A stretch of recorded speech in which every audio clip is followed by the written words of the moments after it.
You unlock this door with the key of imagination. Beyond it is another dimension, a dimension of sound, a dimension of sight, a dimension of mind. You're moving into a land of both shadow and substance, of things and ideas.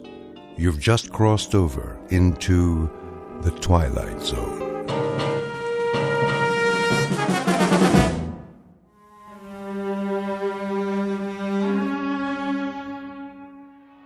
Darling, you can't mean it. But I do. Even after so long? What is time? The ebb and flow of a river as we drift along, bobbing and sinking, but floating to the surface again and again and again. My love. From this day forward, we shall never be apart. This, I promise you.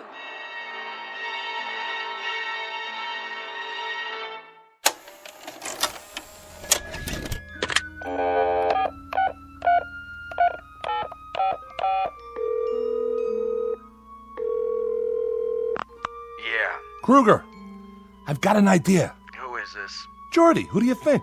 Listen, this one's a winner. You know what time it is. Late. Sorry, boss, but I just watched a movie and... Movie? What movie?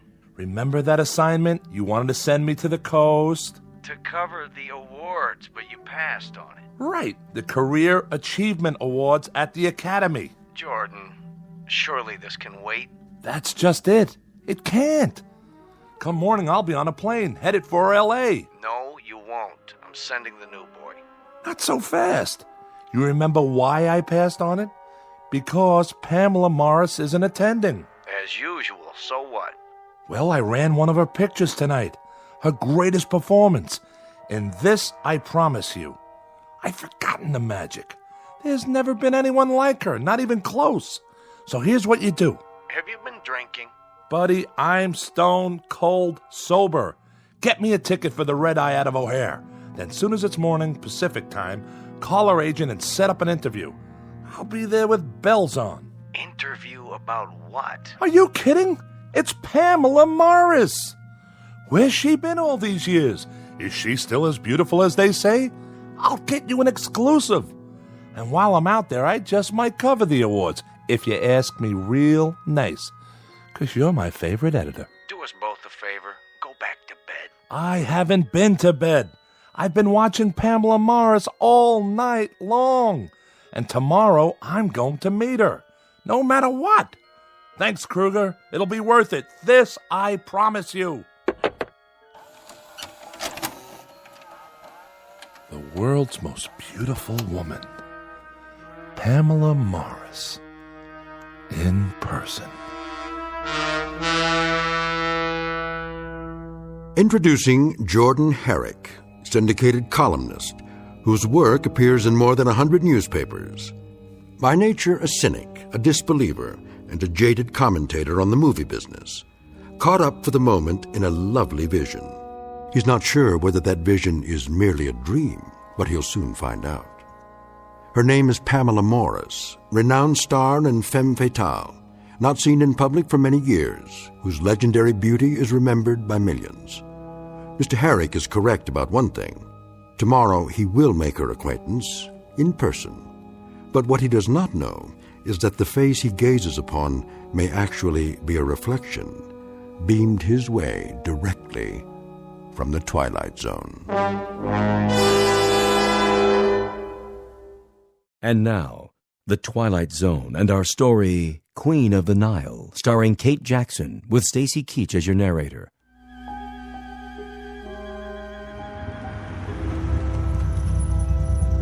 Hello? Hello? Is anybody... Yes, sir.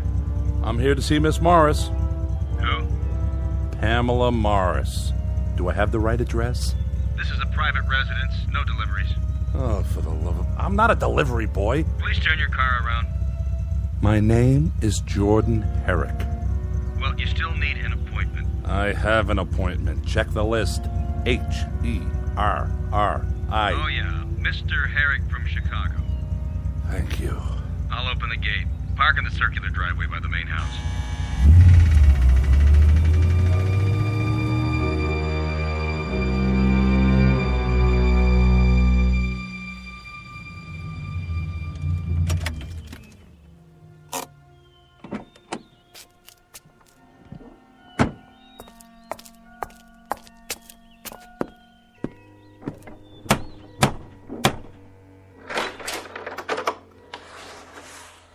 Yes?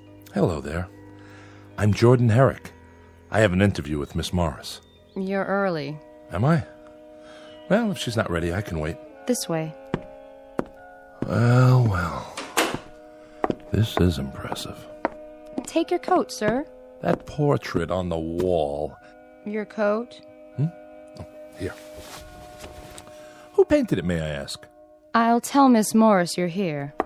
Yes, you do that. What's the signature on the canvas? No. Can't be.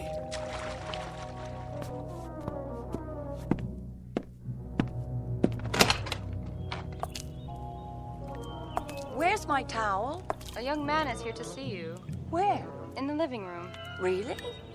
Tell him I'll be right in. There's no hurry. Oh, there you are. Sorry, I lost track of the time. Please, don't rush on my account. You've come all this way. It's the least I can do. But it's such a glorious day. I'll be right with you. Just let me dry off. Of course. Charlotte, see if the gentleman would like a drink. Perhaps a light lunch? Yes, miss. Oh, don't go to any trouble. I'll meet you in the living room as soon as I make myself presentable. Oh, you're more than that. Great deal more. If you follow me, sir. Mr. Herrick? Miss Morris, I didn't mean to interrupt your swim. Nonsense. I've kept you waiting. It doesn't matter. It does matter, and I apologize. But I do love the pool. It's my one indulgence. Am I forgiven? Absolutely. Please sit down. Beautiful. Sorry? This room. The furniture, the artifacts. Lovely. You like my little collection? Very unusual. You must have gathered these things from around the world. Oh, you know how it is. Various locations over the years for this film or that. You specialize in the exotic. Do I? Yes, I suppose so. Even the front door, that metal insect or whatever it is. Ah, you saw that. The door knocker. Cast in bronze, after an Egyptian beetle or so, I'm told. Do you think it's too much? No. It's quite remarkable. I've never seen another like it. Nor have I. Must be very old. Yes, it must be. I confess I've forgotten exactly where it's from. Now then, I believe you have some questions for me? Well, if you don't mind. Not if you're the one who asked them. I'll do the best I can. I'm sure you always do. To begin at the beginning. As two people always must. You were born in... I must say, Mr. Herrick, you are very direct. Oh, don't get me wrong. I meant geographically. No, you didn't. You meant the year. That's what the public always wants to know. You're not offended? Should I be? I have my producers, my directors. You have your editors. They are all very demanding. Besides, a woman in my position must have no secrets. I'm relieved to hear you say that. I was afraid. Afraid? You have nothing to fear here. No? Why, Mr. Herrick, I'm only a woman, and a rather small one at that. Surely you've known many women. Never one like you. Then I'll try to make this as painless as possible. Suppose you tell me how old you think I am. Well, that's hardly fair. Oh, come now. Especially after you saw me in my bathing attire. Unfortunately, it conceals very little. I wouldn't say unfortunately. Mr. Herrick, you make me blush. I shouldn't have wandered out onto the terrace like that. I did say no secrets. And I overstepped the bounds with that question. No, not at all. Please, be honest. Really, Here, take a good look. I'm sorry about the shirtwaist and sandals, but I didn't want to keep you waiting a moment longer. Time is so precious. You're not wearing any makeup, are you? Can you tell? There simply wasn't time. You're very beautiful. That wasn't the question. We were talking about my age. I'd appreciate your candor. In that case, you look no older than you do in the painting. Oh, everyone asks about that. I was only a child when I posed for it. Is that so? Come and see for yourself, close up. All right. Well? Oh, surely I'm misreading the signature. Why do you say that? This can't be a Berthold. Berthold. I was so frightened of him. The world was bright and new to me, and he was so wildly creative. Was he? I'd never met anyone like him. It was his genius that enabled him to project the flowering of a fragile blossom, as he put it. He must have been a genius to capture you so perfectly. What a lovely thing to say. Tea, miss. Ah. Shall we, Mr. Herrick? Certainly. Tea or coffee? Coffee, please. Would you like something in it? Cognac? Whiskey? No, thank you. I'll take it black. I thought newspapermen were heavy drinkers. That's a myth. At least during working hours. And are you working now? I am. Though it doesn't feel like work. I want you to feel entirely at ease. It's to my advantage, you know. Lest you think badly of me. Very little chance of that. Is it time for tea, Charlotte? Yes, Mrs. Draper. Hello. My name's... This is Mr. Herrick. How do you do? Mrs. Draper. He's the newspaperman, Mother. I know. You're Pamela's mother? Surely not... Sit down, Mother. Have your tea. It's remarkable, the resemblance between you two. Some might think so. With my mother, it is tea at this precise hour every afternoon. Mrs. Draper, you must feel proud to have such a famous daughter. Must I? Mother never did approve of my career. Believe me, Mr. Herrick, I had very little choice in the matter. She thinks I'm too headstrong. Dedicated is the word. You still are, Pamela. Tell me, was your daughter always as beautiful as she is now? Always. Now there's loyalty for you. As a matter of fact, Mr. Herrick, it is the truth. Then perhaps I should interview you as well. Why, whatever for? Well, I might learn a few important details from the mother. Such as the real age of the daughter. Honestly, I wasn't thinking of that. Isn't age relative? Besides, didn't I promise to reveal absolutely everything to you, Mr. Herrick? You did. All in good time. Then I'll just have to be patient. Not for much longer. This I promise you. Pamela, I must have a word with you. Later, in your room. I am not going to stand by and watch it happen again. You will if I say you will. I can't bear it. Mother, would you mind seeing if Charlotte has things under control in the kitchen? Not this time. Sorry if I'm intruding. She was just leaving. Pamela. Weren't you? A pleasure to have met you, young man. My pleasure, Mrs. Draper. Perhaps we'll talk another time. I hope so. Until then, goodbye. Take care of yourself. Take very good care. I'll try. Forgive her. What for? She's getting old. Still, she might remember a few details I can use for my story. No, her mind wanders. Her memories become distorted. Shall we finish our coffee on the terrace? If you prefer. There should be a breeze outside. I'll bring the cups. Mr. Herrick. Mrs. Draper, I thought you'd gone. I must speak with you. Why, of course. Leave. What? You must leave at once. Quickly, before she hears. You are in danger. I am? Very grave danger. All is not as it appears. She is not as she appears. Mr. Herrick, are you coming? Be right there. What's this about? If there's something I should know, you... She is running out of time. Save yourself, young man, before it's too late. I implore you. Save yourself.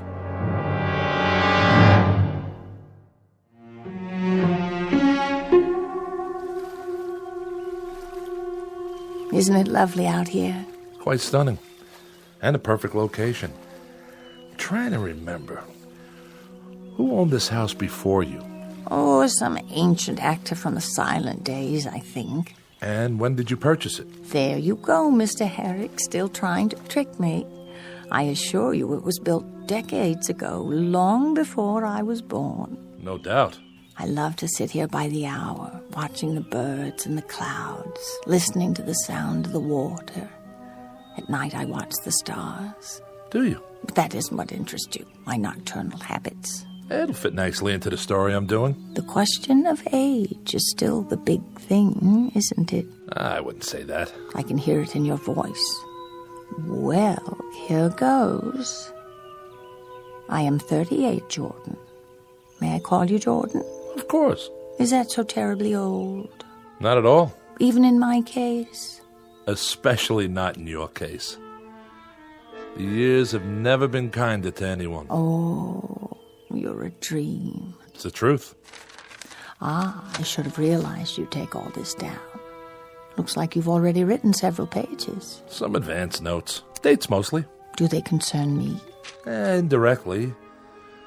According to one article... I know you read something. A column by one of those stupid, jealous women. If you don't mind me asking... Fire away. If you're 38, how could you have starred in a movie made, 29 years ago? I can't believe it. Jordan Herrick taken in by the printed word. Tell me, do you always believe everything you read? Then set me straight. The movie was Trails West, is that correct? Darling, it couldn't have been me.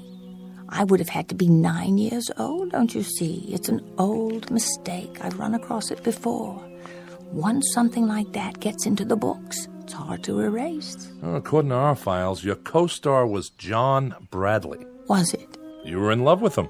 I never even met him.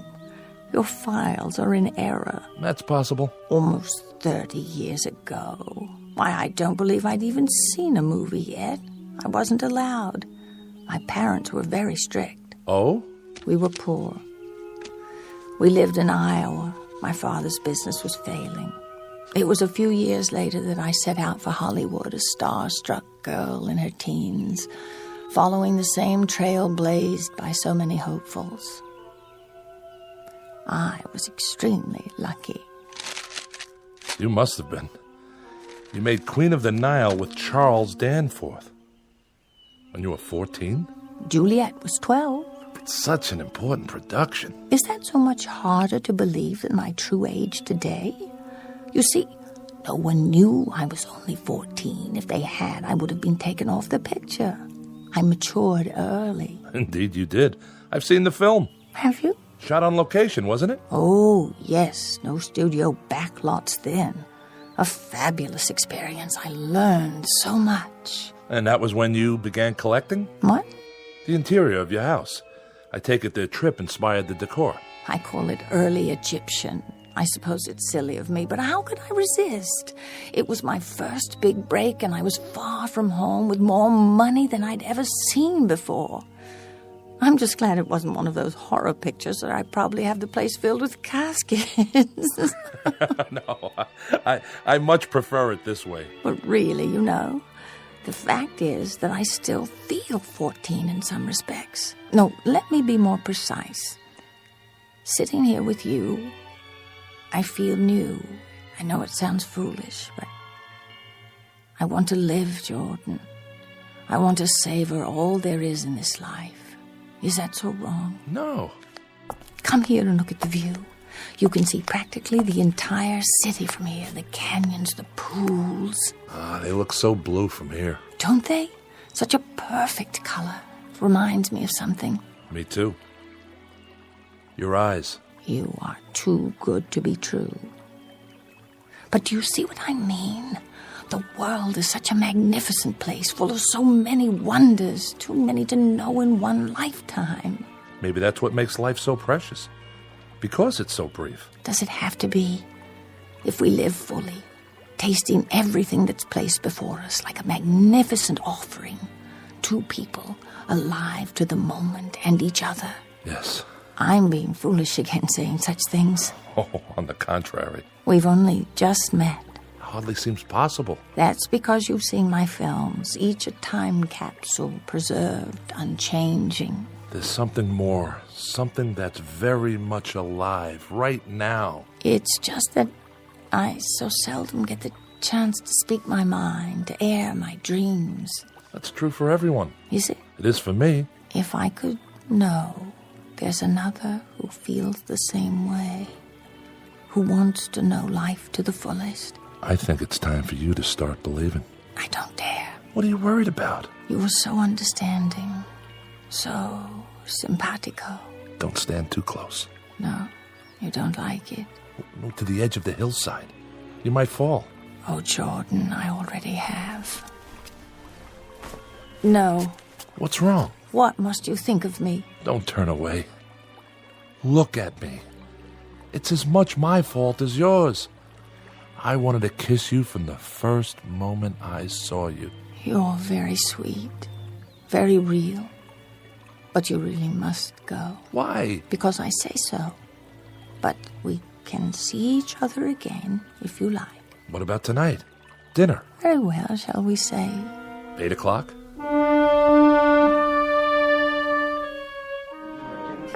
Herrick? Party of 2? Not for an hour, at the very least. I have a reservation. I'm sure you do. If you'd care to wait on the bar. Hello, Armand. Miss Morris. It's been a while, hasn't it? I should say so. We've missed you. How about that reservation? The old table, I presume? That would be divine. Claude, Yes, Armand. prepare that corner booth. But it is occupied by another couple. Then move them. Tout de suite. Yes, sir.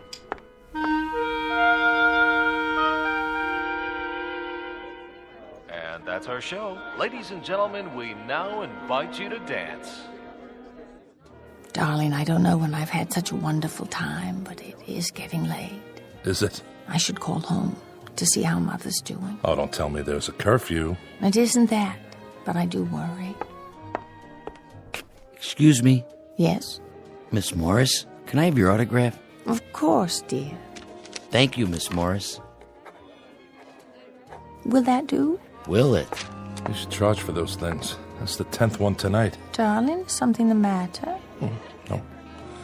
Nothing. We're to have no secrets between us, remember? I was just thinking about your mother. Something she said. When? Earlier today, she took me aside. I could have sworn she was trying to warn me. Only I'm not sure of what. Jordan, my mother is disturbed. You must believe me. I do. But her words stick in my mind. She feels responsible. For what? My father's death. They were returning from a party she was driving, and the car went off the road. Father was killed.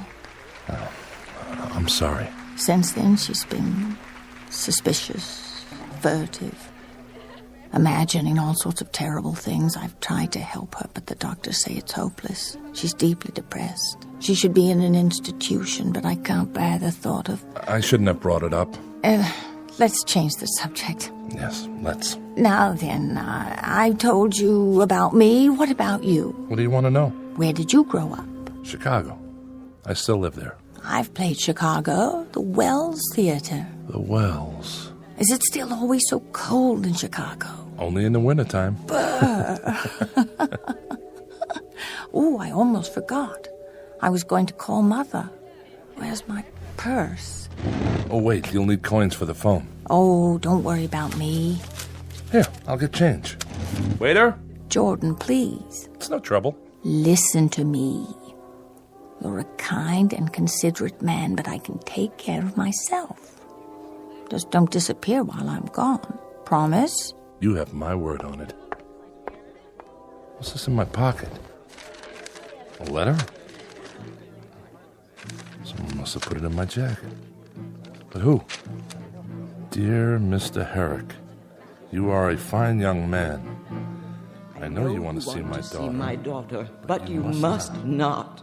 Under no circumstances are you to come to this house again. You will not believe what I am about to tell you, but I swear on all I hold sacred that she is not as she appears. The ravishing woman you know as Pamela Morris is far older than you think. She has told you her age, but she is much more than 38. I know. For you see, I am not her mother. I am her daughter.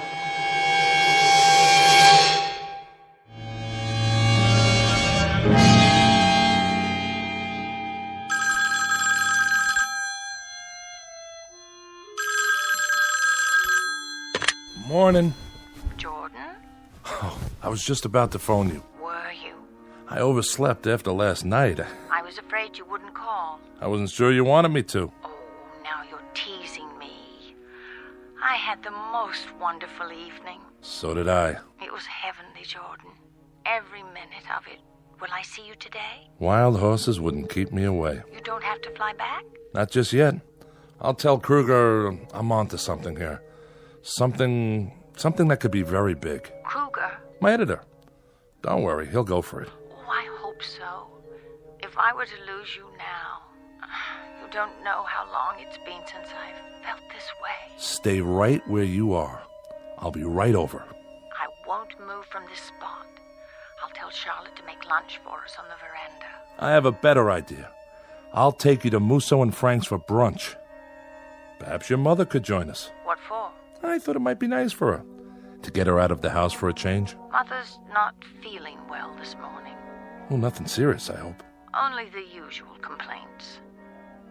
Her mind seems worse, though.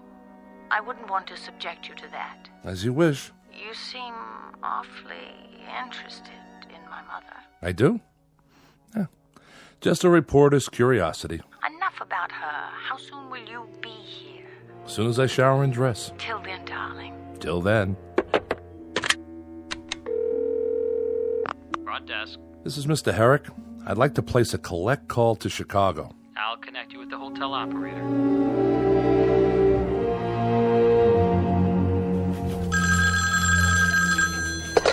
Kruger. Hey, old buddy. Jordy, glad you called. Where are you? Still in Hollywood. Listen. Good. I got another job for you, if you're through playing around with that little movie queen. Almost. Do something for me, will you? Get out the file on one of her pictures. Which one? Queen of the Nile. Right. Which one? I just told you. Queen of the... Well, you're a little young, I guess, but they made two of them. First one silent, I think, around 1920, maybe earlier. I didn't know that. Get them both. Take me a minute. I'll hang on.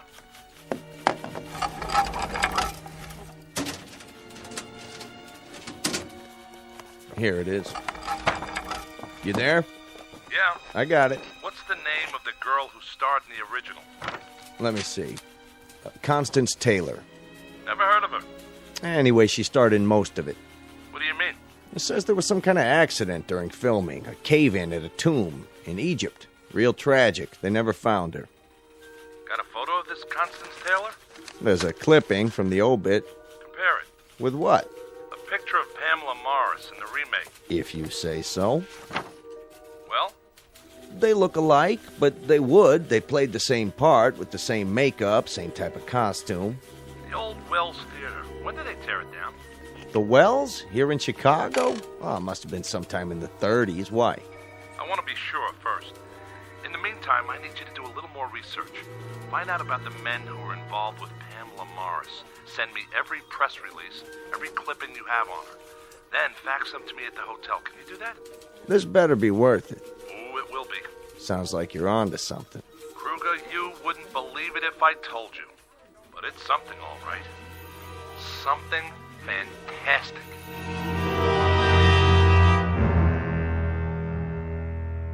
Well? It's all true, Mr. Herrick. Every bit of it. But don't show it to her. Leave here at once. This picture. Is it Pamela? Yes. Yes.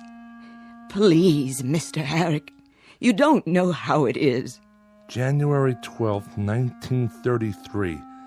Gladys Gregory and Kester Roberts at the Wells Theater. On roadshow tour, fresh from their Broadway success and Honeymoon Deferred. She had many different names. But she herself hasn't changed in what? 50, 60 years? At least 80. The sum total of my life. You can't imagine what it was like to see her always so fresh and beautiful, while my mirror image grew seared and yellowed with age. How I longed to see a wrinkle, just one, in that baby skin face. But she stayed young, and it was I who grew bent and gnarled, withered by the weight of the years. Is it any wonder that I hate her so?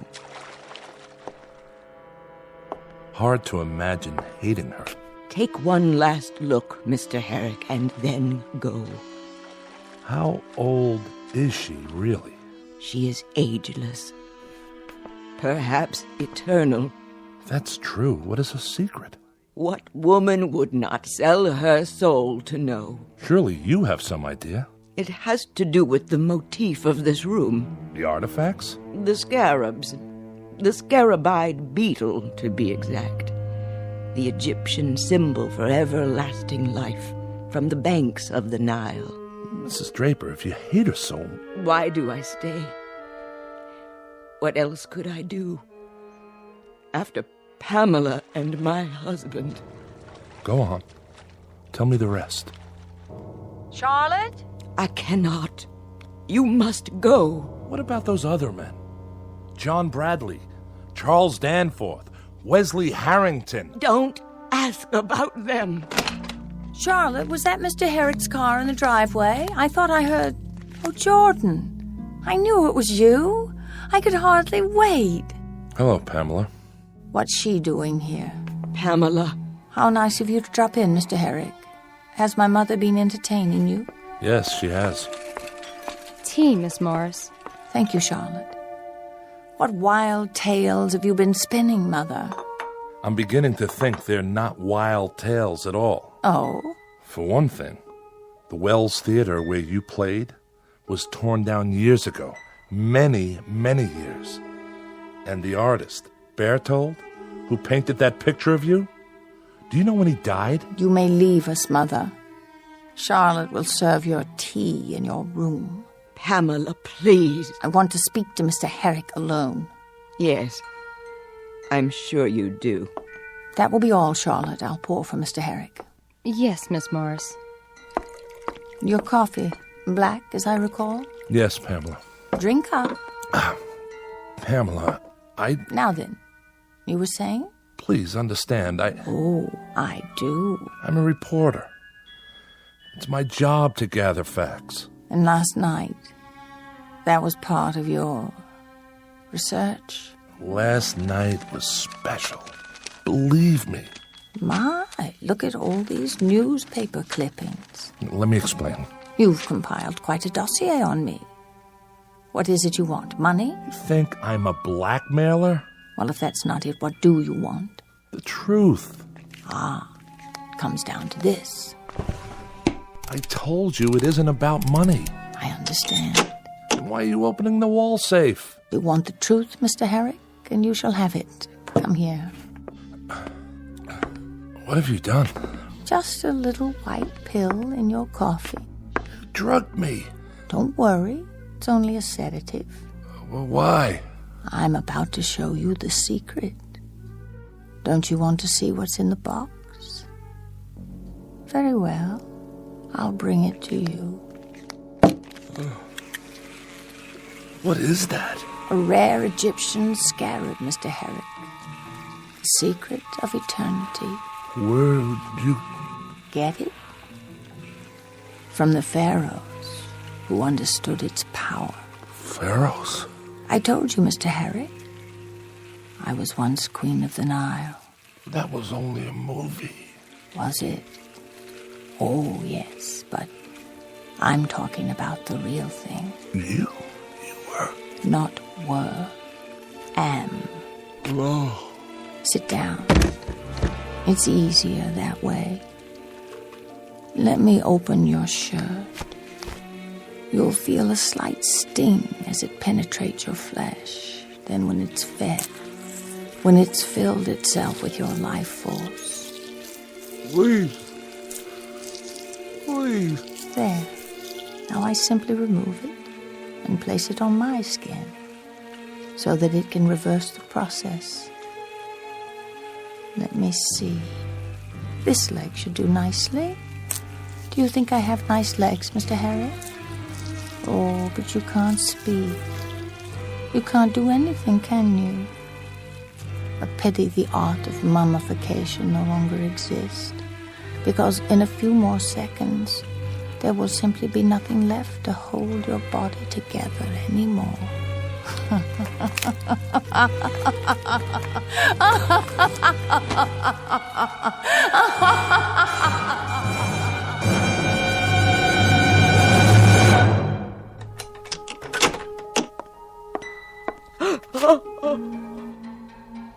Pamela, what have you done?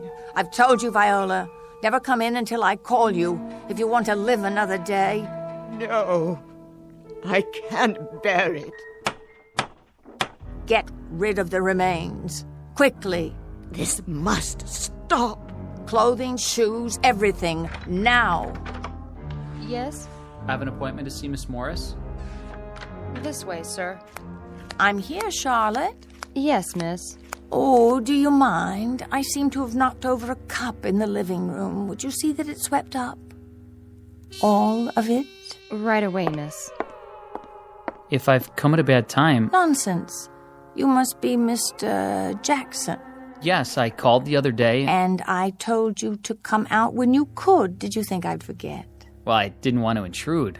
I must say, you look spectacular. Do I? Radiant, if you don't mind me saying. It's the weather. I so love the sun and the pool. I'm constantly refreshed. It reminds me of the location for one of my films. We shot it on the banks of the Nile River, the ancient source of life, or so I'm told. Queen of the Nile. I've seen it. Have you? But you're so young. Come. We'll have coffee on the veranda.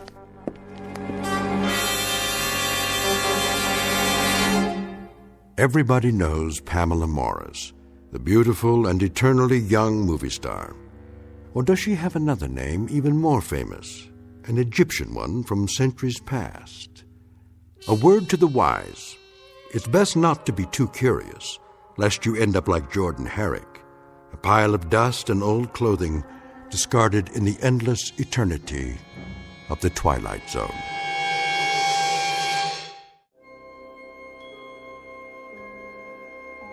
Hi, this is Carl Amari, producer of the Twilight Zone radio dramas. I'd like to take a moment to tell you about our official website at twilightzoneradio.com, where you'll get the latest news and information on these Twilight Zone radio dramas. Plus, at twilightzoneradio.com, you can digitally download 3 free episodes or any of our episodes for only $1.95 each. In this age of ever-changing technology, we've decided to make these episodes instantly available to you by making the Twilight Zone radio dramas a digital download-only series. This means that this series will no longer be offered on CD. The CD collections at our website are now being offered, while supplies last, at buy one, get one free. So be sure to get your favorites before they're sold out. Be sure to visit us often, and I'll see you in the zone.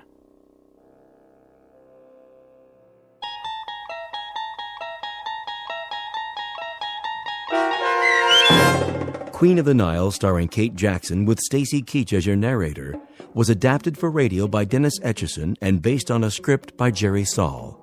Heard in the cast were Mike Starr, Doug James, Jeff Lupetin, Linda Ryder, David Darlow, Sarah Marks, Christian Stolte, Bob Dunsworth, Carl Amari, Vince Amari, and Roger Wolski.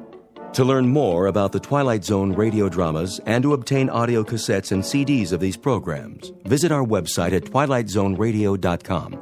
The producers of The Twilight Zone wish to thank CBS Enterprises, Carol Serling, Dennis Etchison, Dick Brescia Associates, Claire Simon Casting, Terry Jennings, XM Satellite Radio, Sirius Satellite Radio, our sponsors, and our radio affiliates for helping make this series possible. This copyrighted radio series is produced and directed by Carl Amari and Jason Mallow for Falcon Picture Group. Doug James speaking.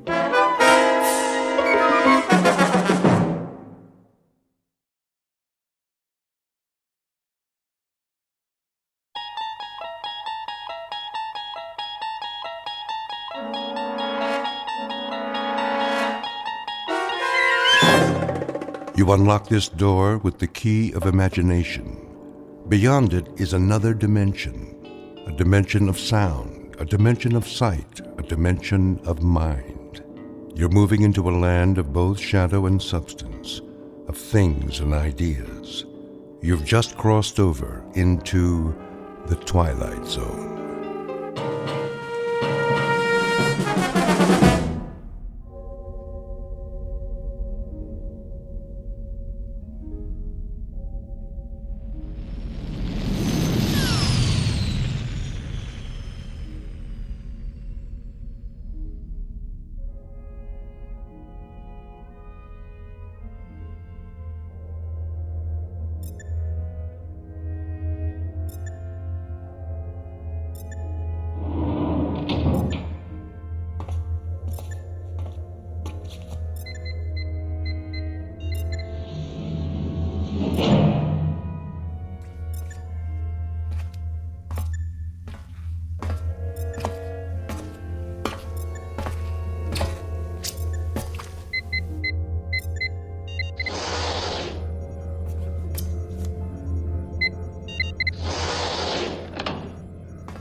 Probe 7.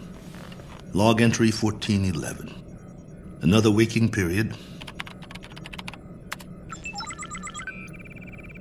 Ship seems to be functioning perfectly as usual. Wish they could make cars this reliable back home. Oxygen supply, right on the button. Food supply, a little over. Something wrong with my appetite.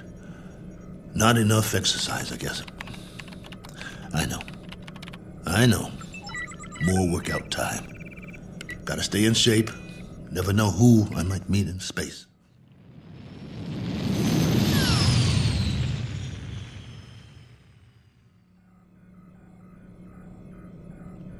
Coordinates on autopilot. Propulsion system humming like a top. Pressure flow, output, all right on the money. Oh, come on, guys. You don't need a pilot up here. Could have sent an unmanned probe. All I am is extra weight. Think how much farther this crate could go without me. Of course, you wouldn't have my brilliant observations.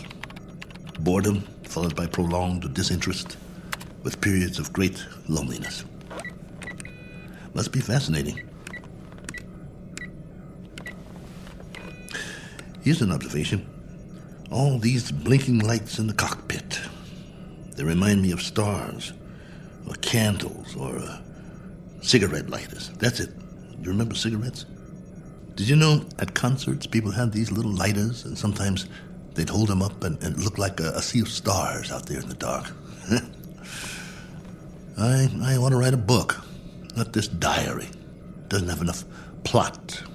Just me remembering. That's who I am, boys. He who remembers.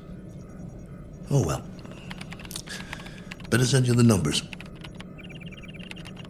Here goes the download. Transmitting now. Till next time, this is Colonel A.L. Cook. Over and out.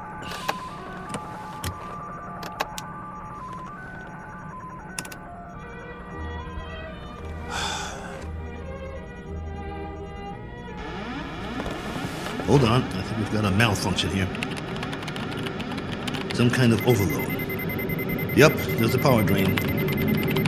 Initiating diagnostics. No time for that. Switching to manual override.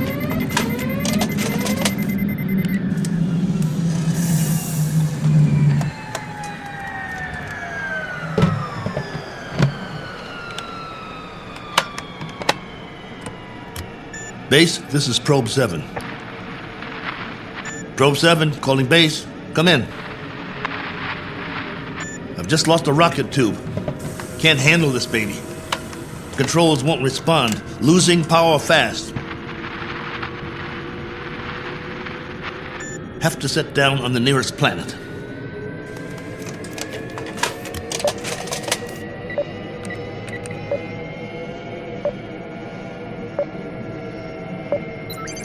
Got one in view now. Not much choice.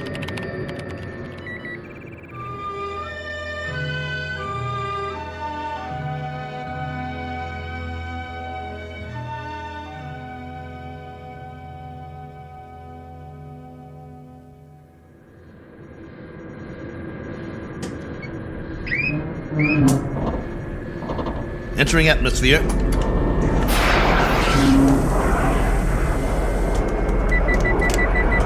Surface coming up fast.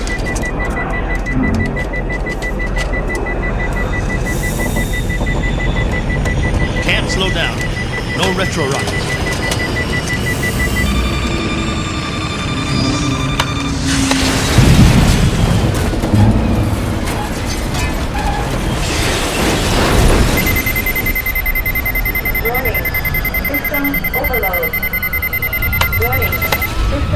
Ship's about to catch fire. Base, do you read? This is Probe 7. Probe 7. Mayday! Mayday!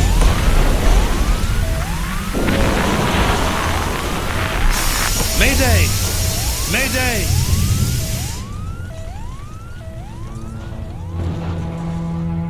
One Colonel Cook, a traveler in deep space several million miles from his point of departure and presently out of options.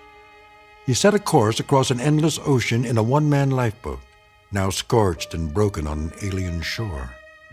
But even if he should survive, his greatest ordeal is yet to come, for he must face a far more dangerous challenge, an opponent more menacing than the cold, lifeless vacuum of space. He must face what awaits him on the other side of the bulkhead and do battle with the unknown. As soon as the dust settles, he will take stock of his plight with very little effort, a single 360-degree movement of head and eyes. For Colonel Cook has come to rest on a small, undistinguished planet not on any chart, one that is actually an outpost in the Twilight Zone. And now, The Twilight Zone and our story, Probe 7, Over and Out, starring Lou Gossett Jr., with Stacy Keach as your narrator.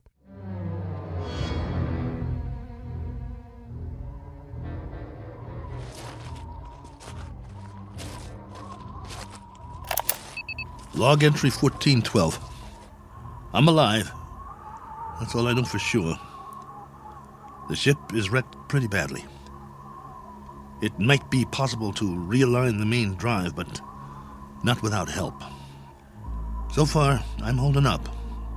One badly bruised head and a broken right arm for which I've made a sling.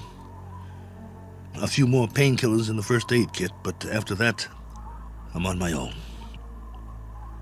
The planet has an atmosphere, so I don't need the pressure suit. That's another stroke of luck, if you can call it that. The terrain is desolate. Sand, rocks, some low-grade plant life. That means there's water.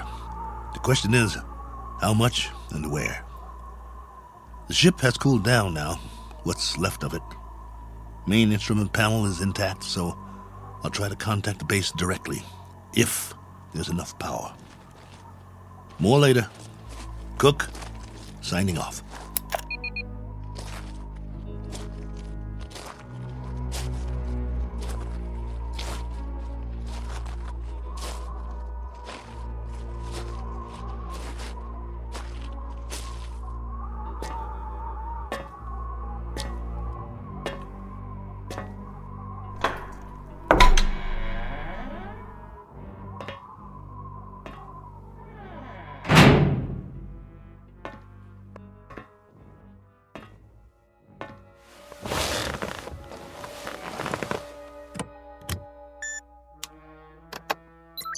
This is Probe 7. Do you read? Probe 7. This is Probe 7, calling base. Probe 7, with a landing report and damage assessment. Over to you, base.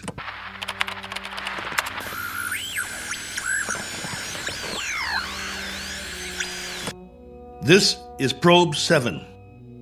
Come on, Base. I'm waiting. Probe 7, this is Base. You're coming through low, barely audible. Blaine, is that you? Yes, this is Lieutenant Blaine. We read that you're... This is Cook, Probe 7. I'm glad to hear you. Cook? Cook, we thought we'd lost you. Your transmission was interrupted. Everything was interrupted. I'm lucky to be alive. Probe 7 made unscheduled landfall approximately 7 hours ago. What? Come again. Can't hear. I thought you said... I've crash-landed, Blaine, in another planetary system. Didn't have much choice. One of the thrusters broke off the ship. This planet is 92,900,000 miles from the nearest star. Good Lord, Colonel. We're having trouble seeing you on the monitor. Sorry, but I can't send or receive a visual. Most of my equipment was fried in the crash. Okay. How's your oxygen? And that's the least of my worries. There's an atmosphere here. I don't know its density or composition, but it's breathable. Probe 7? Probe 7, your signal's drifting. Can you increase power? Not much chance of that. Far as I can tell, this is the last of my juice, at least for now. I've got half a generator and 3 solar cells working. I was afraid it wasn't enough to get through it all. Okay. Can you effect repairs? Say again? Repairs. Can you make repairs? If you give me maybe 20 years, a good right arm, and a new head while you're at it, I might make a start. The bottom line is, I need help. Got that, Base? Help. And right away. Probe 7, you're breaking up. Probe 7, are you there? Probe 7, we're having difficulties. Probe. All right, just stay there. Stay in transmission. Probe 7, we've traced your signal. We know where you are. Great. How soon can you send a ship? Colonel, I'm sorry to say we have nothing here that can reach you. What? You had several ships on the drawing board. Repeat, we have nothing available. Say again? All construction is suspended pending the current crisis. Ah, come on! Colonel Cook, I've been told you'll have to make the repairs yourself. Base, now hear this. I don't have fuel, no propellant at all. I left most of my rockets scattered across 50 miles of dirt and rock. All I have is a ship that looks like a jigsaw puzzle. As for the wiring, it's nothing but spaghetti. So when you say you've got nothing that can help you, you're telling me you're crossing off one spaceman permanently. Probe 7, we're having difficulty. Your words are breaking up. All right, Base. I'll give it to you in a few syllables. This ship isn't going anywhere. Not forward, up, down, or back home. Is that plain enough for you? Now I'm asking you again. Isn't there anything you can do to help me out here? Or are you just going to write me off? Colonel Cook? There's the low power warning. I'm losing transmission. Got to sign off for now. I'll make contact again in 3 hours. Roger that, will you please, Base? We will stay on this frequency, Colonel, and wait to hear from you. Oh, just a minute. There's someone here who wants to speak to you, Colonel.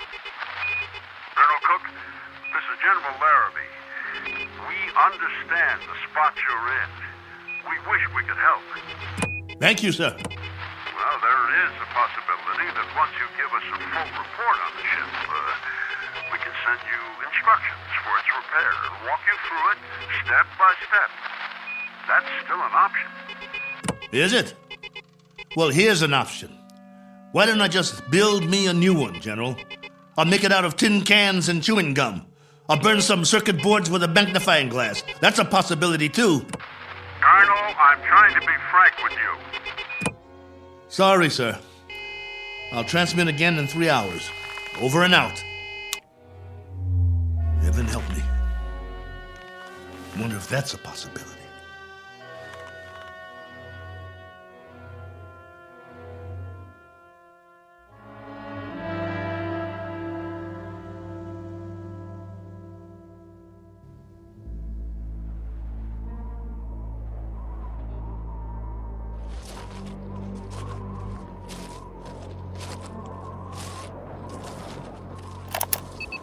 Log entry 1413. I'm standing on a hillside a few meters from the ship. You hear that? I think there's going to be a change in the weather. Back home we'd call it a sandstorm. Better head back soon. I see vines and some flowers down the other side of the hill. There's more life here than I thought. As to what stage of evolution is reached, that's pure conjecture. No sign of animal life, but the vegetation grows thicker in certain areas, like the valley. Can't trust my leg yet. Better stay close to the ship. I've picked some plants for analysis. We'll see if there's anything edible. Hey! Anybody! Hey! Take me to your leader. I've got beads and wampum. Is anybody here?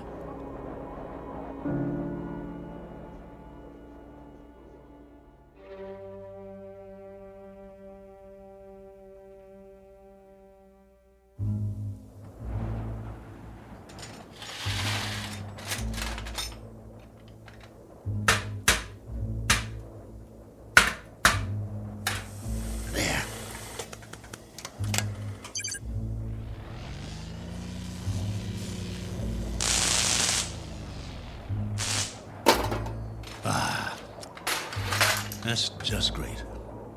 The last good wires in the whole ship. Here comes that sandstorm. I'm gonna get the hatch shut. Close, will you? That's it. A little bit more. There. That'll have to do.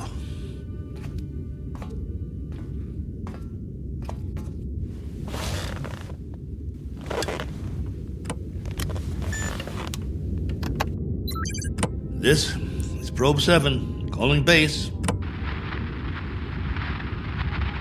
Probe 7, calling base. Over to you. If you read. We read you very well, Colonel. Ah, you've got the video going. For now, General, I've wired all the solar cells in the series. At the moment, I'm running off the storage batteries, though. It's almost night here. All right, tell us your situation, please. My situation? Yes, any change, Colonel?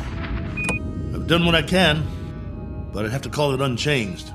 The power level's higher as long as I charge up during the day, but I don't know how long that will last. At least, I've got you on the screen. Got to see another face, both of you. You should be used to solitude. You've been in space a long time. Yeah, I should, but that was different somehow. I was a big something in the middle of nothing. This, though, I've landed and it feels like I'm supposed to be somewhere, and I'm not.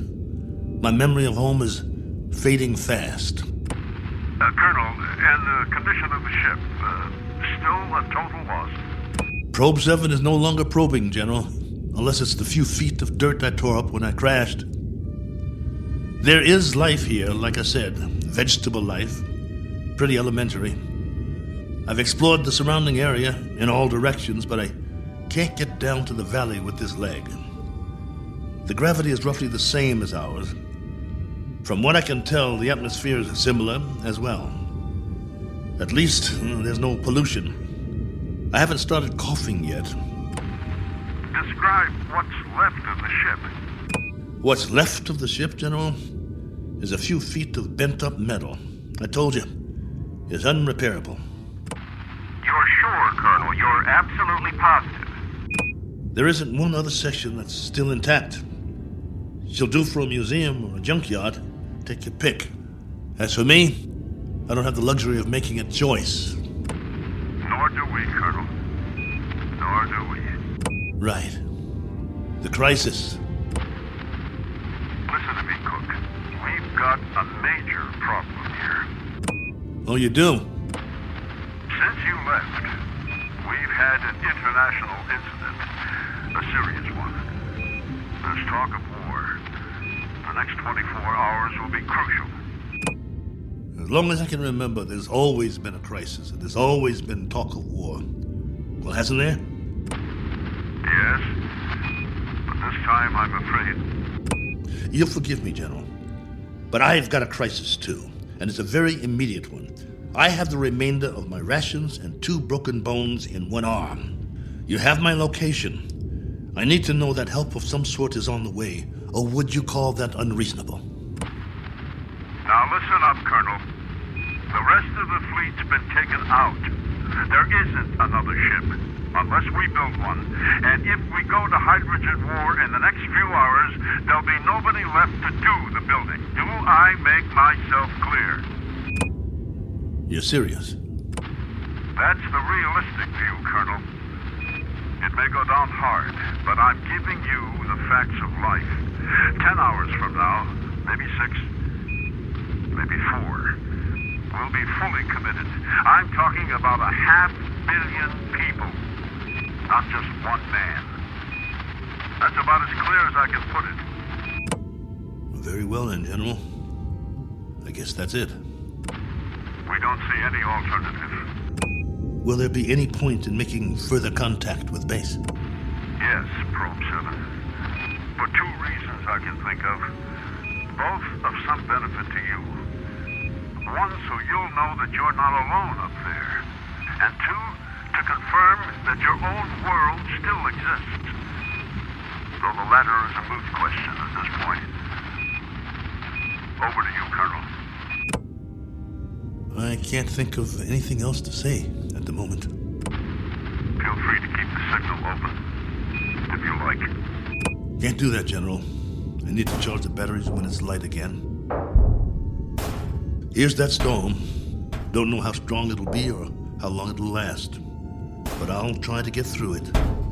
Nothing else I can do. Then, for whatever it's worth, know that we're still here.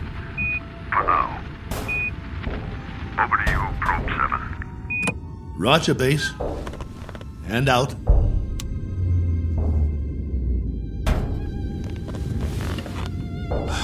It's going to be a long night.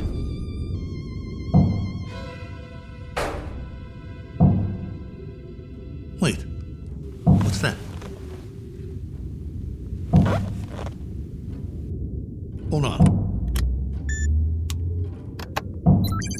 Blaine? General?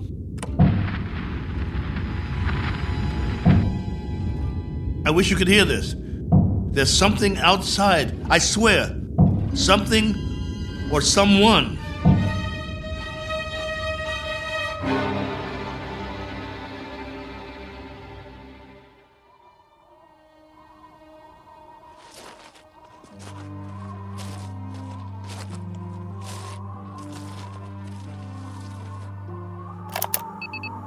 Log entry 1414. Just in case anybody ever hears this, I didn't get much sleep last night. I was waiting for the wind to die down. As soon as it did, I opened the hatch sometime around dawn. You see, I thought I heard something pounding on the hull, over and over. It couldn't have been an accident. It had to be something intelligent trying to signal me, to let it in from the storm. That was what I thought. Funny the way the mind works. I've never been so glad to hear anything in my life. And at the same time, so afraid. But I opened it anyway. Well, everything was covered with a fine layer of sand, silica crystals, very much like the soil back home. And that was the trouble. Whatever had been outside, there was no sign of it now. If there were tracks, the sandstorm had wiped them out. The ground, everything, smooth as a beach where no man has gone before. I did find something, though. A broken branch. So, it was only the wind, after all, blowing it back and forth before it broke off. Had me going for a while. So much for my man Friday. Now I'm back to the old routine. Reconnaissance, hunting, and gathering. Just think, a few million years from now, something on 4 legs, or 2, or 8, may actually walk this barren planet again. A few million more years, and it will grow a bigger brain so the species can start doing the same things I'm doing. Foraging for food, trying to survive. Wonder if there'll be anything left of the ship by then. Probably not. Me? I'll be a fossil at the bottom of a tar pit somewhere, and no one will realize I was ever here. Well, onward he marched, for want of anything better to do.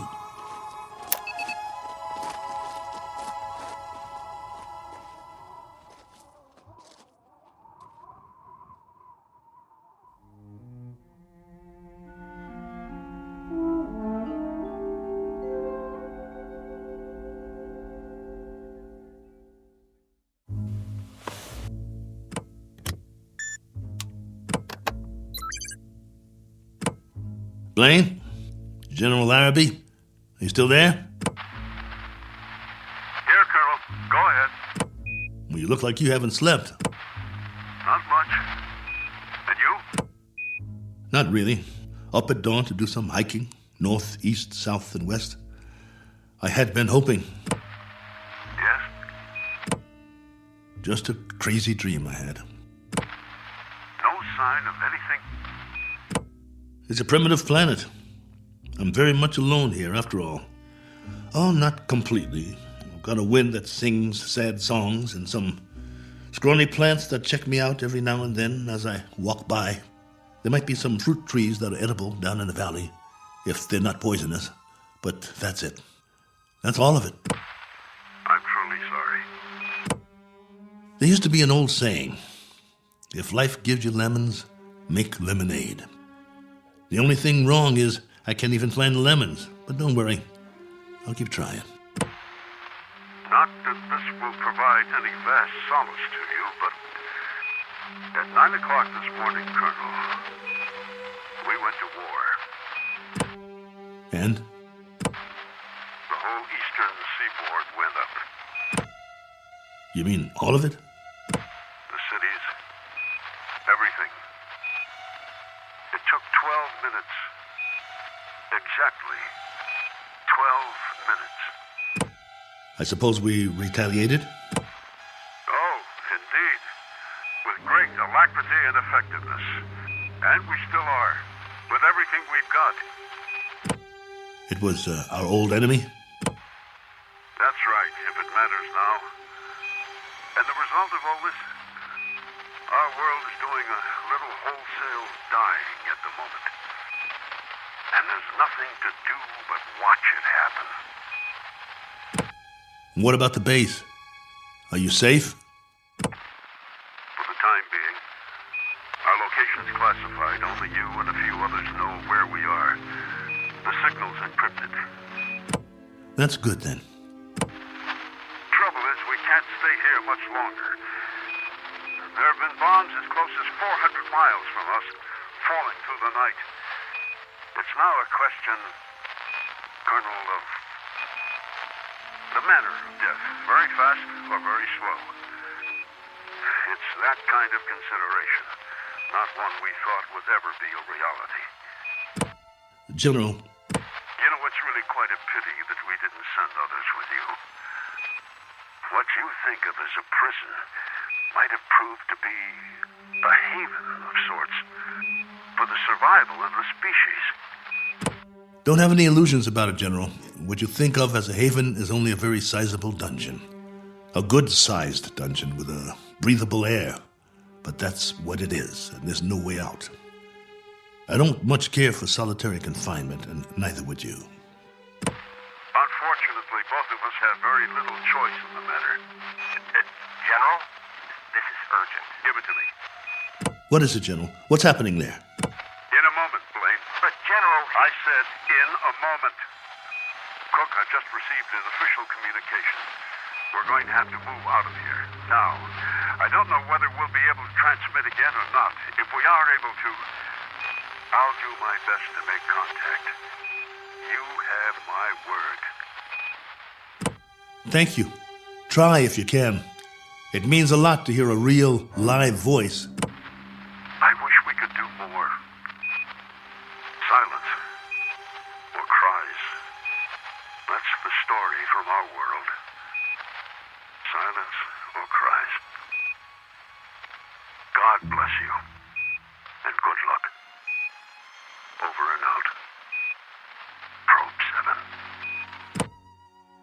Yeah.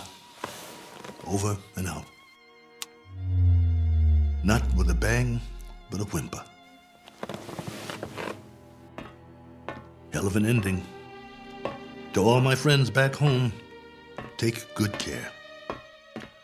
Looks like I won't be seeing you again. Not in this life.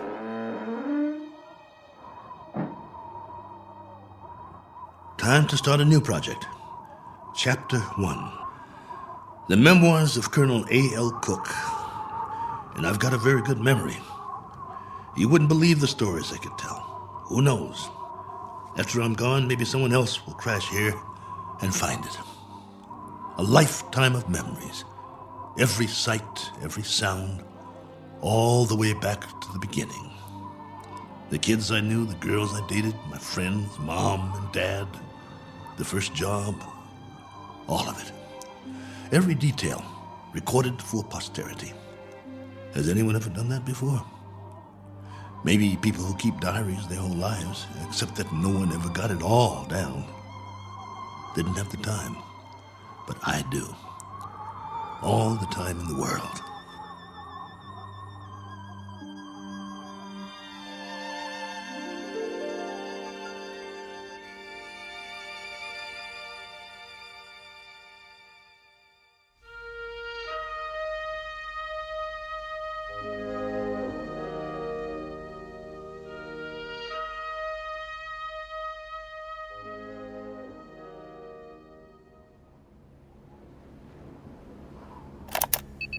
Log entry 1415.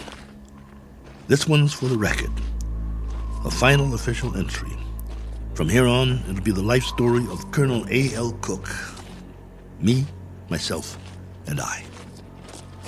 If for no other reason than to keep from going batty. But for now, it's a beautiful day. Here on Primordial World. Ship still standing, of course. You'd never know that's what it was. More like something from a scrap metal yard. The cost that went into building it, the man-hours, and for what? To come to rest here. A little way station that isn't even on the map. I'd call that a waste. Exhibit number 1 in the elephant's graveyard. Ever hear of that? They used to say there was a place where elephants go to die. Hundreds, thousands of them. A secret place off the beaten path. And there were bones and tusks. And once in a great while, someone would stumble upon it. Like the Sargasso Sea, where sailing ships caught in the kelp and were trapped forever.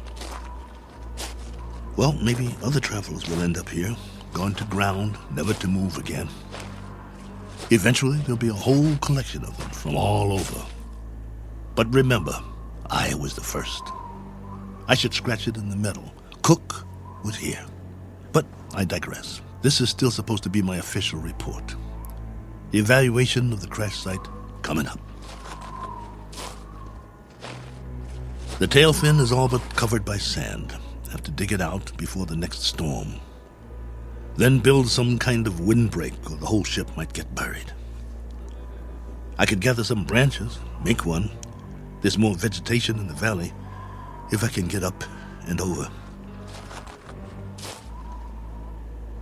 Now, that's odd. If there are no other trees in the immediate vicinity, where did this branch come from? The one that was banging against the hull last night. Unless something carried it here. The wind or Oh well, maybe I just didn't notice before. That must be it. Rocks to the left of me, rocks to the right of me. One very dry, broken off branch in the sand. And what great sand it is. None better in the known universe. On sale at closeout prices. Note the fine crunch under my boots as I walk the proud land. The rare texture, the superb body. Why, it's positively... What in the name of... It can't be. It looks exactly like... No, I must be hallucinating. But this... impression... I could swear it's a footprint, A boot print, to be precise. A lot like my boot, in fact. But it's not one of mine, about 4 inches shorter. But that's what it is. It is! Now hear this. Now hear this. I've got company. I've got company. Hey! Whoever you are, come on down. It's open house at my humble abode. It isn't much, but it's home. Drinks on me. Meet your genial host. Please. Please let me see you. Here's another footprint. And another. And another. Where do they lead? Up the hill? Has to be since the storm, so there was something here. I knew it! Hey! I don't care who you are or where you're from. Let's shake hands and be friends. Don't you need a friend? I do. Come on, friend. We can talk. I've got some stories, believe you me. Where you hiding? Behind that bush? Oh!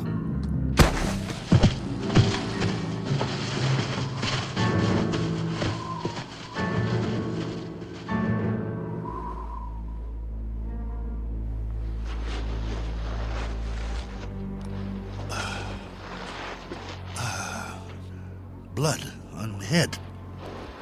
Something hit me. Why'd you do that? Probe 7, come in. Got to get inside.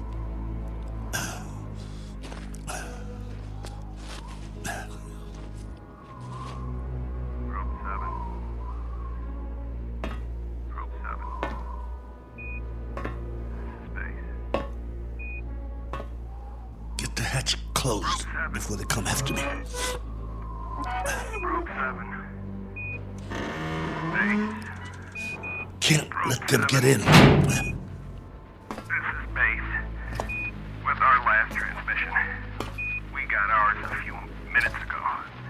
A 500% increase in radioactivity. Not much hope for us. Colonel, this is General Therapy. I wanted to wish you well.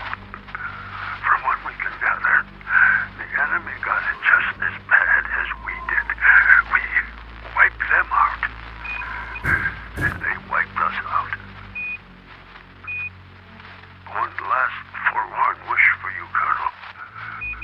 If you ever meet someone where you are, whoever they are, and however it happens, in whatever circumstances,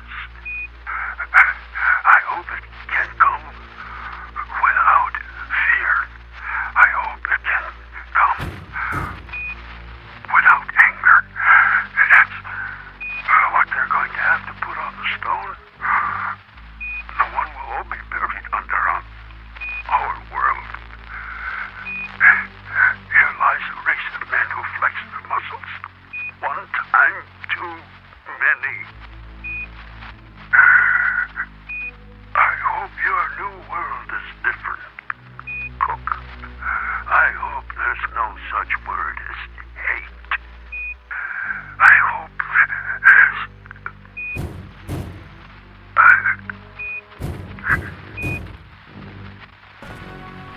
All right. All right. I'm ready for you. You want in? Maybe I'll let you, and maybe I won't. It's up to you. You can be friendly, or you can be dead.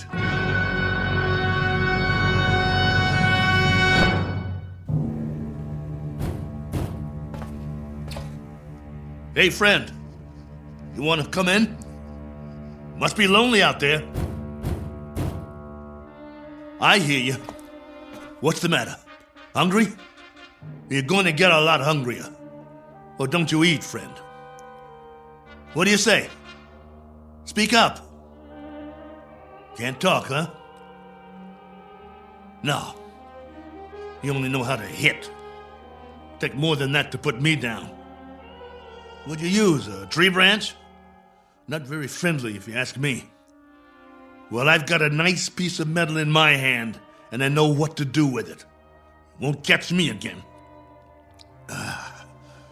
This has been going on for hours.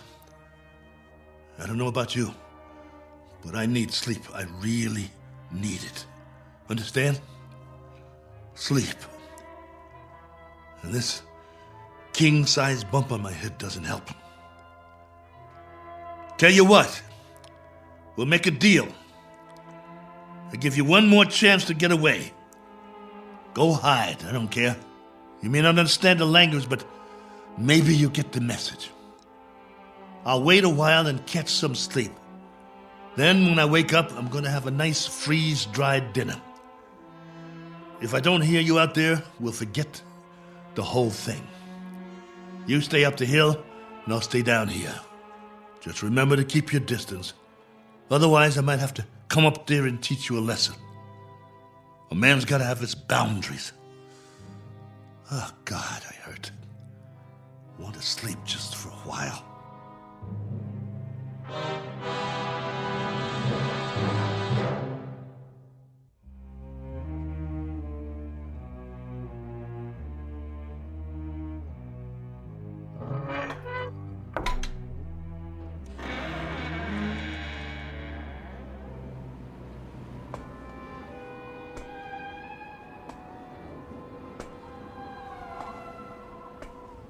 Hey, friend. Gotcha. Stay down. Pretty weak, aren't you? Let's see who you really are. Ituko.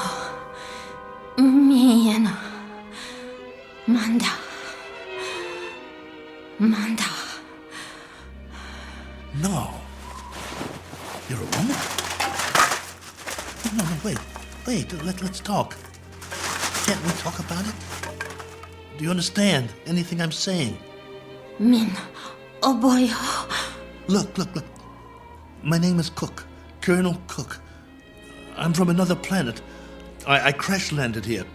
Cracked up my ship. This is my ship, get it? Or it was. It can't fly anymore. Now I'm just a wingless spaceman with no place to go and all the time in the world to get there. All right, be that way. I'm not going to hit you. I'm putting my weapon down, see? Oh, what difference does it make? You're probably an illusion, and those prints you left on the ground, they're illusions too. I've been fighting a running battle between fear and loneliness, and loneliness took the prize. You can disappear any time now. Any time at all. Go on. Poof! In a puff of smoke.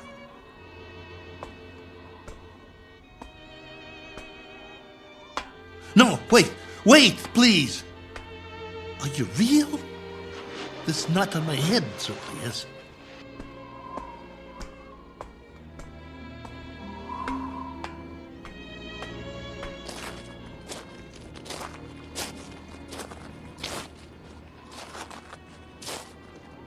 All right. Do whatever you want. Just don't go. Not yet. If you can't understand, I'll draw you a picture. Where's the stick? Look. Right here in the sand. This is my solar system. The sun in the middle, and this is my world. See? Omida? You got it. Now then, I went off course. I didn't have the power to get back. You know, power? Vroom, vroom. No good. So, I tried to land here, where we are.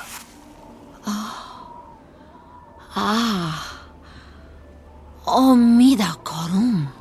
Go ahead, you draw. Korum mistum.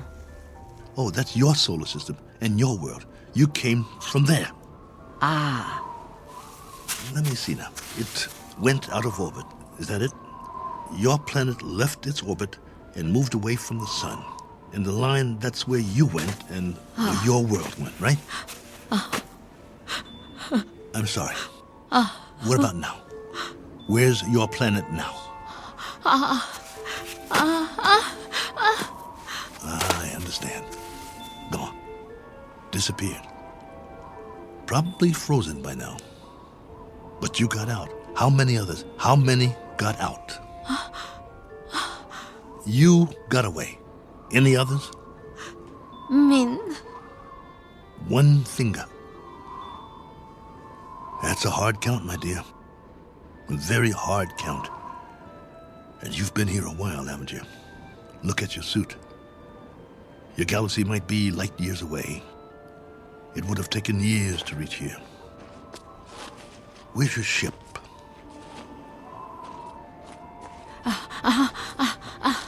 Ship. Where's your ship? It crashed too, didn't it? So you've been here a long time, a very long time. Me, Cook. Colonel Cook. You? Korava. Korava? Korava. Well, what do you know? I'm pleased to make your acquaintance. How does it figure? I thought you'd be a 50-foot flesh-eating ant or something.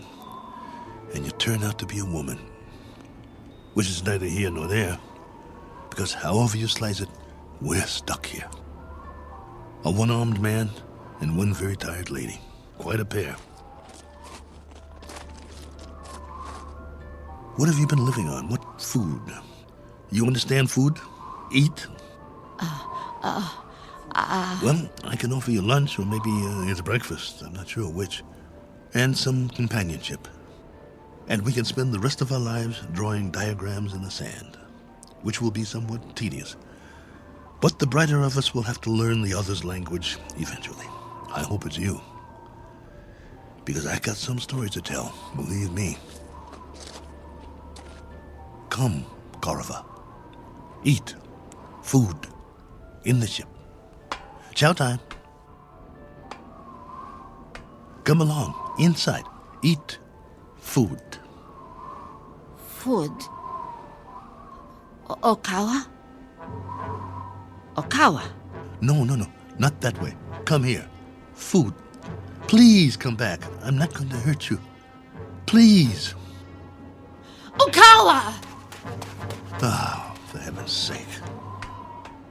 Korava, please.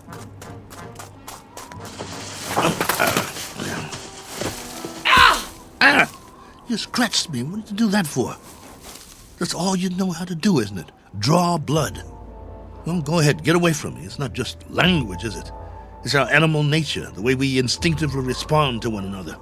In that case, there's not much hope. Go on. Go. If that's the way you want it, go.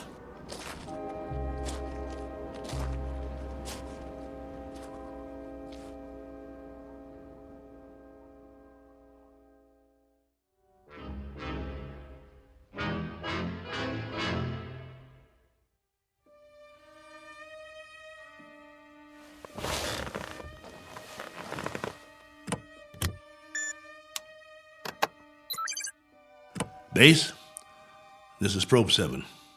The following is sent on faith, which is appropriate since this transmission is in the nature of a fairy story.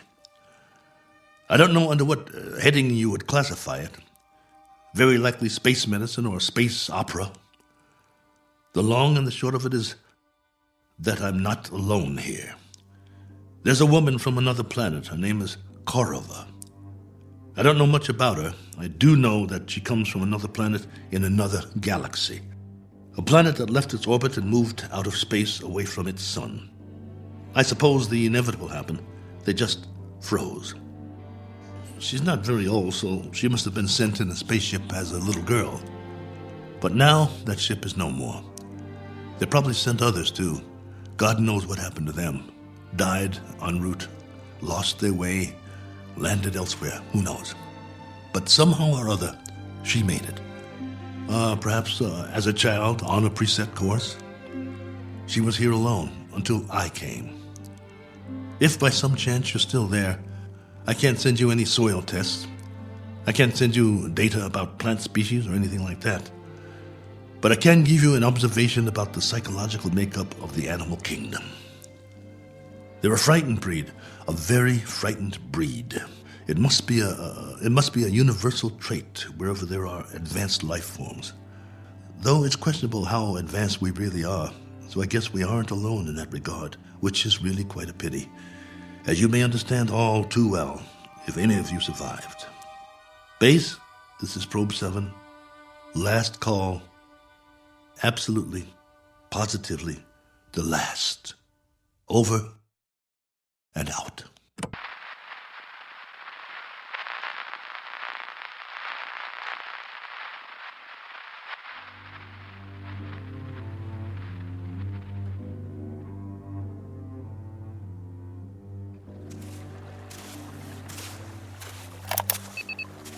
Log entry 1417. Well, the ship is history. I've left it for good. I finally made it up the hill and down the other side. And guess what? There's much more vegetation here. Fruit trees. Flowers as big as your head. And through it all, a stream of running water. I swear, it's like a garden. I brought what I need in a backpack. I'm going to set up shop on the banks of the river and try to live here, for better or worse. It will be the last great adventure. I only wish I could share it. Oh well, there's always posterity. If anyone should ever find this and play it back.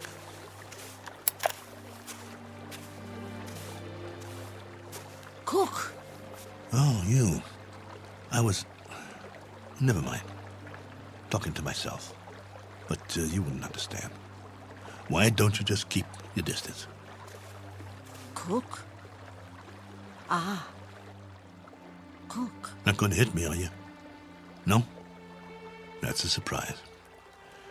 Well, you're just in time to say bon voyage, friend.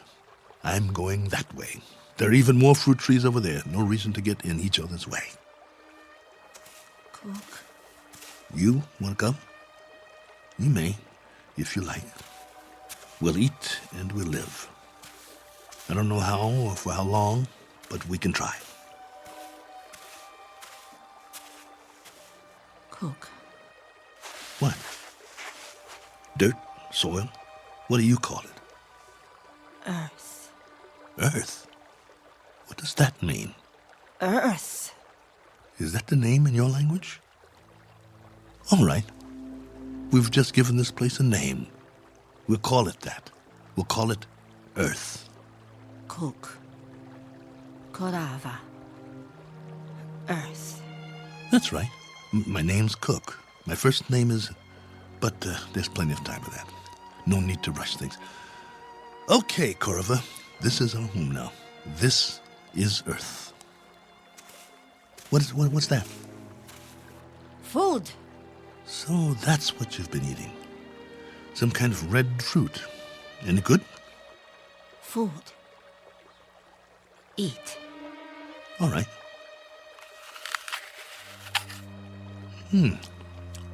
Not bad. We'll take some with us, if you think it's all right. Come on. I wanted to tell you something, but now I've forgotten. I guess we'll have plenty to talk about, though. This place, a new life, after all. And after a while, we'll have new memories to talk about. Things we can share. Come along, then. Let's go.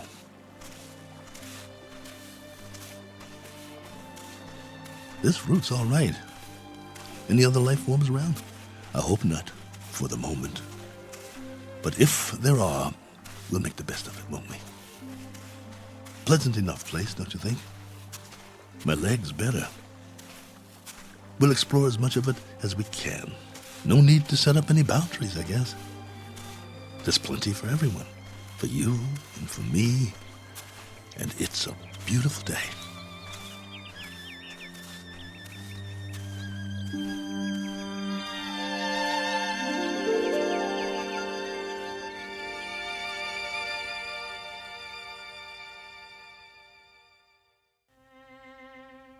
Do you know these people? Their names might be familiar were you to hear them. They lived a long time ago. Perhaps they're part fable, perhaps they're part fantasy, And perhaps the place they're walking through now is not really called Eden. That's for you to decide. We offer it only as a possibility and a presumption in the Twilight Zone.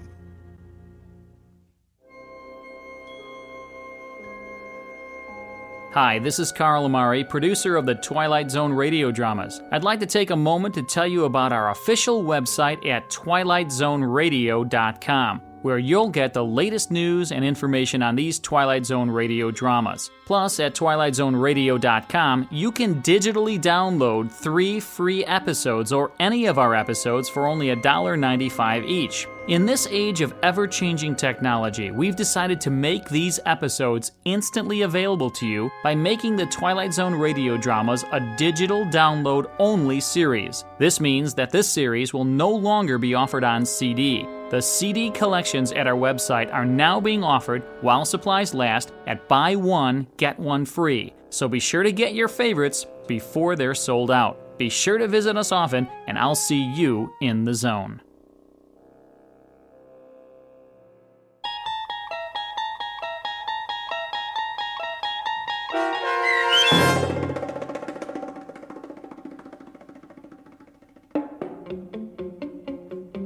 Probe 7, Over and Out, starring Lou Gossett Jr., with Stacy Keach as your narrator, was adapted for radio by Dennis Etchison and written for The Twilight Zone by Rod Serling. Heard in the cast were Tony Maka Sr., Sam Darrence, and Oksana Fedanushin. The producers of The Twilight Zone wish to thank CBS Enterprises and the Rod Serling estate for making this series possible. This copyrighted radio series is produced and directed by Carl Amari and Joby Cerny for Falcon Picture Group and Westwood One. Sound design and custom Foley effects for The Twilight Zone by Cerny American creatives Bob Benson, Craig Lee, Matt Sorrow, Tim Cerny, and Todd Beyer. To learn more about The Twilight Zone radio dramas and to contact us, visit our official website at twilightzoneradio.com. Perchance speaking.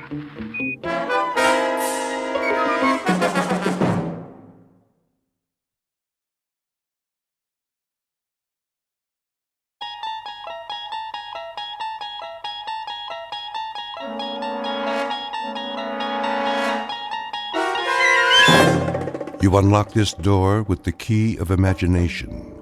Beyond it is another dimension, a dimension of sound, a dimension of sight, a dimension of mind. You're moving into a land of both shadow and substance, of things and ideas. You've just crossed over into the Twilight Zone.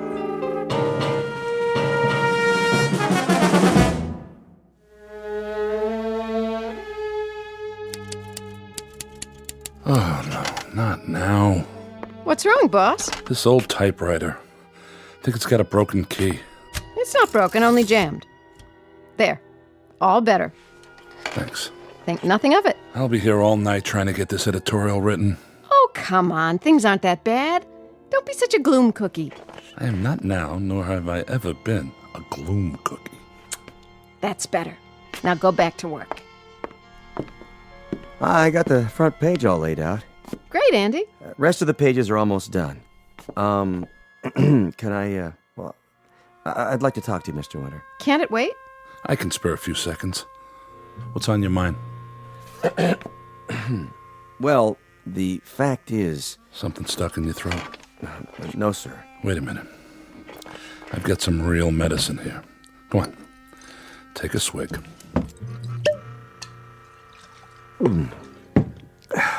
Thanks. Thanks, Mr. Winter. I hate to tell you this, but I'm resigning. You're the best editor a man could work for, but it's 8 weeks since I've been paid, and I know. I don't blame you. Well, I do. Andy Praskins, you ought to be ashamed of yourself. Jackie... The best editor a man could work for, and you repay him by quitting? I told you, I hate to do it. Then why? Because of a little setback? It ain't a little setback, and you know it, Miss Benson. And so does Mr. Winter. This paper was finished the second the Gazette came to town. How you gonna buck a syndicate like that? They can spend $1 million and still not feel it. They got a morning edition, a night edition. So I say, join them. You mean you're going to work for them? Starting tomorrow. And if you're smart... You... just get out of here. Andy? Good luck. Thank you, sir. I still say, you're the best. That's gratitude for you. Jackie. Get mad. Do something. That was our linotype operator who just walked out. Honey, it won't do any good to get mad. Andy's right. We're finished. Don't tell me that, Doug, please. It was your dream. Well, now I'm awake. Miss Benson, I'm afraid you're fired too. We both are. What are you going to do? See you to the door. Will you be all right? Sure, it's not the end of the world. Just a Danbury Courier. Take a look at tomorrow's headline. Mayor Stinson's daughter wins beauty contest. Pretty exciting, huh? Now look at the Gazette. Extra. Mayor and beauty contest fraud. Which one do you think's going to sell?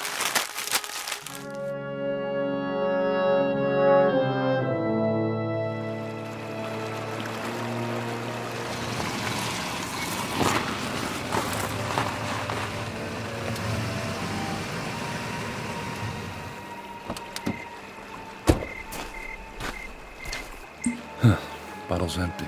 Oh, well. Young man, Yeah? might I trouble you for a match? For my cigar? Oh, sure. I think I have some. This is a beautiful, beautiful evening, isn't it? The bridge, the river. Smell the pines in the air. A pity you have to leave it all. What do you mean? Well, you were about to commit suicide, weren't you? That's none of your business. I agree. But a man ought to do a good job of it. I mean, to jump into the river from here could work. On the other hand, you might end up with nothing more than a head cold. I certainly wouldn't risk it. Oh, by the way, did you find that match? No, I'm out. No matter. Are you going to jump? Why? You want to watch? Oh, no. I was just thinking if you're not going to jump, maybe you wouldn't mind giving me a lift into town. Quite a psychologist, aren't you? One of the best, my boy, one of the best. Okay, come on. How did you do that? Do what? I didn't see a match. You just snapped your fingers. Oh, that. Just a little magic trick. Shall we go? Why not? Get in. Thank you, young man. You will not regret this. I promise.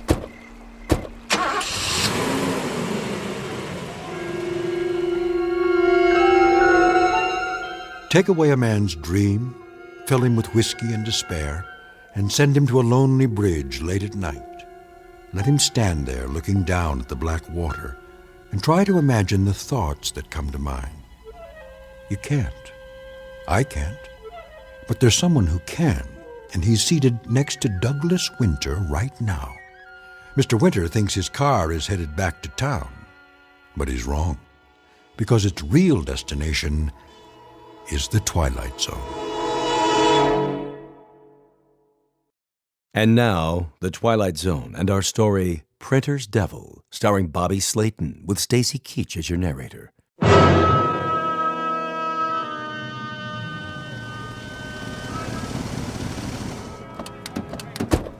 Here we are, beautiful downtown Danbury.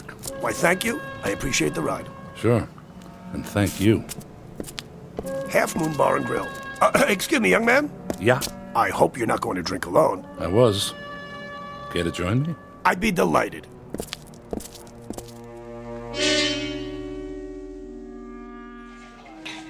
Feeling better? Not yet.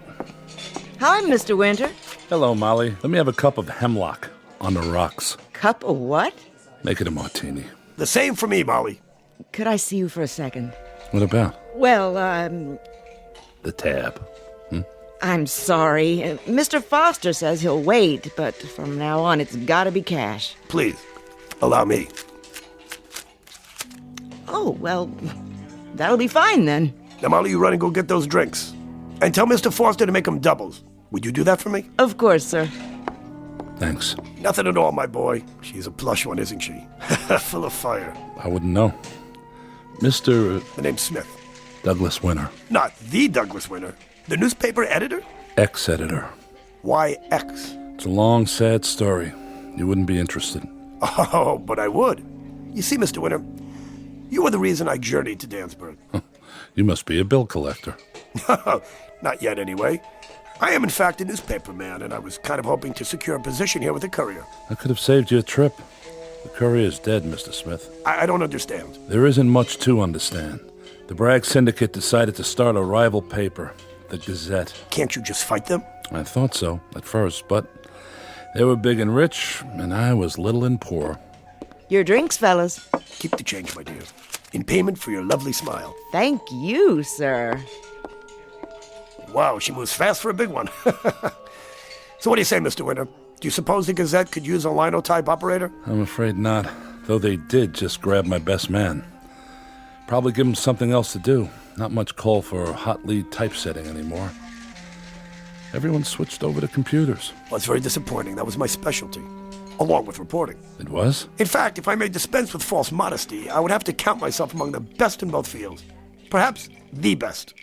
I don't know what to say yet. Then I'll say it for you. You put me to work right away, and I think you can save the Courier. How? I can't even pay my bar tab. Very simple. I will waive my salary until you're in the black. Then, of course, I would expect some compensation, you understand. I might never be in the black. Yeah, but then you might. It's a chance you have to take. That's certainly better than what you have now. You sure you know how to operate a linotype? Mr. Winter, that's like asking Paganini if he knows how to play a fiddle. I can make that keyboard do things you would not believe. Show me. Oh, with pleasure.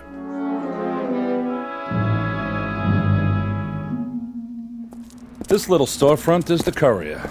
And that office building over there with all the lights on, that's the Gazette. People buy a paper for its news, Mr. Winter, not its building. Except in Dansburg. Why? Because there isn't any news here. There will be. Doug! Jackie, what are you doing here? I was worried. I've been calling your house since 8 o'clock and... I'd like you to meet Mr. Smith. Jackie Benson, my most valuable employee. Second most valuable, Mr. Winter. He says he's a linotype operator. You mean we're still in business? I don't know yet. Mr. Smith, let me see how long it takes you to set the lead story. Certainly. Here's the copy. The machine's in the next room. Who is he? I don't know. It's an old model. Listen to that baby hum. Would you be kind enough to hold my cigar for a moment? If you don't play Chopin's Polonaise, we're going to be disappointed. Oh, you won't be disappointed, I promise. This machine and I understand each other. Watch. Let's give it a spin, shall we? There. May I have my cigar back? What? Just put it right there in my mouth. Right. Let me see, I have to make a few modifications here, but on the whole, yeah, this machine's in fine condition. A little stiff, perhaps. Why'd you stop? I'm finished. That's impossible. See for yourself. Read the type. Mr. Smith, where did you say you worked? I didn't say. Is it important? Why would a man with your talent want to work for a hick paper like the Courier? Not talent, Mr. Winter. Genius. And geniuses can be unpredictable. Call it a challenge. What about you, Miss Benson? You don't look impressed. No. I'm amazed. I amaze myself sometimes, too, but this I must confess, this is not my true vocation. It isn't? Well, at heart, I'm a reporter. I've always been a reporter. You know how some people might have a green thumb? Well, you can say I have a green nose. Wherever there's news, this old nose smells it. I'm afraid it won't smell much in Danburg. Oh, who can say? So, well, am I hired? You would be, if I had a paper. But there's no use kidding myself. It belongs to half a dozen banks and finance companies, all ready to collect. How much would you need to pay him off? A lot. Plus 8 weeks of back wages to the staff, the delivery boys. And me? How much does it all come to? Roughly $22,861.23. Well, I think I can manage that amount. On a loan basis, you understand. Excuse us for a moment. Surely. What do you think? I don't know, Doug. What does he get out of it? What's his motive? Beats me. Well, then... Look, I'm going to give it a try. It's a chance to stay in business a while longer. And after all, what have I got to lose? Absolutely right. What have you got to lose?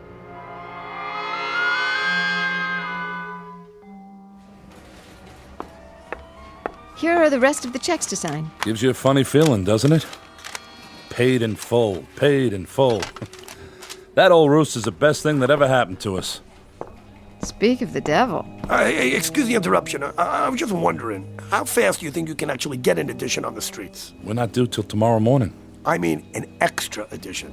I don't know, a few hours. But it'd be a hassle. We'd have to set it, round up the guys. Would it be worth a hassle, Mr. Winter, if we could actually scoop the Gazette? Depends on the scoop. How's this? I ran off a proof. I hope you don't mind. Let's see. At 10:20 this morning, the First National Bank at the corner of Elm and Hester Streets was robbed of $50,000 by a gang of... Let me see that. 10:20? It's only half an hour ago. I told you I had a nose for news. I'll have to check it out. You doubt my veracity? It's standard operating procedure, Mr. Smith. You should know that.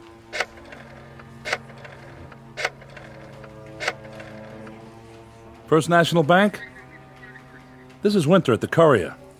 We have a report of a robbery and Huh? I see. Okay. Thank you. Doug? Let's get to work. Special edition, bank robbery, get your paper here. Oh, my good man, come over here. Let me show you how you're supposed to do that. Give me that paper. Daring daylight bank heist. Big stick up. Read all about it. Thug steal 50 grand. Extra, extra. Get her right off the press. Thank you, sir. Thank you, ma'am. Thank you. Thank you very much.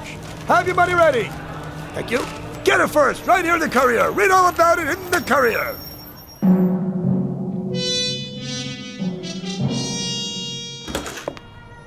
What a day. Don't you wish you could have seen Franklin's face? When did the Gazette finally come out? Not till 2:30. Well, the mood has certainly changed, hasn't it? Thanks to you. What have you got there? Oh, just a little story I thought you might be interested in for tomorrow's edition. High school principal exposed as bigamist? Mr. Harold J. Swanson, for 13 years principal of Danburg High School, confessed today that he is married to 2 women. The first Mrs. Swanson... It's not much, but it will sell papers. How did you get this? I keep telling you, I have a nose for news. I'll check it. Hello, yes, I'd like to speak to... I don't think Miss Benson trusts me very much. She's not used to this kind of pace. Well, you like it, don't you? Mr. Smith, there's nothing I like more. Love Nest at high school. Read all about it. Who'd have ever guessed? Why, that old goat. Here's the mail. All subscriptions. Honey, do you realize that in 2 weeks our circulation has doubled? Oh, and Mr. Franklin's here to see you. Here? Winter, I'm not a man to beat around the bush. You've had a few lucky breaks. It can't last, but I'm authorized to make you an offer. If you're smart, you'll take it. An offer on what, Mr. Franklin? Why, the Courier. We buy it, you and your staff go to work for us. Well? Sorry, we're not for sale. You actually think you can fight us? We can try. This offer will remain open till 7 tonight. After that, Winter, I'd advise you to find another line of work. Oh, turn up the heat. I already have. Under the Gazette. Come on, let's have some lunch. How much do you think they'd give you?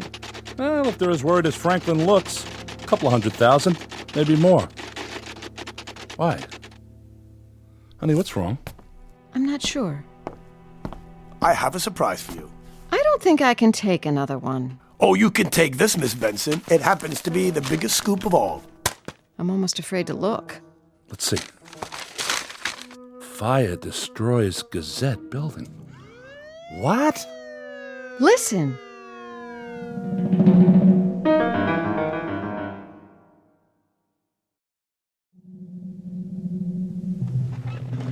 I don't blame you for being upset, but that's no reason to make accusations. Accusations? Facts! You started that fire, Winter, and you're going to pay. I'll see to that. Mr. Franklin... I've heard of some low tricks in the newspaper game, but this is the lowest. Mr. Franklin, I did not start that fire. How many times do I have to tell you? I don't care how many times you tell me. You had your papers on the street an hour after it happened, and that spells just one thing. You knew. I'll explain the situation one last time. Our new man was passing by. He saw the smoke and ran back. And in an hour, he wrote the story, ran off 5,000 copies. Winter, what kind of idiot do you think I am? The loud kind, Mr. Franklin. It so happens I have eyewitnesses to my whereabouts every minute of the day. Oh, we'll see about that. Yes, Chief Brown. Hello? This is Lawrence Franklin. Have you checked out Winter's story yet? Yeah, well, they're lying. They're covering up for him. What about that new man? All right. See that you do. Well? It may take time, Winter, but you'll pay for this. I don't think so, Mr. Franklin. I think your insurance company will pay for it. Who knows? They might even pay for the libel suit. What? The one I'm going to hit you with if you keep shooting your mouth off. Now, get out of here. We got work to do. Doug? Yeah? How did we get on the street so fast? I don't know. Do you believe him? Who? Mr. Smith. Do you believe he just happened to be passing by? Oh, Jackie, I swear, you sound as bad as Franklin. Where are you going? To talk to Mr. Smith. Hello, boss. What can I do for you? Answer a question. Did you start the Gazette fire? I? You. I'm afraid I don't understand. Why not? It's clear enough. Did you start the Gazette fire? It was started by a faulty electrical system. You sure of that? Mr. Winter, I never write up any item I'm not sure about. It's a matter of ethics. The men say you never left this room. They're busy. You can't expect them to notice every little thing. Well, I suppose not. And you can't expect me to get my work done with editors hanging over my shoulder, can you? Oh, by the way, Andy Praskin's called. The linotype operator I told you about. I think I'll hire him back and put you on full-time reporting. No, that won't work. That won't work. I've made certain modifications to the machine, and look, I just don't want anybody touching it. They'll mess it up. But you hire him back. Just give him another job. It's twice as much work for you. No, I don't mind. I've got this baby trained.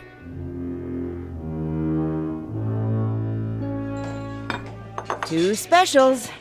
Anything else, folks? Not that I can think of, Molly. Well, just let me know. Doug, tell me about Mr. Smith. Exactly how did you meet him? I told you. I ran into him that night. Where? The end of Pine Trail, the bridge. What were you doing out there? I don't know. Hunting butterflies. You don't have to get defensive about it. Look, we met. I hired him. He put us back in business. What more do you want? Did you check his references? No, I didn't. Do you even know where he stays in town? Why are you so worried about him anyway? Because I smell trouble. That's why. Trouble? 1,500 new subscriptions, a sellout every day, and you call that trouble? Don't you want the Curry to succeed? You know I do. Well, then stop griping. All my life I've dreamed of this, and I'm not going to let you spoil it.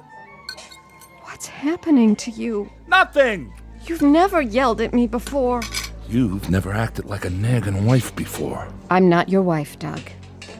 And I never will be at this rate. Well, that's okay by me. You can't stand that, can you? You can't stand a man once you know he can take care of himself. Once he's on his way to the top. Doug, please. I'm sorry. Tell Molly to start a new tab. Who are you? Ernie Pinzer. And you? Rich Miller. What are you doing here? Working the printing press. Who hired you? The old guy, Mr. Smith.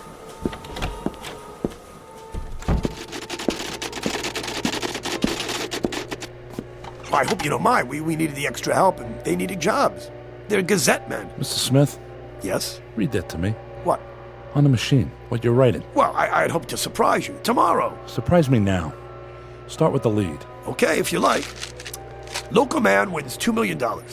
E.J. McLeod, for 16 years, clerk at the Danburg Water and Power Company, learned last night that his sweepstakes ticket was... That's enough.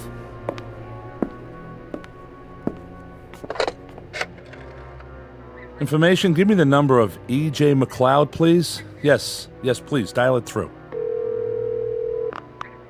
Hello, Mr. McLeod? This is the courier. I'm sorry to disturb you, but have you heard any news on your sweepstakes ticket yet? I see. No, I haven't heard a thing either. I was just wondering. Thank you. Good night. Well, you made a mistake this time. McLeod doesn't know anything about it. I never said he knew. I said he won. What are you talking about? How can you win $2 million and not know it? By not bothering to check your mailbox for a telegram? You're bluffing. You know what the odds are of winning those... Courier, Winter here. Well, Congratulations. That was McLeod. You see? No. The telegram was delivered. He only just now read it. I swear, if you sent it, if you're stringing that man along... Mr. Winter, would you sit down, please? I think it's time we had a little chat. Maybe it is. I think the occasion calls for a touch of the creature, if I may say so. I'm all out. Oh, no, I think you're fine. You're mistaken. Open up the drawer. A fifth of scotch. With my compliments. Now tell me, are you happy with the way things are going around here now? Of course I am. For the moment. Meaning what, sir? Meaning Franklin was right. We have been lucky. You can't expect that kind of luck to last. They'll rebuild the Gazette and we'll be right back where we started. Mr. Winter, what if I were to tell you that you could expect the luck to last? I'd say you're an optimist. Oh, I am that. But I'm also a man of my word. Isn't that true? You have been so far. Everything I promised you, I have delivered. So you have no reason to doubt me. What's all this leading up to, Mr. Smith? A simple proposition. I took the liberty of preparing this document here. I hereby guarantee, you understand? Guarantee that you will become the most successful newspaper editor in the world within 5 years. And that you will remain so for the rest of your natural life. If you will just affix your signature right here. I, Douglas Winter, agree to relinquish my immortal soul to the bearer upon my death in exchange for his service. You're the devil? As a sophisticated, intelligent man, you know the devil doesn't exist. Yeah, that's true. And you also know that the world is full of rich, crazy old men who just do things for crazy reasons. Why not just think of me that way? I do, Mr. Smith. Excellent. Use my pen. This is ridiculous. Of course it's ridiculous. You said it's ridiculous. I've agreed with you. And yet, look at you. You're still hesitating. You don't believe I'm the devil, do you?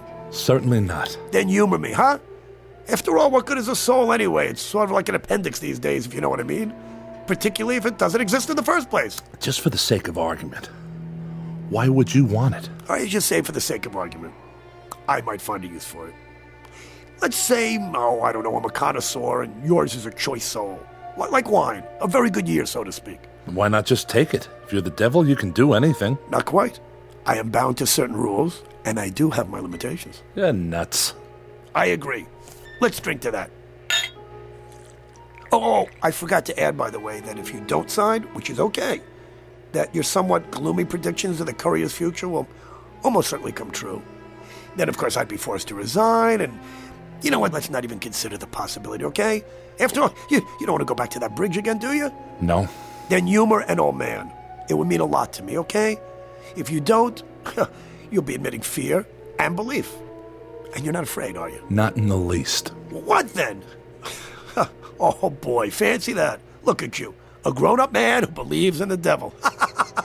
Oh, give me that stupid pen. Well done. Here. I hope that's the last I hear of this nonsense. I'm sure you do, Mr. Winter. I'm sure you do.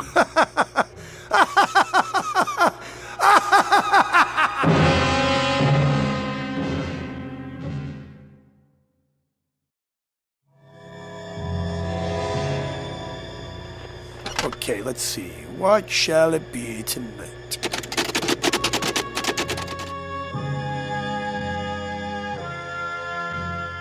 Doug?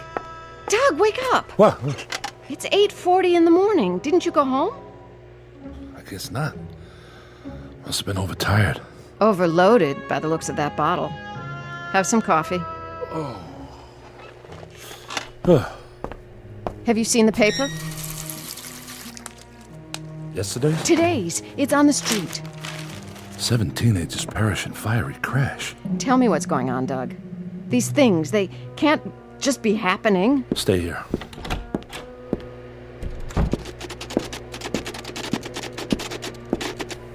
Good morning, boss. What do you know about this? I only know what I read in the papers. Has it happened yet? Why, of course. How else could... You know what I mean. Let's see. Oh, yes. An hour and a half ago. Oh, so awful. Nice young people, wasted lives, so much to live for. But of course they've been drinking, you know. You caused it. Mr. Winter, I was here all night, and so were you. How could I have caused it? I don't know yet. About last night. That was just a gag, wasn't it? Well, it did have its amusing aspects. I mean, you're not... Not what? Nothing. May I go back to work now?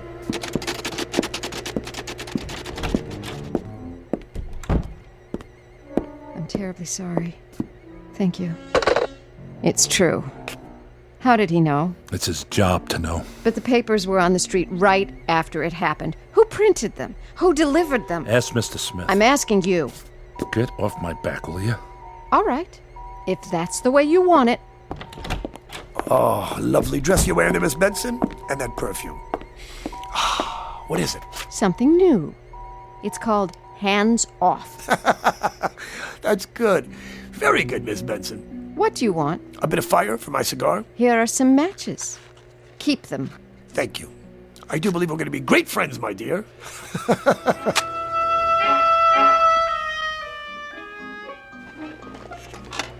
Okay, now then, what next? Let's see. Extra, extra, read all about it. Mayor Stinson strangles his wife. Murder, extra, extra.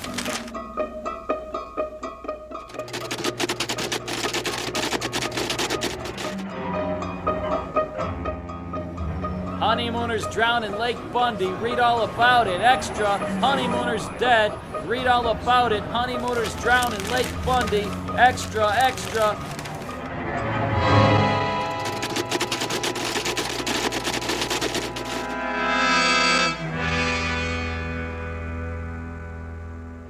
You've got to fire him, Doug. You've paid back the loan. You don't owe him anything. I can't. Why? Just kick him out. Or do you want him around? It isn't a matter of... Then what? He's taken over. He's running the Courier, not you. Him. Well, he isn't doing a bad job of it. We're selling out every edition. You're selling out more than that. A lot more. Goodbye, Doug. Hey, aren't you being a little hasty? Mind your own business. Whoa, whoa, whoa. This is my business. I do have, one might say, a proprietary interest in everything connected with the Courier. Well, I'm not connected with the Courier anymore. I wish you would reconsider. The fact is, I've developed a special fondness for you. Get out of my way. Psst, a word in your ear? Why, of all the... You'll be sorry you did that. Not as sorry as you'll be if you ever say anything like that to me again. Where's Miss Benson going? Ah, love's labor's lost, Mr. Winter. She left us. It's your fault. I have only done what you asked me to do. That's a lie. Oh, really? You wanted success? You accepted my help of your own free will. And the only thing that makes a paper successful is news. I never said what kind of news. Then you did make those things happen. Every time you sat down at that linotype. You didn't tell me people would be hurt. Hey, you didn't ask. You must pay a price for success, Mr. Winter. Everybody must, okay? Of course, the price does vary. Come on, don't feel too bad, my boy. You're not the first editor I've helped out. I don't want your help. Get out. Sorry, we have a contract. And there's no way out of it. But there is one thing you could do. What? Pay up. But if you are the devil, you can't take my soul until I'm dead. That's right, I can't, can I? Wait, is that another story I smell? I think so. What are you writing? Oh, no. This is awful. At 11:30 tonight, Miss Jacqueline Benson, formerly of the Courier, suffered grave injuries from a head-on collision with another car on Bascom Road. Cancel it! I'm sorry. Then change it! No, I won't do that either. What is written here comes to pass. Look, I told you I made modifications, didn't I? So you see, I didn't lie. I don't make things happen, Mr. Winter. The machine does. But why Jackie? Look, I do have other clients, and I've spent a great deal of time here, Mr. Winter. And I thought this just might be a nice way to wrap things up. Look, it doesn't say she died of her injuries. I mean, I could add a few lines, but that's entirely up to you. Will this help you to decide? What's that? It's a .45 caliber automatic, I believe it's called. I carry one with me just in case. If you should decide to, conclude our contract, and I think you'll find this method a good deal surer than the bridge. A lot quicker, too. Give me that. That leaves 3 bullets in the clip, as I recall. Or is it 5? I fired right at you. How could I miss? You didn't. Then I'll use something else. Where are you going? Find a monkey wrench, and when I do, I'm going to throw it right in the middle of your plans. That's the spirit, my boy. Never give up. Okay, let's see. 10:15. You have exactly 1 hour and 15 minutes.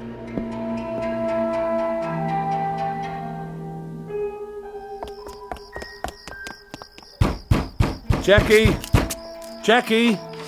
Hush! You want to wake everybody in the neighborhood? Where's Miss Benson? She ain't in. When did she leave? About 15 minutes ago. Did she say where she was going? That's no concern of mine. Miss Benson? Have you seen Doug? Well, isn't he at his desk? No. The truth is, Mr. Smith, I actually came here to talk to you. Oh, really? First, I want to apologize for slapping you. Second, I want to ask you to do something. And what might that be? I want to ask you to go away. You've done a great deal for the paper, but I love Doug. The way he's been acting since you got here, I hardly recognize him. Are you holding me responsible? Please, Mr. Smith, just go. I'll agree to anything you want. Well, you can't expect me to make a decision like this on the spur of the moment. Hey, what do you say we take a little drive and talk about it in private?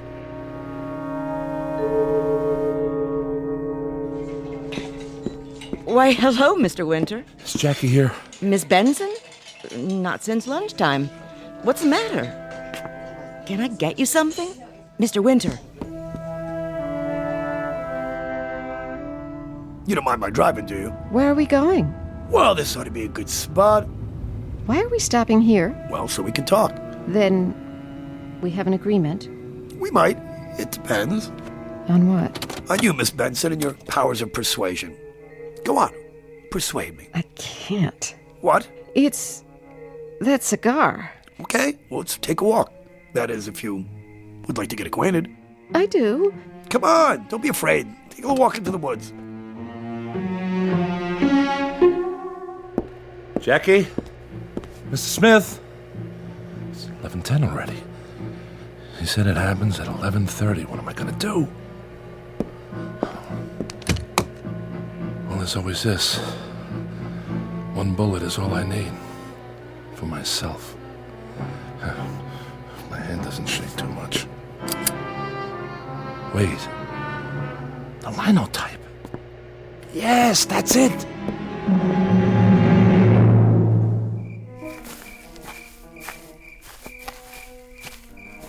Ah, the smell of the pines. This is a lovely, lovely night. Downright romantic, wouldn't you say? Come on, why don't we sit down here? Come on, we'll talk. I can't. I just can't. Wait, where are you going? Wait. Hey, where are you going? Come here.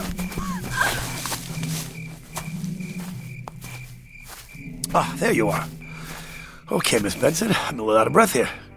But it is time to conclude our deal. No need to get up. I'll sit next to you and what's happening? What's happening here? What? Mr. Smith? Mr. Smith, where are you?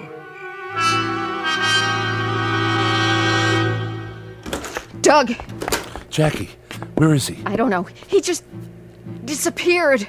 Doug, what is this all about? If you don't tell me, I will go out of my mind. If I do tell you, you'll think I'm already out of mine. What's this? Something I wrote. Read it. Mr. Smith, formerly of the Courier, resigned his position and left Danburg at 11:29 this evening. His contract with the publisher was declared null and void due to Mr. Winter's incomplete understanding of the terms. What contract? I don't understand. Neither do I, honey. But he's gone. That's the important thing. Doug, you... I said he's gone. But how do you know he won't be back? He's a funny guy. He doesn't go anywhere unless he's invited. Did you invite him here? In a way. And I'm going to spend the rest of my life making up for it. How? Well, the first thing we'll do is get rid of that old linotype machine. It's time we switched over to computers. Will you tell me what you're talking about? Maybe I will, someday. But for now, the Half Moon's still open. I'll tell him to cook up something special. How does an engagement dinner sound? Doug, are you all right? Never felt better in my life.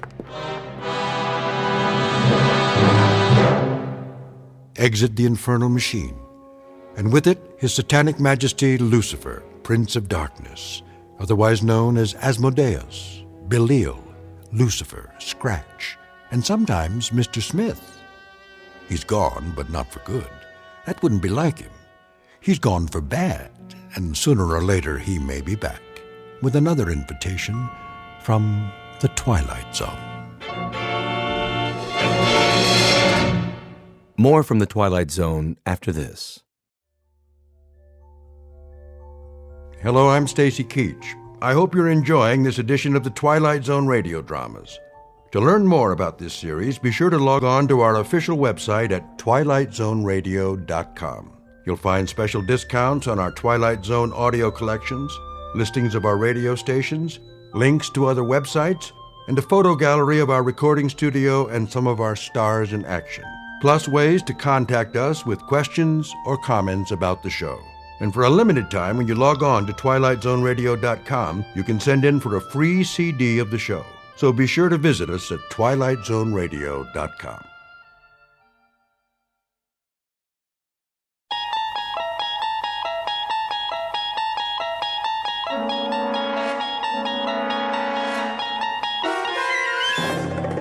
You unlock this door with the key of imagination. Beyond it is another dimension. A dimension of sound, a dimension of sight, a dimension of mind. You're moving into a land of both shadow and substance, of things and ideas. You've just crossed over into the Twilight Zone.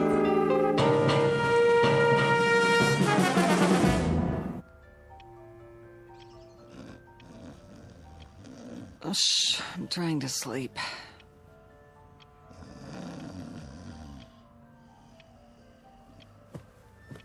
I said I'm sleeping. What? Oh, what time is it? Wilma. Ow. Wilma. Oh, leave me alone. What does the clock say? Huh? 9:17. It can't be. Oh, didn't you set the alarm? Wilma!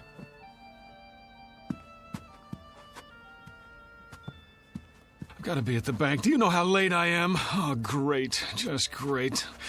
I don't even take my clothes off. No more parties. Never again. Oh, be quiet about it. Sure, go on. Get your beauty sleep. You feel lousy. Never mind how I feel. So I'm late for work. So what? No skin off your nose, right?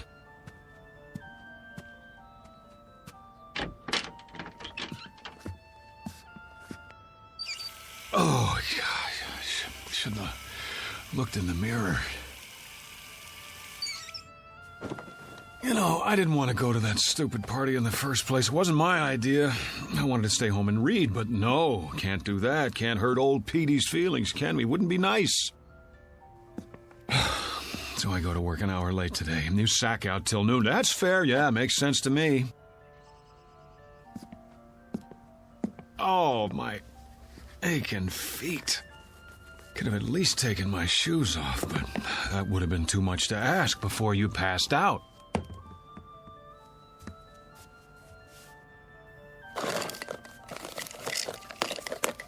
Oh, boy. Rearranging my stuff again, huh? Okay, I give up. Where'd you put it? Wilma! Wilma, where's my razor? Would you please tell me that much? Huh? Hey, wake up! Leave me alone! Snap out of it. I'm late, I said. Come on! Get away from me! Never mind the dramatics. Just tell me what you've done with my razor, and I'll clean up and get out of here. Then you can go back to sleep for as long... Don't do that! What's the matter with you? No! I'm not even touching you. Are you sick or something? Wilma, I asked you... Who are you? What kind of a question is that? How did you get in here? Well, as I dimly recall, I staggered in about 2 a.m. with you at my side. After that... What are you doing in my bedroom? Oh, you mean this isn't the YMCA? I suppose I could have slept on the couch if you wanted me to. Am I forgetting something? Did we have an argument? Because if we did, I'm afraid I... Get out of this house! Come on, honey, knock it off. I'm late enough as it is. Just tell me where you put the razor so I can shave, change my shirt. Out! Out! I'm in no mood for jokes. If you don't, I'll scream again, louder. Wilma! How do you know my name? It's on our marriage license, remember?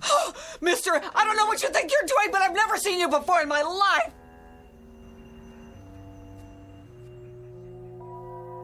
cameo of a man who has just lost his most valuable possession. He doesn't know it yet, but he's about to find out. In fact, he doesn't even know there's been a loss, because, like most people, David Gurney has never given much thought to the matter of identity. But he's going to think about it from now on, because that is exactly what he's lost. And his search for it will take him through unknown territory in one of the darkest corners of the Twilight Zone. And now, The Twilight Zone and our story, Person or Persons Unknown, starring John Schneider with Stacy Keach as your narrator. Did you hear me? Get out! Because you've never seen me before. Now you don't even know your own husband. Oh, you're beautiful. What a time to go psycho on me. Now, look, whoever you are, I don't want any trouble. But if you don't get out of here, I am going to call the police. Easy, Wilma. Take a pill or something. Stay away from me! Go ahead. Call the police. Call the fire department. Call the paramedics. Tell them to bring an oxygen mask because there's a man here who's dying of a hangover. Oh, my head. I'm not bluffing. If you're not off that bed and out of this room by the time I count to 5, I'll make the call. I swear. 1, 2... Cut it out, will you? I've got a splitting headache. 3, 4, 5. This isn't funny anymore. Give me the police. Hello, police? I'd like to report a guy who... Give me that. Have you gone crazy? What are you gonna do? Kill me? I'll scream until the neighbors come. All of a sudden, I'm a stranger? I suppose I didn't buy this king-size brass bed and the lamp and the carpet and the wallpaper to go with it. If I didn't, who did? Santa Claus? Oh, you're insane! Boy, this is what I call a delayed reaction. 2 martinis at midnight and she gets drunk the next morning. Go back to bed, sleep it off. You cannot tell me what to do. You got it. I won't waste my breath. Now, what are you doing? Changing my clothes. What are your panties doing in my drawer? Your drawer? Where did you put my socks? If you don't keep your filthy hands out of my things... Filthy? Yeah, well, if I had time to take a shower... What in the name of... Those are my dresses! So I see. What did you do with my clothes? Oh... The Lord is my shepherd. All right, I'll wear what I had on last night, but if anyone says something at the bank, I'll tell them whose fault it is. My darling, brain-damaged wife with her defective sense of humor. Daily bread and forgive our sorry trespasses as we forgive those who trespass. I'm going to work now. When I get back, you'd better have things straight again, understand? Do I make myself clear? The kingdom, and the power, and the glory, now Goodbye. and forever. You gotta help me.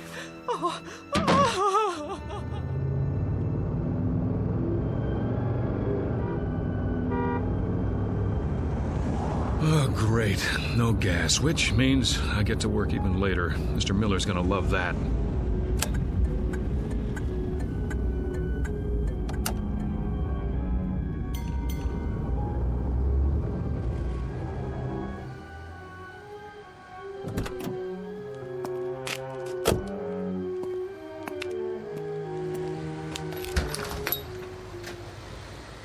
Come on. Here's your change. Thank you, sir. Fill it up on number 3. Cash or charge? Put on the card. Here. You have ID? Yes, I have ID. Every kind you want. Here, look, I'm in a hurry. Would you run the card while I pump the gas?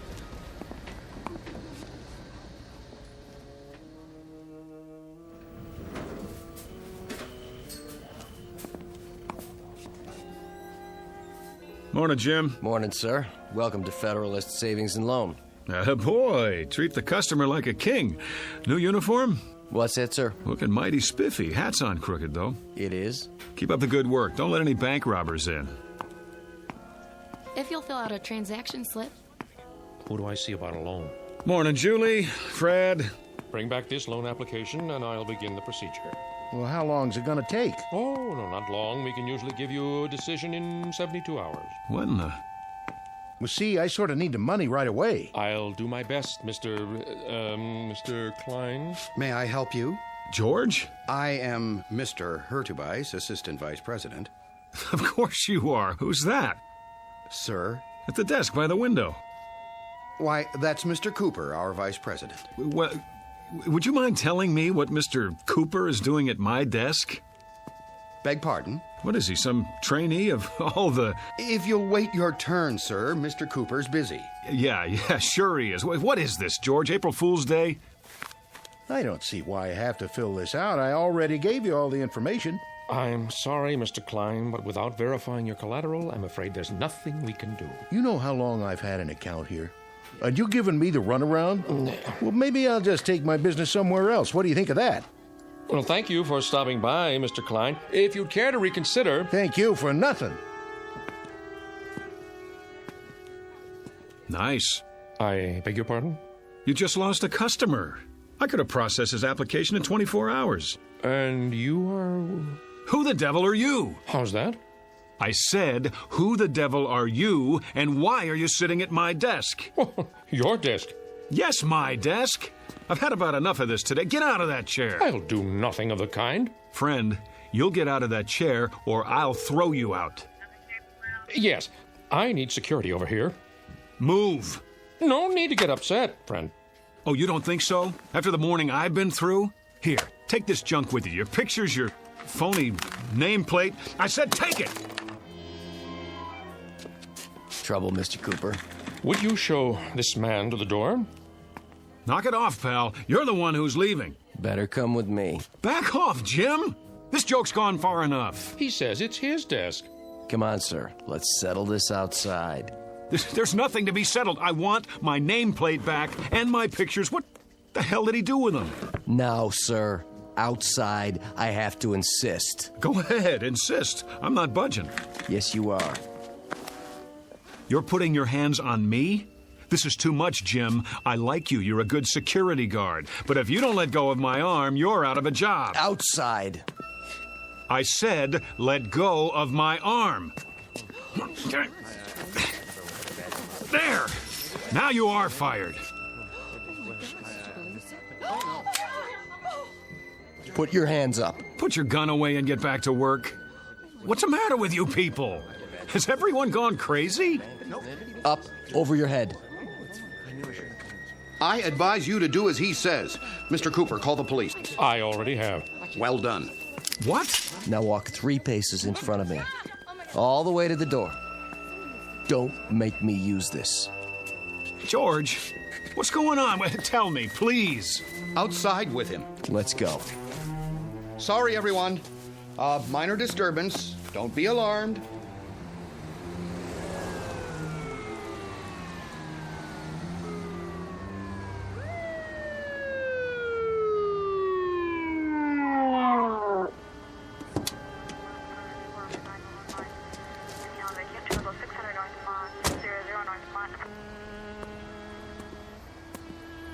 This the man? That's him. Hands behind your back.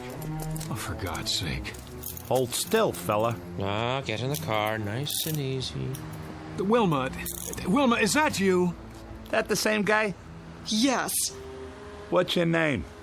Why don't you ask her? We did. She doesn't know. Doesn't know? After 11 years of marriage, she doesn't know. He's a complete stranger to me, officer. I can't tell you how frightened I was. Let's go. Wait, Mrs. Gurney, let me introduce myself. I'm David Gurney, your husband. Well, what's everybody staring at me for? That's who I am. Tell him, Jim. I've worked with this man for 4 years. Tell him. Never saw him before. He just walked in and started a ruckus. Slide in the back seat. Come on. Wait, you don't believe I'm David Gurney? I can prove it. Look in my wallet. Go ahead. Take it out of my back pocket. Then we'll see. No wallet? Sure there is. Check the other pocket. Nope. Nothing. But I had it. Oh, hold on. The gas station. I must have left it on the counter. Everything. Driver's license, credit cards. Watch your head.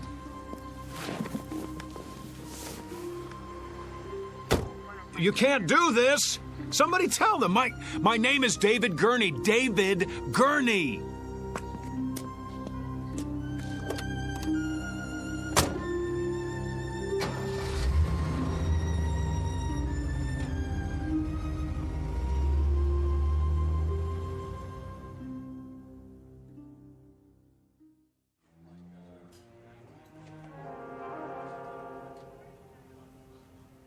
On your feet. Where's the doctor? Right here, my boy. Sorry to keep you waiting. Thank God. You don't know what it's like sitting here listening to those lunatics. Well, I think I do. If you'd like to come with me? Let's move it. I see you people have finally come to your senses. Now you can sign the papers and I can go home. You're not going anywhere. Not just yet. What is this, a jail? No. I thought you understood that. It's not part of the penal system. What would you call it then? An isolation wing at the state hospital. I thought that was explained when you were brought here. Then if it's not a jail, I'm leaving. Very probable, eventually. But for now, there's a 72-hour hold. I thought we'd talk a bit first, Mr. Gurney. David Andrew Gurney. So you've said. Well, let's go down the hall, shall we? We'll be more comfortable in my office. You heard him. You don't have to manhandle me. It's all right. He's not dangerous. If you say so. Please, follow me. Got a regular loony bin in here. Oh, let's say a few people who are confused. I think of it as a kind of hotel for the weary mind. Yeah, only they can't check out. Actually, most of them will be released. A few are violent, but you're not like those, are you? Well, I should hope not. Come in, Mr. I suppose I must call you Mr. X for now. I told the officers who I am. I've told everyone. Please have a seat. Where's the couch? I'm afraid you've seen too many movies. Of course, if the chair is not comfortable.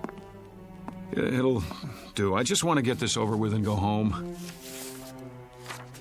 And where is that? I've been through this before. You still insist that you live in Miss Berenson's condominium and that you are her husband. Yet she's unmarried. We've checked. How do you account for that? I don't care what she says. I know who I am. No need to get upset. Everybody's telling me I'm not who I think I am. But what do you expect me to do? Relax? It must be a challenge to your belief system. But if I'm to help you, then you've got to come to terms with the facts. And what are the facts? Couldn't say just yet. The police are running your fingerprints, and then we'll have something to work with. But for now, this person you think you are, we know that he doesn't exist, except in your mind. Oh, we know that, do we? It seems that you've invented him, whether out of whole cloth or people you've known. You're lying. And why would I do that? I don't know, but you are. You've got to be. A man can't live for 40 years and all of a sudden... Is that how old you are, 40? Yes. And then, just because he loses his driver's license... We're checking the place where you say you left it. But it wasn't just that. Everyone at the bank agrees that... You put a lot of stock in everyone else's opinions. How about mine? Well, we must begin somewhere. Consensus matters, doesn't it? Surely you can see... I see that they're all lying. That's what I see. How can you be sure they're not telling the truth? At least as they see it. That's what I'm doing. So you believe they live in a different world, a world with different rules, a different history. I don't have any idea, but I know what I know. Ah, there's the conflict, you see. We have to resolve it somehow before you can move on. What chaos we'd have if each of us believed in a separate reality. What about my reality? Doesn't that count for anything?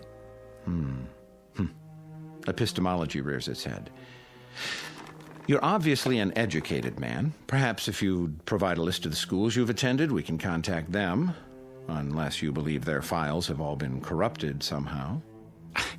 All right, let's go over it again. I live at 2457 Lime Rock Avenue, Los Angeles, California. But we've established that Miss Berenson lives there. Her name is not Berenson, it's Gurney, and she's married to me. In fact, she is not married to anyone. Oh, that's a fact, is it? Her name is on the lease. She has ID, car registration. Let me see it. Well, that can be arranged. But for the time being, I'm afraid the burden of proof is on you. Oh, that's reasonable.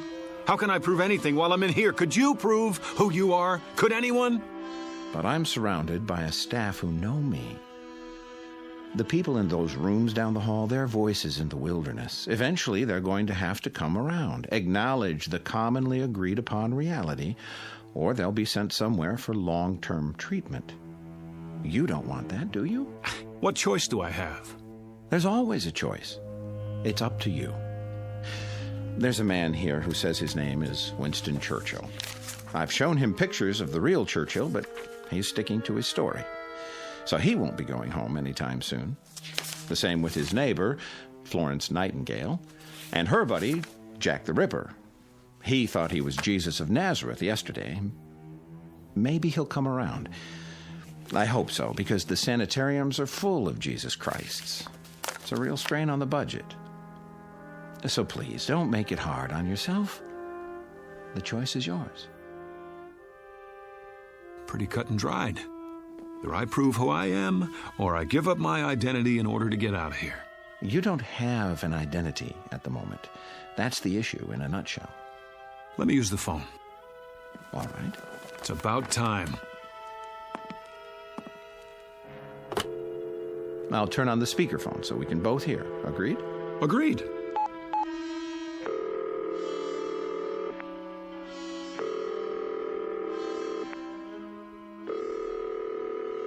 Front desk. This is Dr. Koslenko. Let me have an outside line, please. Yes, doctor. What number?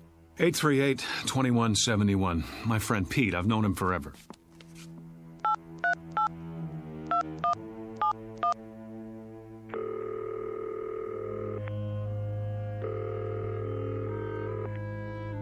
Hello? Hello, Pete. Yeah? Who's this? It's Dave. Look, you don't know how glad I am to hear your voice. Listen. Dave who? Pete, for God's sake, Dave Gurney. Wilma and I were at your place last night. Don't kid around. I think you have the wrong number, fella. But we went to school together. He's my best friend. Care to try someone else? Let's just cut through all this. Call 272-3478. Ask for Mrs. Gurney. Very well.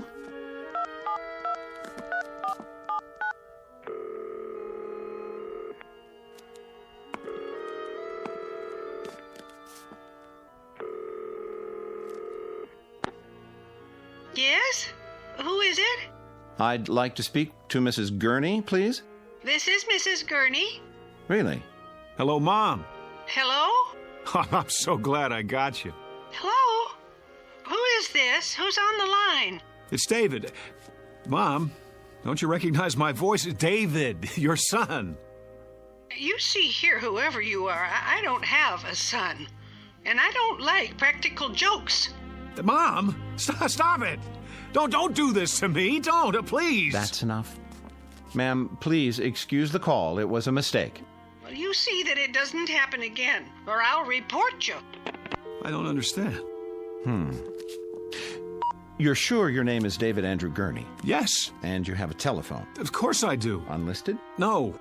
Then it's likely you'd be in the telephone directory, isn't it? In fact, there's no doubt. What do you... Yes. Where's the phone book? Right here. You'll notice it's the current edition for your area. Go ahead, open it.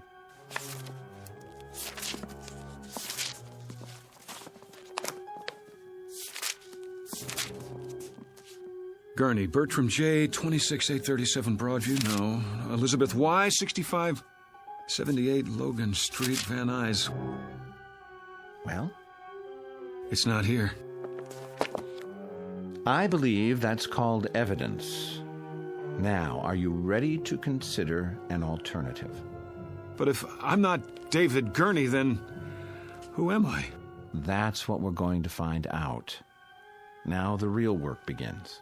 In other words, I'm crazy, just like the guy who thinks he's Jack the Ripper? That's what you're telling me? Well, let's say temporarily disoriented.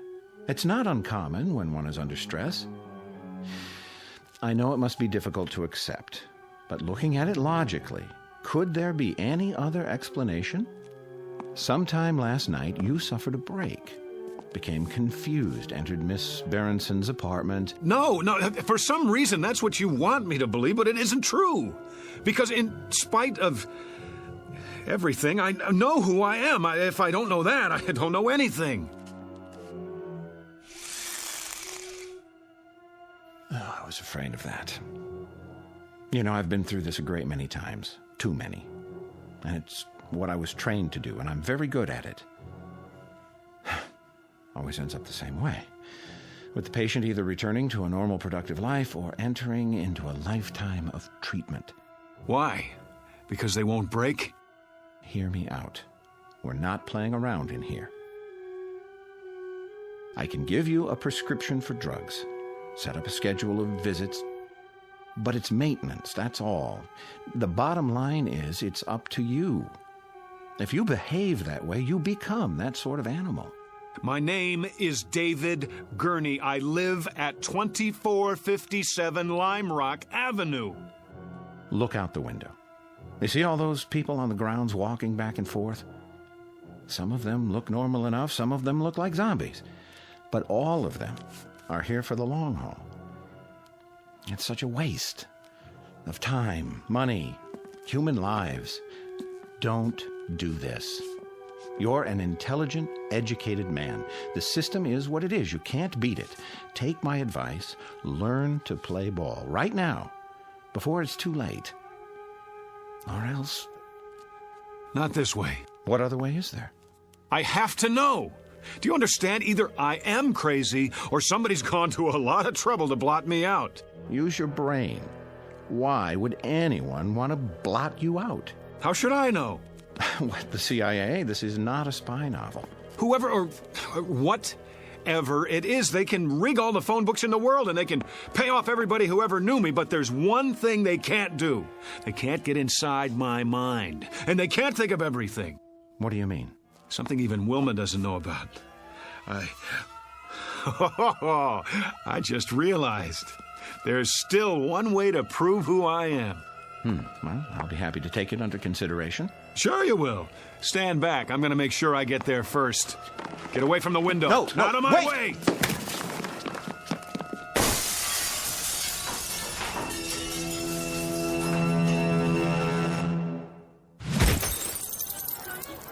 All right, everybody, line up. Rec period's over. Back inside. We better stop him. He's getting away. Oh, he's already outside. Get the keys to the gate. I don't have them. Man, oh man, look at him run. Sure is in a hurry. I couldn't have done that. Must not have taken his meds today. Call the cops. This is Braywood General. We have a patient over the wall. Put out an APB.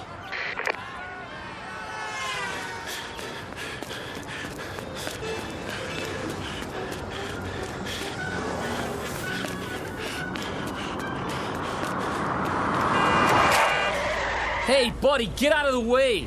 Give me a lift. Yeah, sure. I have to get out of here. Yeah? Well, call a cab. I don't have any money. Did you help me?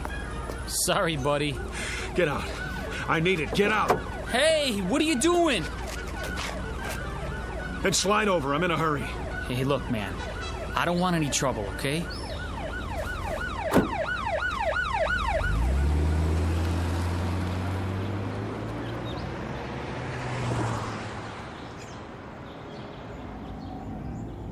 Just keep your mouth shut. I won't hurt you. Hey, who's after you? The cops? Huh? What'd you do? Nothing. That's just it. Nothing. And what are they chasing you for? Because I don't believe their lies. Oh, I get it. You're on the run, right? Is that it? Something like that. It's okay, man. I'll play ball. Just stay calm, okay? Turn right there. There's an alley. Oh, thanks, kid. Look, where do you want to go? Downtown L.A. You know how to get there from here? Sure, but don't take the freeway. Go the back streets. I'll show you.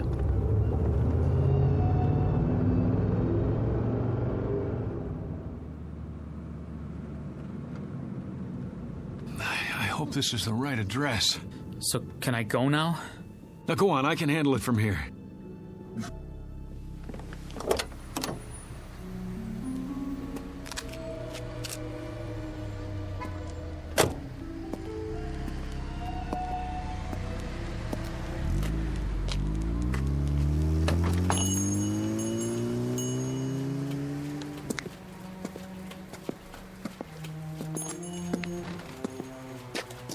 Can I help you? Oh, I sure hope so. This is the place where people pick up photos, right? Sure is. Good. I thought I got it right. You have a receipt? What? The receipt for the photo. Did someone take your picture? That's right. And he told you to come here? It was in Griffith Park with my wife. We were walking past the merry-go-round. It was last Sunday. A man came by with one of those big cameras. Dave, that man just took our picture. Beautiful shot, too. What are you doing? Here you go, folks. I didn't say you could do that. Oh, there's no obligation. Take this ticket to Photos Are Us. Address is right on it. If you like the picture, it won't cost you an arm and a leg. 8x10s, wallet size, 3x5. He gave you a ticket. Yeah, but I don't have it with me. Then I can't help you. We have hundreds of proof prints. That's what I need. Proof. Hold on. I can almost see the number in my mind. 670. Yeah. That's it. 6708777. I remember because of the 4 sevens. Maybe your wife's got the ticket. No, she's forgotten about it. I was going to surprise her. Sunday, that would be the 14th. I'll check the files. You found it? This must be the one. Hey, let me have it. Wait, was that 4 sevens at the end or 3? There's only one way to find out. Yes! Is that it? Yes! Yes, that's it! Oh, you don't know how important this is to me. You okay, mister? I am now. That'll be $4.75 for the enlargement if you want extra prints. Hey, mister, you have to pay first. You. Hello, Mr. X. What are you doing here? I might ask you the same question. We've been following you since the hospital. I wanted to see where you'd go. What is this? All right, hands behind your back. Wait! You have any knives or weapons in your pocket? I said hold on! It's all right, officers. I'll take responsibility. The guy owes me money. Oh? $4.75 to be exact, plus sales tax. And do you know what for? I'm sure you're going to tell me. Proof that I'm not crazy. Really? And what kind of proof might that be? I told you they couldn't think of everything. Well, I was right. I suppose you found a signature or some such? That wouldn't be enough, would it? I could have signed it at any time. Correct. Or if it's something else, I could have printed it up or bought it like a fake driver's license. I doubt that you've had time. What about a photograph, Doctor? A picture of me, hand in hand with the woman who says she never laid eyes on me before this morning. Is there some way to explain that? What do you have there? Go on, open the envelope, take it out and look at it, and then tell me what you think. Well? And what am I supposed to see? Me, with Wilma at Griffith Park last weekend. That should establish something. I don't understand. What's to understand? You need glasses? This is a photo of you in front of a carousel, alone. Let me see that. No, it was different a minute ago. A picture of 2 people, 2. You saw her. Tell him I showed you the picture. You didn't show me nothing, mister. Just looked at it yourself, then you tried to run off without paying. But I tell you, she was there. We were there, together. Come along now. We'll go back and talk this over. No, we were there together. Together. Together. Together. We were... Dave? Together, I tell you. Dave, honey, wake up. What? Oh, where am I? In bed, you were dreaming. Oh, Wilma, it seems so real. That's why they call them nightmares. You want me to get you something? No, that's all right. What time is it? 4 in the morning. Go back to sleep. You have to be at work in a few hours. Whew, I must have had the nightmare, the granddaddy of them all. That'll teach you to mix scotch and martinis. Well, no, that'll teach me. Sorry I didn't put you in your pajamas, but I was a little out of it myself. Forgive me? Oh, sure I do. Don't blame yourself. You're in a rare mood. You don't know how happy I am just to be here. I love you, too. Oh, you better check the alarm. I'm not sure if I set it. I can't see. I'll turn on the lamp.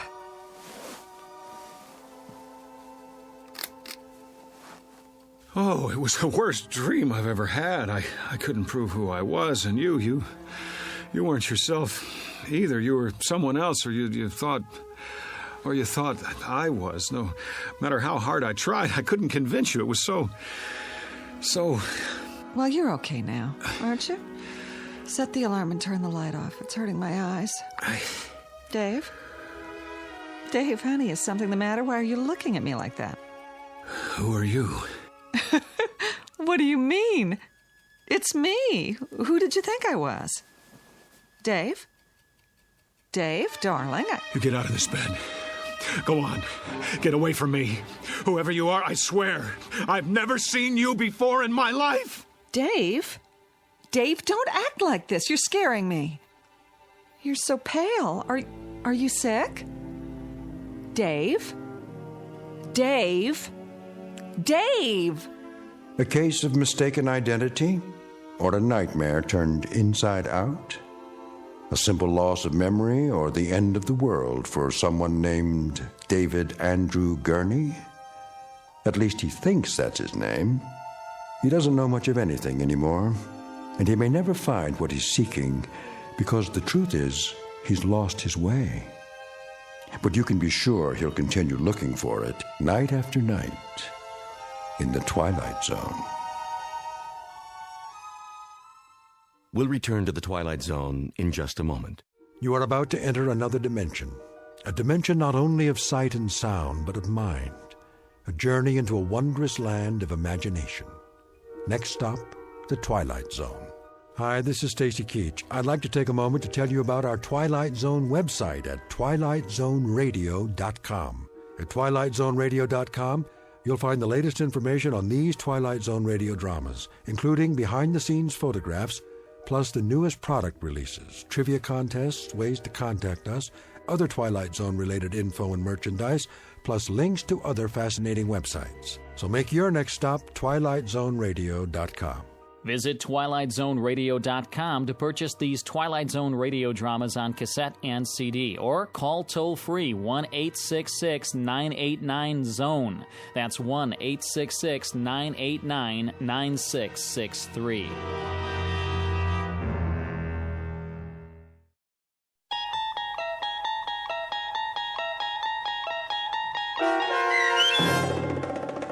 Person or Persons Unknown, starring John Schneider, with Stacy Keach as your narrator, was adapted for radio by Dennis Etchison and written for The Twilight Zone by Charles Beaumont.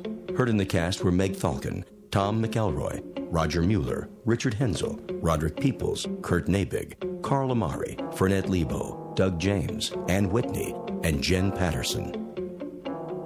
The producers of The Twilight Zone wish to thank CBS Enterprises and the Rod Serling Estate for making this series possible.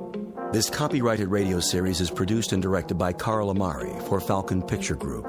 Sound design and custom Foley effects for The Twilight Zone by Cerny American Creatives Bob Benson, Craig Lee, Michael Slaybach, and Matt Sorrow. To learn more about the Twilight Zone radio dramas and to contact us, visit our official website at twilightzoneradio.com. Doug James speaking.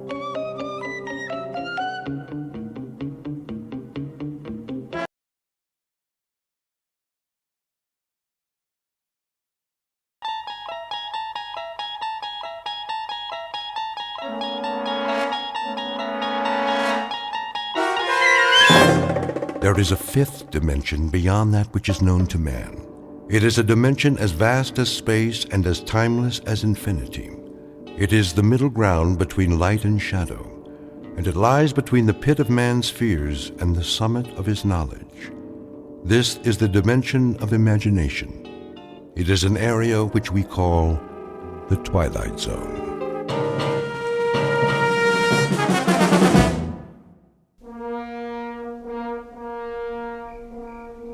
Blast-off area must be cleared by 0200 hours. All personnel, please stay behind the steel fence. Repeat, the blast-off area must be cleared by 0200 hours. That you, Markison? Evening, Conrad. Thought I'd find you out here. You thought right. Look at her. Like a needle pointed straight up at the sky. Pretty big needle. Odd, isn't it? Why do you say that? For us, I mean. Odd way to spend the last night. Yeah, I couldn't sleep. Neither could I. But what a thing to do. A last night on Earth you don't spend in the middle of the desert looking at your transportation. A last night you spend it enjoying Earth. You walk around its streets, you go into its bars, you dance with its women. Yeah. You drink in its view, savor it, enjoy it. But not us. That ship out there. We'll have all we want of her and more. She'll be our world for quite a while. 113 feet long by 18 feet wide. And yet here we stand, Conrad, watching her. Just 3 hours before we take off. Maybe we're trying to get used to the idea. Oh, we'll have plenty of time to get used to it. That'll be our city and country and house and front yard and backyard for the next 3 months. And we won't have any choice in the matter. Markson, could I ask you a question? Go ahead. Are you afraid? Of some things, I guess. The unknown, loneliness, the silence up there. But the ship, after all the work that's gone into her, I don't think so. How about you, Sam? It's different. You're ready for this. 3, 4, 5 years. It's all you've prepared yourself for. But it's not the same with me. We both went through the same flight training. I know, but I'm a scientist, Markison, a biologist. My whole life, my world has been books and slides and microscopes. I'm being sent up there because they need my mind.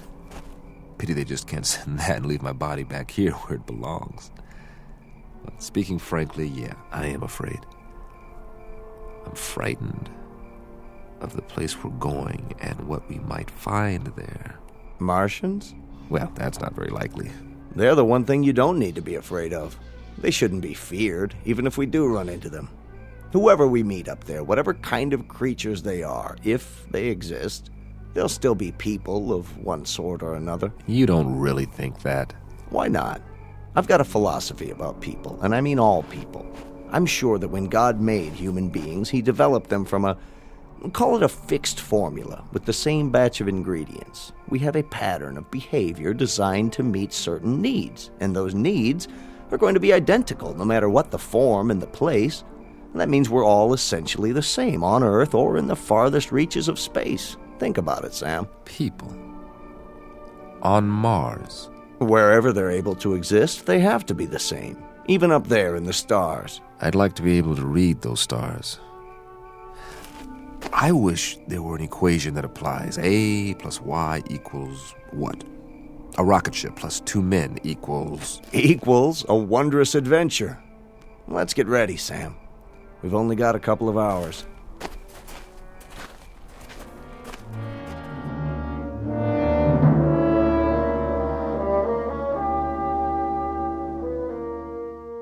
You're standing at the edge of a highway into space, one soon to be traveled by a flimsy, two-legged animal with an extremely small head. His name is Man, and he is about to send his tiny, groping fingers up into the unknown, bound for a once mythical place known as Mars. The participants are Samuel A. Conrad, age 35, and Warren Markison, age 31. They are the first to undertake such an ambitious voyage, and in a moment we'll travel with them to a location only slightly off course, in the Twilight Zone. And now, The Twilight Zone and our story, People Are Alike All Over, starring Blair Underwood with Stacy Keach as your narrator. Prepare to correct course? Not yet. Fire retro rockets on my mark. Wait, I said. For what? I want to run a thermal scan on the landing gear. You did that. Well, I'm doing it again, plus a spectrographic on the planet's surface. We can't even see the surface till we correct. By the time we finish the turn, it'll be too late. Too late for what? To change the flight plan, the gravitational field will take effect. Exactly. We cut the main thrusters and fire the retros for a nice soft landing, right? Isn't that right, Conrad? What if something's wrong? Nothing's wrong. But what if it is? It'll take all the fuel we've got for another orbit. We have to be absolutely sure. We're as sure as we're ever going to be. There are too many variables. Atmospheric density, drag coefficients, power consumption. We've been through all that. I just checked the readings. The readings could be wrong. If we're off by a factor of 0.01, we'll miss the landing site completely. I'm going to run the numbers one more time. No, you're not. I'm in command here, and I say we're going in now. At least wait till the planet rolls up on the view screen.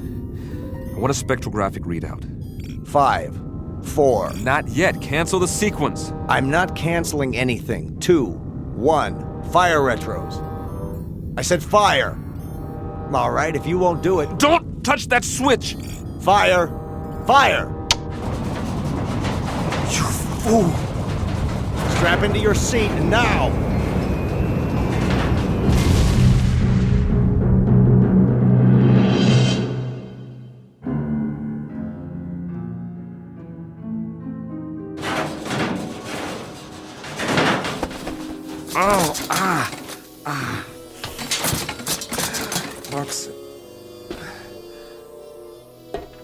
Marcuson? You all right? Marcuson, where are you? Warren? Warren, can you hear me? Over here. Oh, thank God. After a landing like that? Any landing you can walk away from is a good landing. If you can get this instrument panel off me, I'll try to do that. Hang on. It's split in two. I'll see if I can lift it.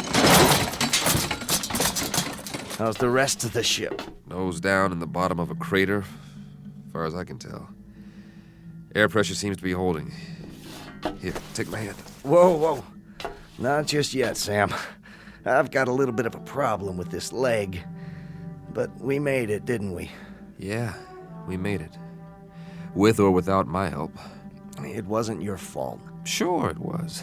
If I'd followed your order... We still would have come down at the wrong angle. The flight plan was off. There's nothing wrong with the flight plan. It's the terrain. It's not like the reconnaissance photos. Close but different.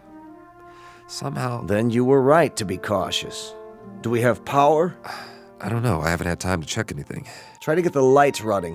It's dark in here. I may be able to rig a new circuit. You do that. I'll give you a hand. Don't be crazy. You can't even stand up. I'll do it. Sam? Yeah? Hurry, if you can. Will you, Sam? I want to take a look outside. I want to see what's really there. There's plenty of time for that. Is there? I told you, we've got air. That means the hull's intact.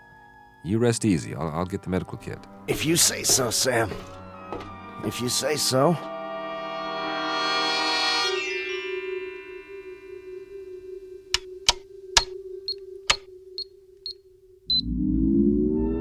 Yes! Sam? I've got the circuits up. We are in business. What are you doing? Running a diagnostic on the equipment. Stay down. How long did I sleep? A couple of hours. Don't worry, you needed it. You run an atmosphere check? Yeah. So, is it safe out there? That's the question. What's the matter? Something wrong with the sample? No, I got a good one. More than enough. That's the problem. You couldn't get a reading? Oh, I got a reading all right. A complete analysis. Down to the last trace element. So, what did it say? It says the air is fine. Almost identical to the mix on Earth. Well, what are we sitting here for? Let's go plant the flag. Hold on. You're not going anywhere with that leg. You go then. Just get the hatch open so I can see what's out there. I'm not going anywhere. Of course you are. Sam, we're the first men on Mars. What's the matter with you? Not yet. What are you waiting for, a printed invitation? It's the reading. But you said it was fine. It can't be right. Don't you trust the equipment, Sam? You designed it, remember? You and I both know there's no breathable atmosphere on Mars. Well, maybe there is where we landed. That doesn't make sense. If we're in a crater, there could be a buildup of gases. Not according to any scientific literature I've ever read. Then it's obvious the literature is wrong. You trust your equipment? I've run the data 50 times. And everything checks out. We made it, Sam. We made it. You know what that means? I want to filter out another sample and run it through the analyzer. We've traveled 35 million miles. Exactly. Another few hours won't make any difference. We can't wait any longer. The human race won't wait. If you won't open the hatch, I'll do it myself.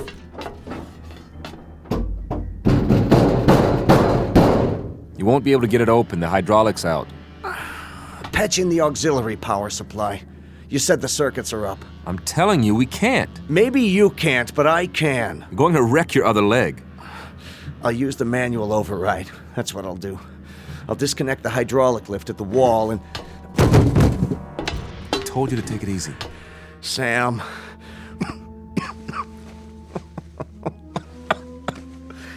Just my luck, eh? 35 million miles through black space just to find a place to die. You are not going to die. It's all right. Really. It's just that I'd hate for this ship to be my tomb. Do me one favor. Anything. When it does happen, and I think it'll be soon. Don't talk like that. Get me outside, one way or another. Don't be afraid. I've got a strange hunch that if anybody's out there, they'll help you with the funeral. That's how people are. And they are people, Sam. As long as they've got minds and hearts, that means they've got souls. And that makes them people. No. For God's sake, don't die now. Don't leave me alone here. Warren! Warren! What's that? Listen. Do you hear that, Warren? Do you hear that? Something's out there. And it's coming. It's coming right up to the ship. You said that whatever's out there is like us. Well, I don't know that. There's no way to find out, and I'm not ready to find out. Go away! Whoever or whatever you are, go away!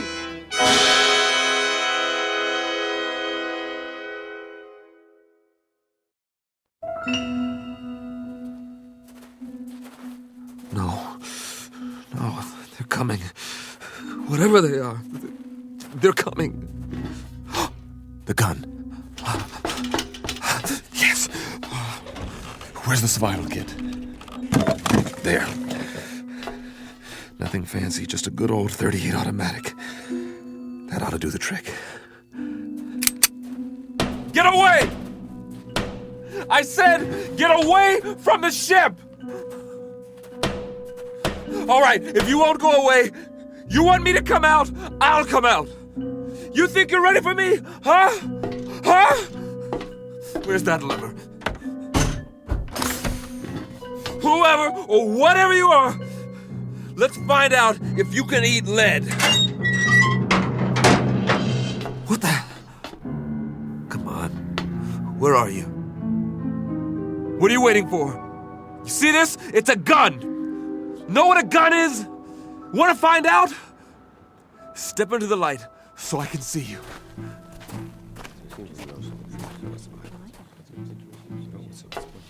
But you're people. I swear you are. You're just like me. Face, body, everything. Please, don't be afraid. There's no reason to, you know. What do you have in your hand? Oh, it's a pistol. I was only going to use it if... May I see it? What? I suppose so. Just don't touch the trigger. It contains explosive missiles. They're called bullets. We didn't know if you were ever going to come out.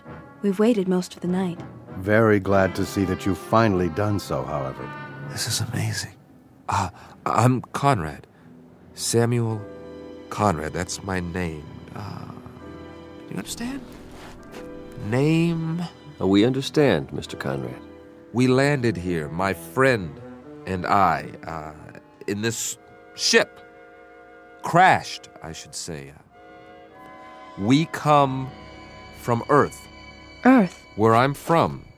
This planet is known as Mars. We took off in our ship almost 3 months ago. Check on the other one. He may be injured. Yes, of course. Here, I'll show you in the sand. See? This is the sun. Sun, the big star. And this is the Earth. The third planet from the sun, and this is you. Here. The other one is dead. His name is Marcuson. Don't be alarmed, Mr. Conrad. We don't intend to hurt you. We've only been wondering when you intended to come out. Of course, we were curious. But how do you know my language? We don't, Mr. Conrad.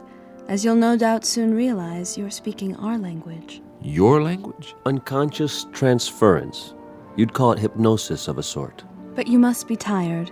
We'll prepare a place for you to rest and food. I'm appreciative. I really am. You'll forgive me, my staring. I mean, but I can't get over it. I mean, you're people, just like I am. Actual human beings. Markson said you'd...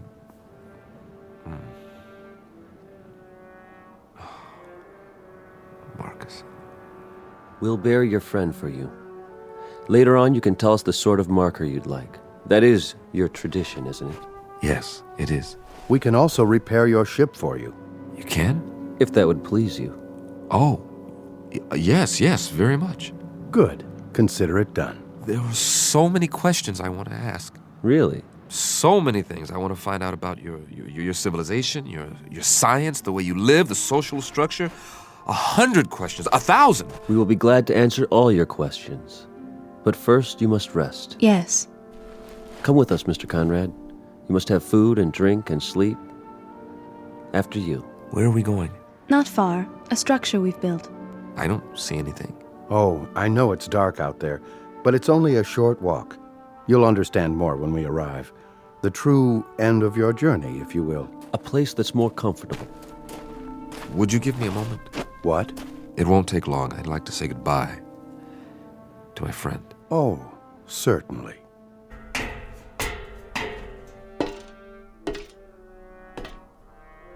Marcus, I hope you know what's happened.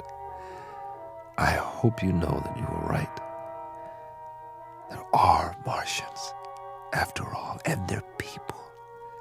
It's incredible, but they really are just like us. You knew, didn't you? Somehow, you knew. Oh, I'm sorry, old friend, that I didn't believe you. And that you didn't live to see them. Are you ready, Mr. Conrad? Yes, I'm ready.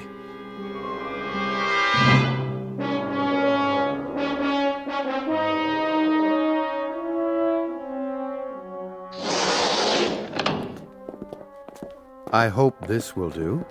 I'm impressed. On Earth, this would be considered very modern. The angles, the lines. Are the walls stainless steel? Well, not exactly. Something like it. Would this be considered a typical house here? In a sense, it would be the equivalent of an apartment, I believe you call it. Except that there's no furniture. I don't believe it. Everything is built into the walls. What's the power source? Not electricity, surely it's... A simple principle, really. You'll hear all about it. About everything. But we promised you food. Your table and chair. From the ceiling. That's brilliant. And on the table, your meal. It will taste somewhat different from what you're accustomed to, but I trust you'll find it agreeable. Here. Thank you so much. All of you. You know, I am hungry. Very hungry. Please sit down, Mr. Conrad, and eat.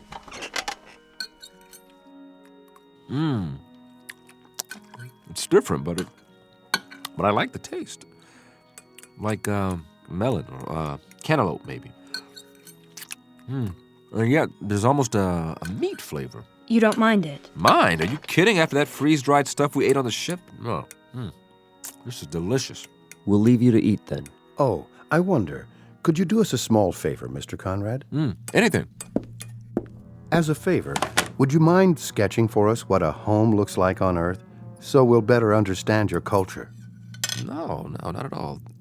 This is what we call a ranch house. It has only one story. Here, look, I'll show you. This is roughly the shape. The front door here, and this is what's known as a picture window. Looking out from the living room. I see. The bedroom area. And the kitchen, where we cook the food. Here, I'll put down some more details about the interior. Please. Couch, chair, television set. And inside the kitchen, over here, the refrigerator, maybe a freezer, and the stove. A freezer and a stove? Well, one to keep the food from spoiling and one to heat it up. Remarkable. In the bedroom, the bed, the bureau, the mirror, do you understand mirror? Reflection? To look at yourself. Of course, I've forgotten. Will you look at that? Here's your mirror, along with the sink, towels, running water, and this will be your bed. All the comforts of home. Eat in pleasure, Mr. Conrad, and then rest. We'll come back later. Thank you. Thank you so much. Oh, miss? Yes? I didn't ask any of your names. That's all right. You have a name, don't you? I'm called Tina. Tina, I wish you'd, will you tell the others for me how much I appreciate all this? The trouble you've gone to, this is a pretty wonderful thing that's happened to me, so thank you. Do you understand? Thank you. I mean, to come millions of miles and meet people of your own kind, I was so frightened before. I was so miserably frightened, and then... Please don't be. I know what I was afraid of now. I was afraid of loneliness, of silence, of the unknown. But now my friend was right. There's no need for fear now. No need at all. No one will hurt you, I promise. You must believe that. I do now. I'll see you later, Mr. Conrad. I hope so, Tina. And please, call me by my given name. It's Sam. Goodbye, Sam.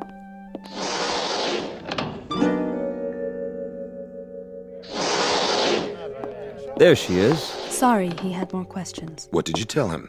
That we'd be back later. He understands. How did he take the language transference? Oh, quite easily. His quotient is low enough.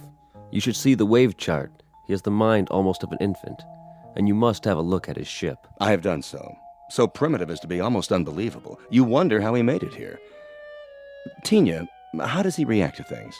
What? He asked you a question. I'm sorry, how does... His reactions. Most trusting, emotionally very complex. He feels loneliness, curiosity, excitement. He seems to crave companionship. And what is your recommendation? For what we should do with him? I think we should let him go. Let him go? How can we let him go? He means us no harm, and he's... He's what? Tell us what he is. Go ahead, Tina. Feel free to speak. He's so much like us, that's all.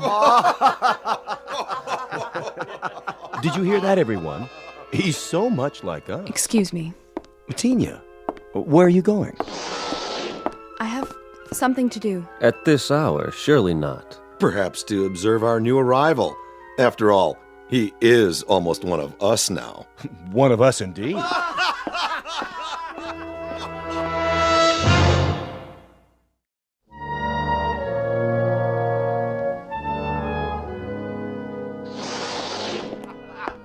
Tina? Is that you? Yes, Mr. Conrad. I was just... What's the joke? Oh, something one of my friends said. Oh, what was it? Something humorous, that's all. At least he thought so. Won't you come in? I wouldn't want to disturb you. Not much chance of that. I'm too wound up. This is all a bit much to grasp at one time. You must have a great many questions. Perhaps you can answer a few of them. If you don't mind, that is. Won't you sit down? Well, maybe for just a minute. Have a seat. The couch is quite comfortable, thanks to you. Mr. Conrad, there's something you should know. Oh, that's an understatement. Where do we start? I don't quite know how to put this, but... Wait, I'm not a very good host. After all, you and your people have been so gracious, seeing to my every need. Is there anything you'd like? I assume there are refreshments. I don't suppose you people know what a drink is. In the cabinet, you'll find several varieties of beverages. Yeah? I hope they're to your satisfaction. Let's just have a look. Do you mind? Be my guest. I don't believe it! This is a 25-year-old single malt. Where did you get it? We manufactured it, you might say, to suit your taste. But how could you know what my taste is? We retrieved it from your memories, telepathically, to use your word. You were very specific in your recollections. May I ask what it is like? You mean you've never had Scotch whiskey before? Well, young lady, you are in for a treat. Here, I'll pour us both one. I'm not sure that's a good idea. You're right, it's not. It's a great idea. Give this a try. Perhaps just a taste. Here's to the end of a long, long journey. And to good people everywhere. It's a strange taste. It's so sharp. Oh, I should have told you to sip it. Just take a small amount and just roll it around in your mouth. Then you swallow it. Ah, yeah. How's that? It's interesting. You said your people manufactured this. How, exactly? And you must use some sort of molecular reconstruction powered by... what is the power source here, by the way? Solar? Hydrogen fusion? We've been experimenting with this on Earth for years, but so far... Please, Mr. Conrad, You seem nervous. It's just that... Not my fault, I hope. I've never been very good at small talk, getting to know people socially. And now I'm more aware of that than ever. You're behaving perfectly. That's not the problem at all. You're the one who should be uneasy with us. Suspicious. What's to be suspicious about? Do you want to know the absolute truth? This experience, meeting all of you, it's lifted a burden off my chest. All this time, not knowing what to expect. But you're so kind. You're so understanding. You take it all in stride. A visitor from another planet, I mean, am I... The first? No, I can't say that you are. I should have known. You accepted me so easily. The other visitors, where did they come from? Not Earth, obviously. Outside the solar system? Please. There will be plenty of time to answer those questions and more. I'm sure there will be. But you see, I'm a scientist. Facts, numbers. Those are our concerns, too. They have been since time immemorial. You've been here a very long time. Your civilization, I mean. Yes, in Earth terms. But Mr. Conrad, Sam, there is something I wanted to tell you. It's only fair that you know before... Before what? Ah, Mr. Conrad. Still awake, I see. Oh, come in. I was just telling Tina here... Mr. Conrad, we have a surprise for you. Really? A very nice surprise. You shouldn't go to any more trouble. Would you accompany us, please? Where are we going? That's the surprise, Mr. Conrad. You'll see soon enough. Isn't she coming? Tina will remain behind. Oh, we were just getting acquainted. She has other duties. Actually, Don't you, Tina? I hope I'll see you later. No. If you don't mind, Sam, I think I will go with you now. Tina. Great, I'd like that.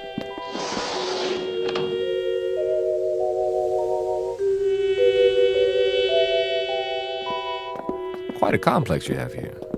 There must be miles of corridors, like interconnecting tubes. It provides both shelter and a gathering place for our people. The walls, are they glass? A form of what you call plastic. Very strong, for protection against the elements. Then you have seasons.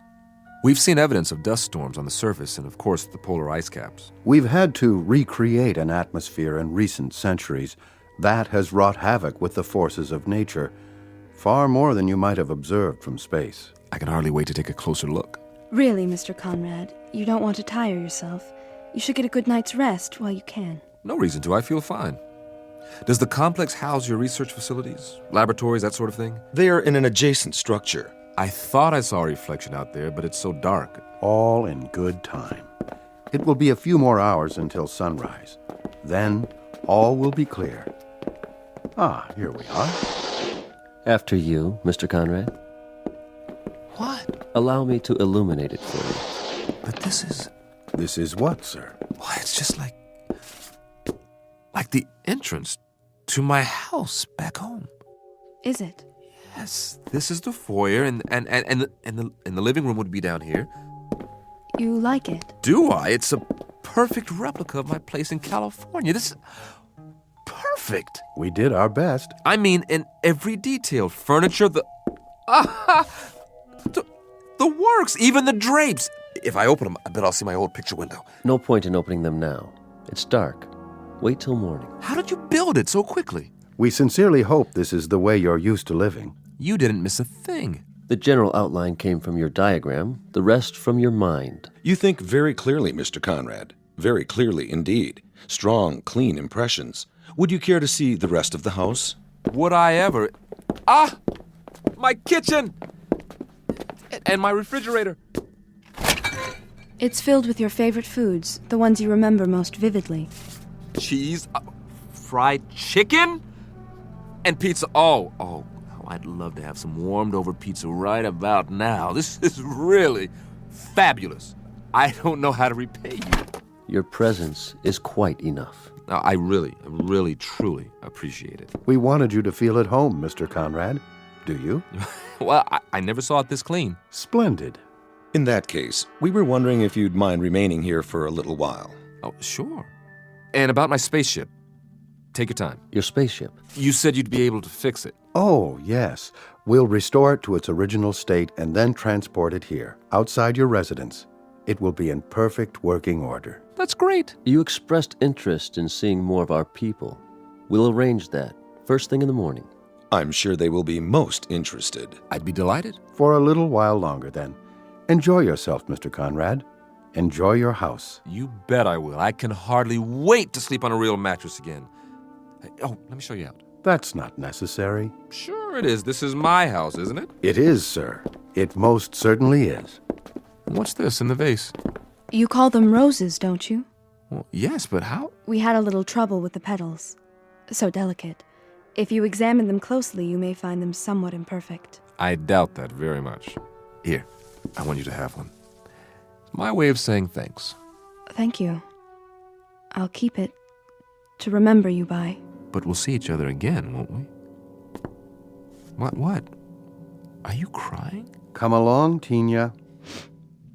I'm very happy to have known you, Sam. Time to go. Sleep well and wake refreshed.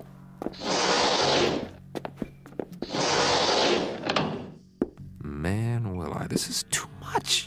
I wonder if there's some more of that scotch in here. Yes! Well, all I can say is if this is an illusion, it's one a guy can live with. This is the best scotch I've ever tasted. I think I'll just sit down here, put my feet up. This is the greatest. Absolutely the greatest.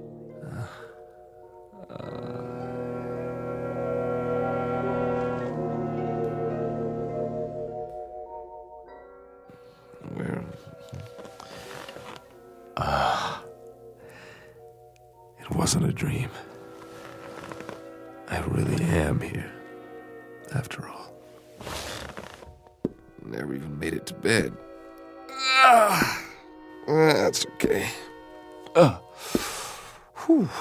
Slept like a baby. Must be morning by now. Well, let's take a look out of my famous picture window and see what morning's like on Mars. Oh, you look at that. Red sand. Red hills. Oh, wow. They made the window so it retracts automatically.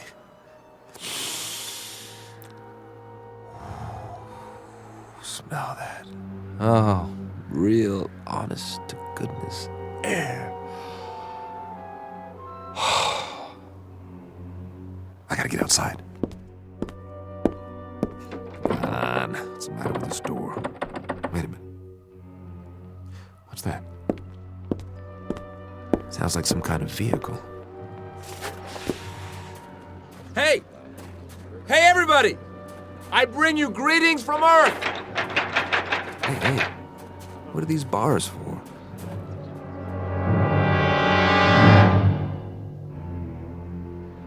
Everyone, please exit through the rear of the tram. Over here! I'd like to shake your hands, but I'm locked in. Go to the main window, please. He's still in quarantine. What's he talking about? Why are you all looking at me like that? Please don't touch the bars. Hey, what's going on? Hey! This is our latest acquisition. No, it can't be. My ship. They said they'd move it here. Wait, why would they? It can't blast off this close. It would set the whole house on fire. Unless they don't intend. Isn't he unusual? Careful, children. Can it talk? Yes, on an elementary level, a very limited vocabulary, of course, its primitive spacecraft will soon be on permanent display.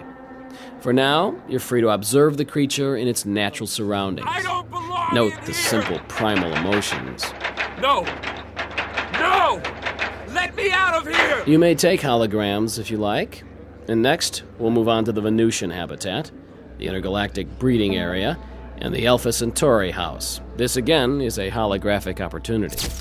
I don't belong in here, please! Please! I would like to take a hologram. Isn't he cute? Look this way, Earthman.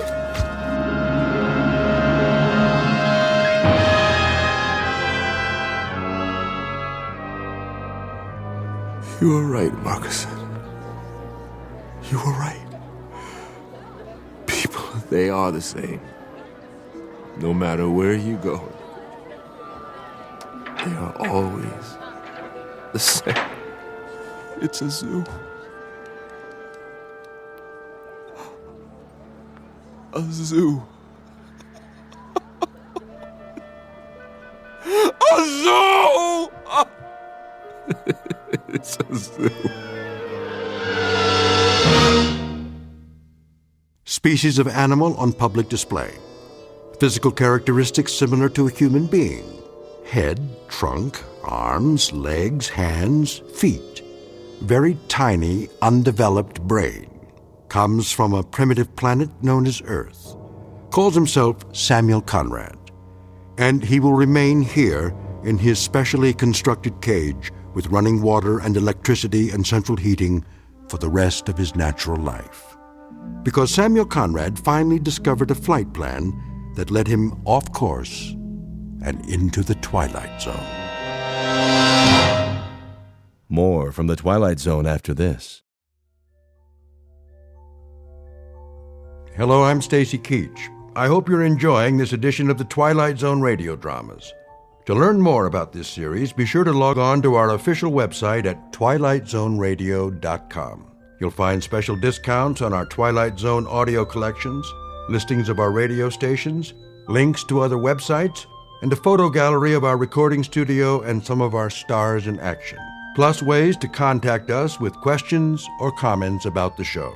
And for a limited time, when you log on to twilightzoneradio.com, you can send in for a free CD of the show. So be sure to visit us at twilightzoneradio.com. Fifth dimension beyond that which is known to man. It is a dimension as vast as space and as timeless as infinity. It is the middle ground between light and shadow, and it lies between the pit of man's fears and the summit of his knowledge. This is the dimension of imagination. It is an area which we call the Twilight Zone.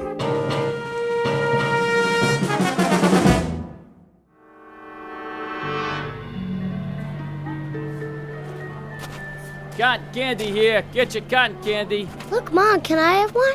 It's nothing but sugar. Oh, please. Only 25 cents. Get your cotton candy. Well, just this once. But that's all you're getting, young man. One, please. Excuse me, can I ask you? Mom, that man got in front of me. I just want to ask. One cotton candy coming up. Please, I have to know. My son was first. Where's the exit? Do you mind? I'm trying to get out of here. One at a time. Which way? Hey, pal, you don't look so good. Why don't you take it easy? I can't take it easy. Somebody's after me. Move right in, folks. See the dancing girls, blondes, brunettes, any kind you want. Starring the beautiful Maya, Princess of Darkness. Quickly, where can I hide? Hey, easy, pal. You don't understand. She's been following me all night, everywhere I go. Can I have my cotton candy, please? Come along, Christopher. It's late. But, Mom... You've had enough sweets. You, over there. Come on over, mister. Show's about to start. Leave me alone! Come inside the tent. Always room for one more. How do I get out of here? Well, right over there, pal. See? Through the turnstile. Follow the crowd. Hey, watch where you're going. Let me through, please. That man just shoved me. Sorry, you've got to let me out. Hey, slow down there. One person at a time. Please, someone's after me. Get in line, like everybody else. All right. All right. There, that wasn't so hard, was it?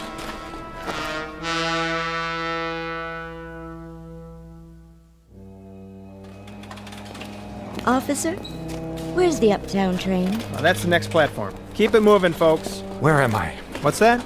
I don't know where Where are you going? What? Oh, I have to see Dr. Jackson. Who? I have an appointment on the Upper East Side. You don't need the subway. You're there. But how? It's the other end of that platform, right up those stairs. Say, are you all right? I really don't know. What time is it? 11:45. Midnight? That's a good one. In the AM, pal. Where have you been all night? Why don't you go home and sleep it off? I can't. That's the one thing I can't do.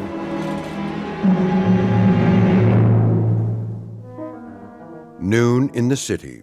Lunchtime for thousands of people. To most of them, the next hour will be a rest, a pleasant break in the day's routine. To most, but not all. The gentleman on the run is Mr. Edward Hall, an ordinary man who lives an ordinary life. The only problem is, his life has been turned upside down. He knows his way around the city, but he's had a bad night. Several, in fact. Nights without sleep as he flees a place that may or may not exist. It's all real for Mr. Hall, however, and it holds a secret he does not want to face. So get ready to run with the hunted, because time is the enemy, and the hour ahead is a matter of life and death when you're trapped in the Twilight Zone.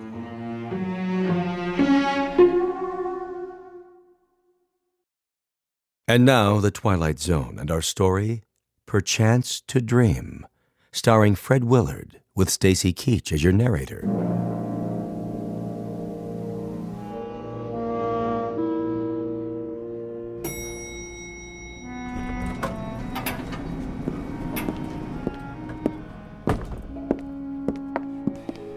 Excuse me. Yes? I'm not sure if this is the right floor. The Goodman building, right? Mm-hmm. What are you looking for? Doctor, I can't remember his name. It's on this piece of paper. Let me see. Elliot Rathman? Oh, yes. Dr. Rathman, the psychiatrist. He's in 1410. That way, at the end of the hall. Thank you. Are you all right? I don't know anymore. I guess that's why I'm going to the doctor. Would you like me to walk with you? No, I can make it. Are you sure? What? You don't look so good, honey. Why don't you come with me? You? It isn't far. I can show you the way. Don't touch me. What's the matter? I'm free for the rest of the day. Get away! Relax, honey. It won't be long now. May I help you? Tell her to keep away from me. Pardon?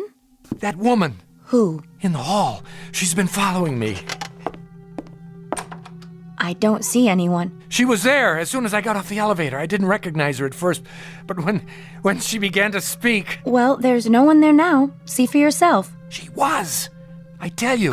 Why don't you take a seat? Do you have an appointment? I think so. Dr. Jackson said he would call. Oh, yes. Mr. Hall. That's right. We've been expecting you. I'll tell Dr. Rathman you're here. Doctor, your 12 o'clock is here. That's fine, Charlotte. Mr. Hall? Yes. Come in. Please. The chair or the couch, whichever you prefer. Not the couch. No? You look tired. I am, but I can't. Why not? If you're tired... I might fall asleep. And what would be wrong with that? It's a long story. Are you feeling sick? No, just tired. Then try the chair. It's pretty comfortable. Maybe just for a minute. I have to be careful not to close my eyes.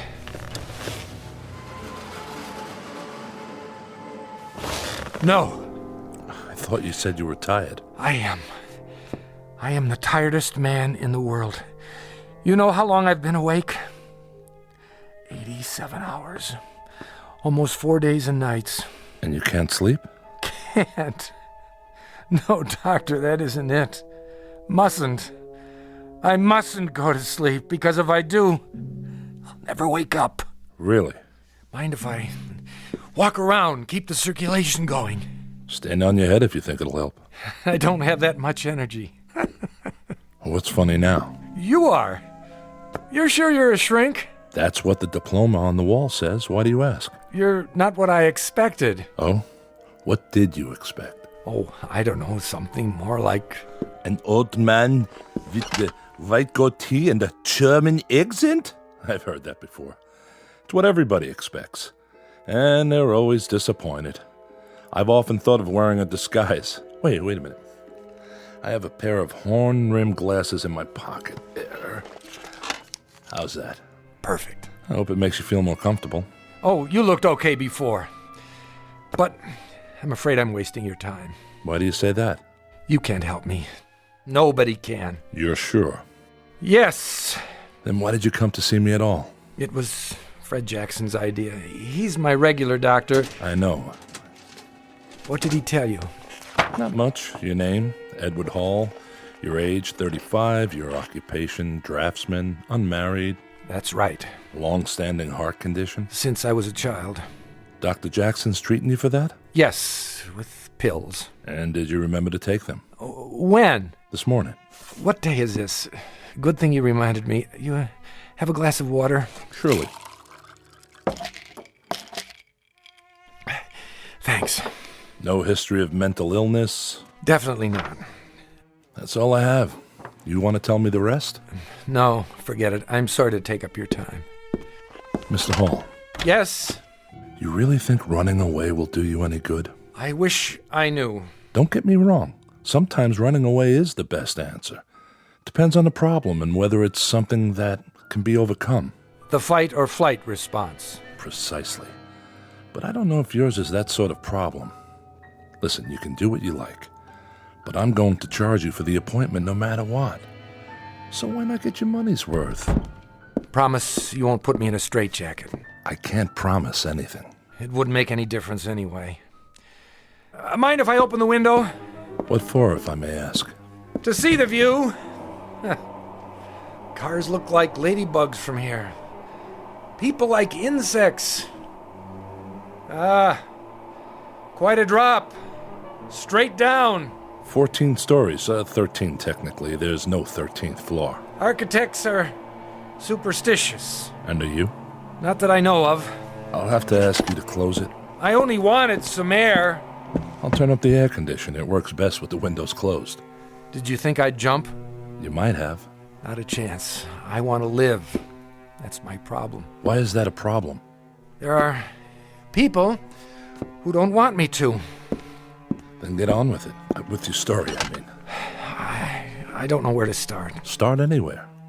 Okay, but I'm warning you, you'll think I've lost my marbles. Marbles can be found, Mr. Hall. Please, go on. Nice office you've got here. Nice furniture. Glad you like it. The pictures on the wall. This one in particular. The seascape. You ever look at it? Really look at it? Why? Does it remind you of anything? Has it ever moved? Quite a few times. It used to be over the desk. My wife likes to redecorate the office. No, what's in the picture? How do you mean? The boat on the waves. You're serious? No, it hasn't. Not to my knowledge, anyway. Sorry to disappoint you. I can make it move. Can you? Yes. That would be quite an accomplishment. Not really. When I was a kid, we had a picture like that. Not the same exactly, but close. A boat, a sailing ship. One of those paint-by-numbers things. I remember those. I think my mother painted it when I was a baby. She used to tell me to look at it. If I looked at it long enough, she said, it would move. I didn't believe her. But the idea fascinated me. One night I spent a whole hour just staring at that silly boat. And did it move? Yes. You were lying in bed waiting to fall asleep, but you couldn't. That's right. You understand there's nothing strange about that. A fixed image on your retinas. Eventually your nervous system shifts the position slightly to remain alert, or seems to. In Gestalt psychology, we call it the figure ground effect. In plain words, it was an optical illusion. I know, except that after a while, I couldn't control it. Every time I looked at the boat, the sails filled and began to dip, moving over the bounding waves. I couldn't stop it. Imagination is strong in a growing boy. I realized that. I realized it even then. But the point is, I got just as scared as if it were really happening. Why would it scare you? Oh, I don't know. The movement, the change of scene, of being someplace else. Of being out of control? Could be. Even if you know it's not real? But that's just it. The mind is everything. If you think you have a headache, and there's no physical reason for it, you hurt just the same, don't you? Granted. Excuse me. I need some more of that water. Be my guest. Thank you. Dextroamphetamine? How did you know? I recognize the pill. Not one of Dr. Jackson's prescriptions. It's the only way I've been able to stay awake. How many grains a day? I don't know, 30, 35. I'll have to tell Dr. Jackson. Tell him! I don't have much longer anyway. Not if you keep taking those. You want to hear the rest or not? Yes, I do.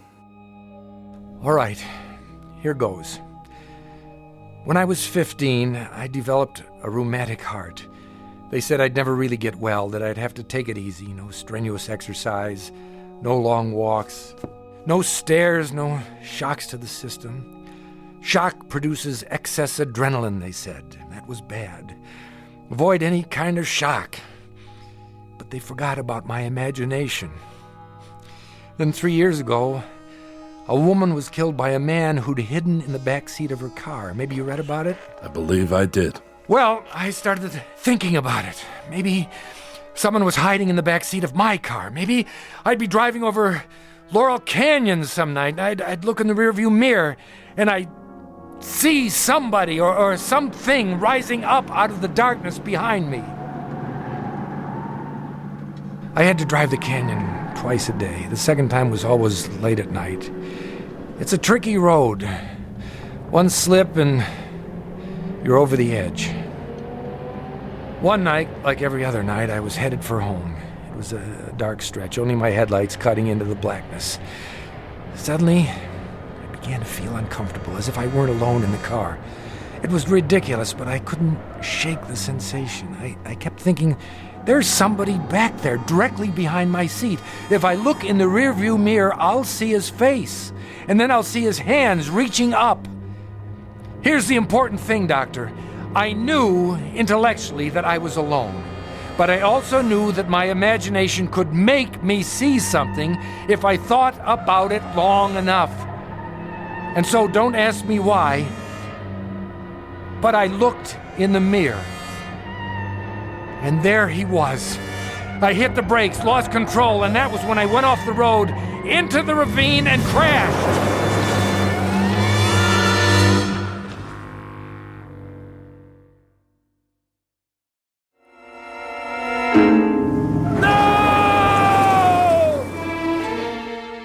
And that was it. The car was totaled.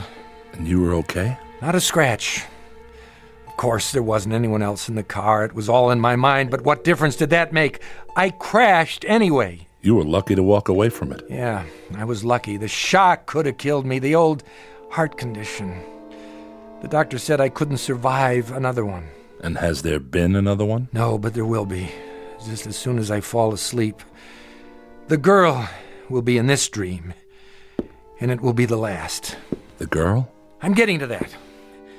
Do you have dreams, Doctor? Frequently. Does everyone? I'm sure they do. It's a way of processing what happens during the day. An attempt to come to terms with our experience, at least symbolically. Some people say they don't dream at all. I know. Probably a defense mechanism. They do, but the content is something they're not ready to face consciously.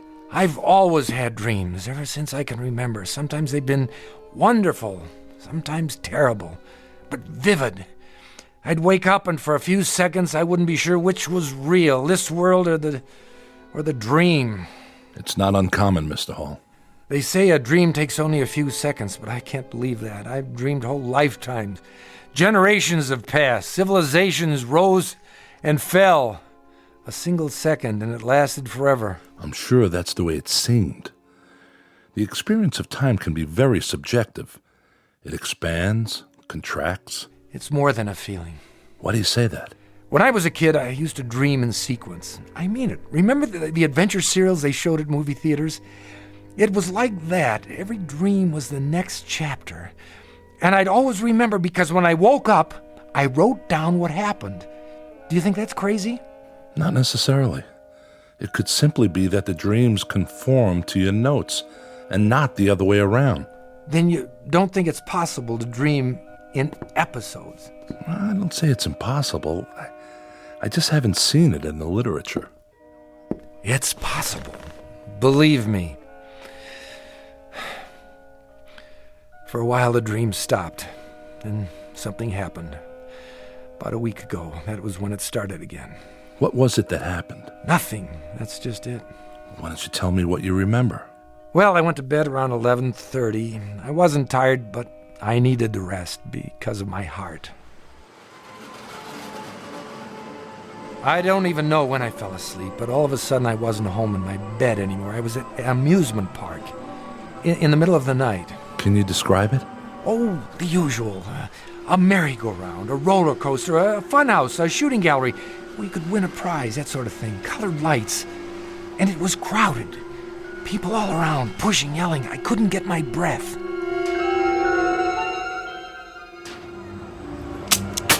There you go, bullseye. Some shooting. You must have been in the service. Yeah, Marines. Sharpshooter. Well, take your pick. Stuffed animal, Cupid doll. I'll take the teddy bear for my girl.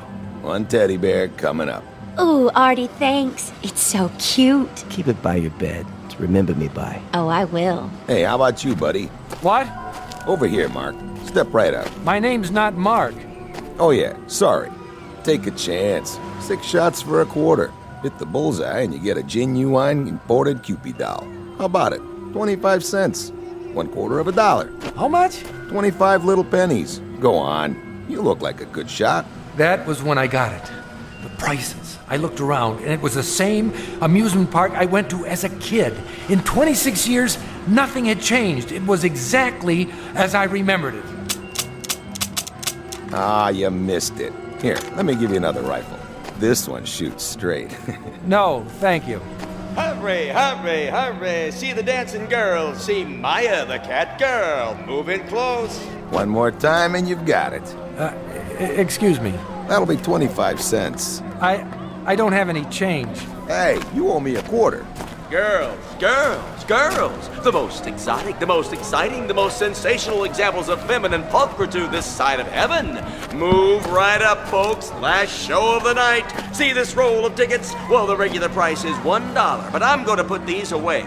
If you're within the sound of my voice, the price is only 50 cents. That's right, half price for this show only. The pitchman was in shirt sleeves and a straw hat. A crowd had gathered at the platform. All men looking at 5 dancing girls in skimpy costumes. But the one they looked at the most was in the middle, wrapped in a black silk cape, the color of her hair. He was right about one thing. She was beautiful. Full red lips, pale, delicate skin, and huge cat-like eyes.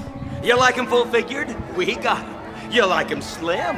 We got 'em. Blondes, brunettes, redheads. If they ain't here, believe me, they ain't worth looking at. Now, here's a little preview of what's inside. Music maestro, Maya, give the folks a peek under the cape. Come on, baby, I know you're modest, but we can't expect him to take my word for it. Hey, honey, show us what you got. I couldn't take my eyes off her. Slowly, she opened her arms. The black cape parted, and I saw her magnificent body gleaming with sequins. I give you Maya, the cat girl. What a figure. Ooh, man, I like. Hey, can I have the next dance? She started moving, whirling to the beat, her hair like a black flame, faster and faster. Was she smiling? I couldn't be sure, but the whole time she was looking at me. I felt the crowd, the music closing in like a net. I couldn't breathe. Excuse me, pardon me. I have to go. If you'll let me through, please. I didn't know who the girl was. I'd never seen her before, but as much as I was drawn to her, I knew I had to get away. Something about her eyes, something deep inside those dark cat's eyes. May I have a light? What? A light. For my cigarette. Oh, of course. Thank you. But you're Maya. I just saw you on the stage. Why did you do that? Why did I do what? Walk away. I felt like it. You didn't find me nice to look at? Maybe too nice. Aren't you supposed to be back there entertaining the customers? I'm free now for the night. Are you alone? Yes. Then come with me. Where? Does it matter? You want to, don't you, Edward? How do you know my name? Oh, I know a lot of things. I'm Maya. Don't be afraid. I'm not. Then come. Come. Look, I don't know if I... You are afraid. Only because this isn't happening. It's a dream. I'm not here. I'm at home, asleep, and you're part of the dream, aren't you, Maya? I know that, too. You do? Naturally. We passed a funhouse with a huge mechanical woman out front. The laughter was grotesque. Take me in there, Edward. Screwy Louie's room? It's for kids. But it's dark. Soft and cool and dark. Please. How can I argue with a dream? Tickets here. Wait, I don't seem to have any money. That's all right. We've been expecting you. What? Evening, Maya. Mr. Hall. Let's go. It's just inside this door, behind the glass. You can kiss me now. What if I don't want to? You want to. Look, whose dream is this, anyway? Edward. What in the... It's only a prop. A mechanical dragon. I can't take this, but my heart. But it isn't real, Edward. It isn't real. And that's when I knew, beyond any doubt, what she really wanted. She wanted to kill me!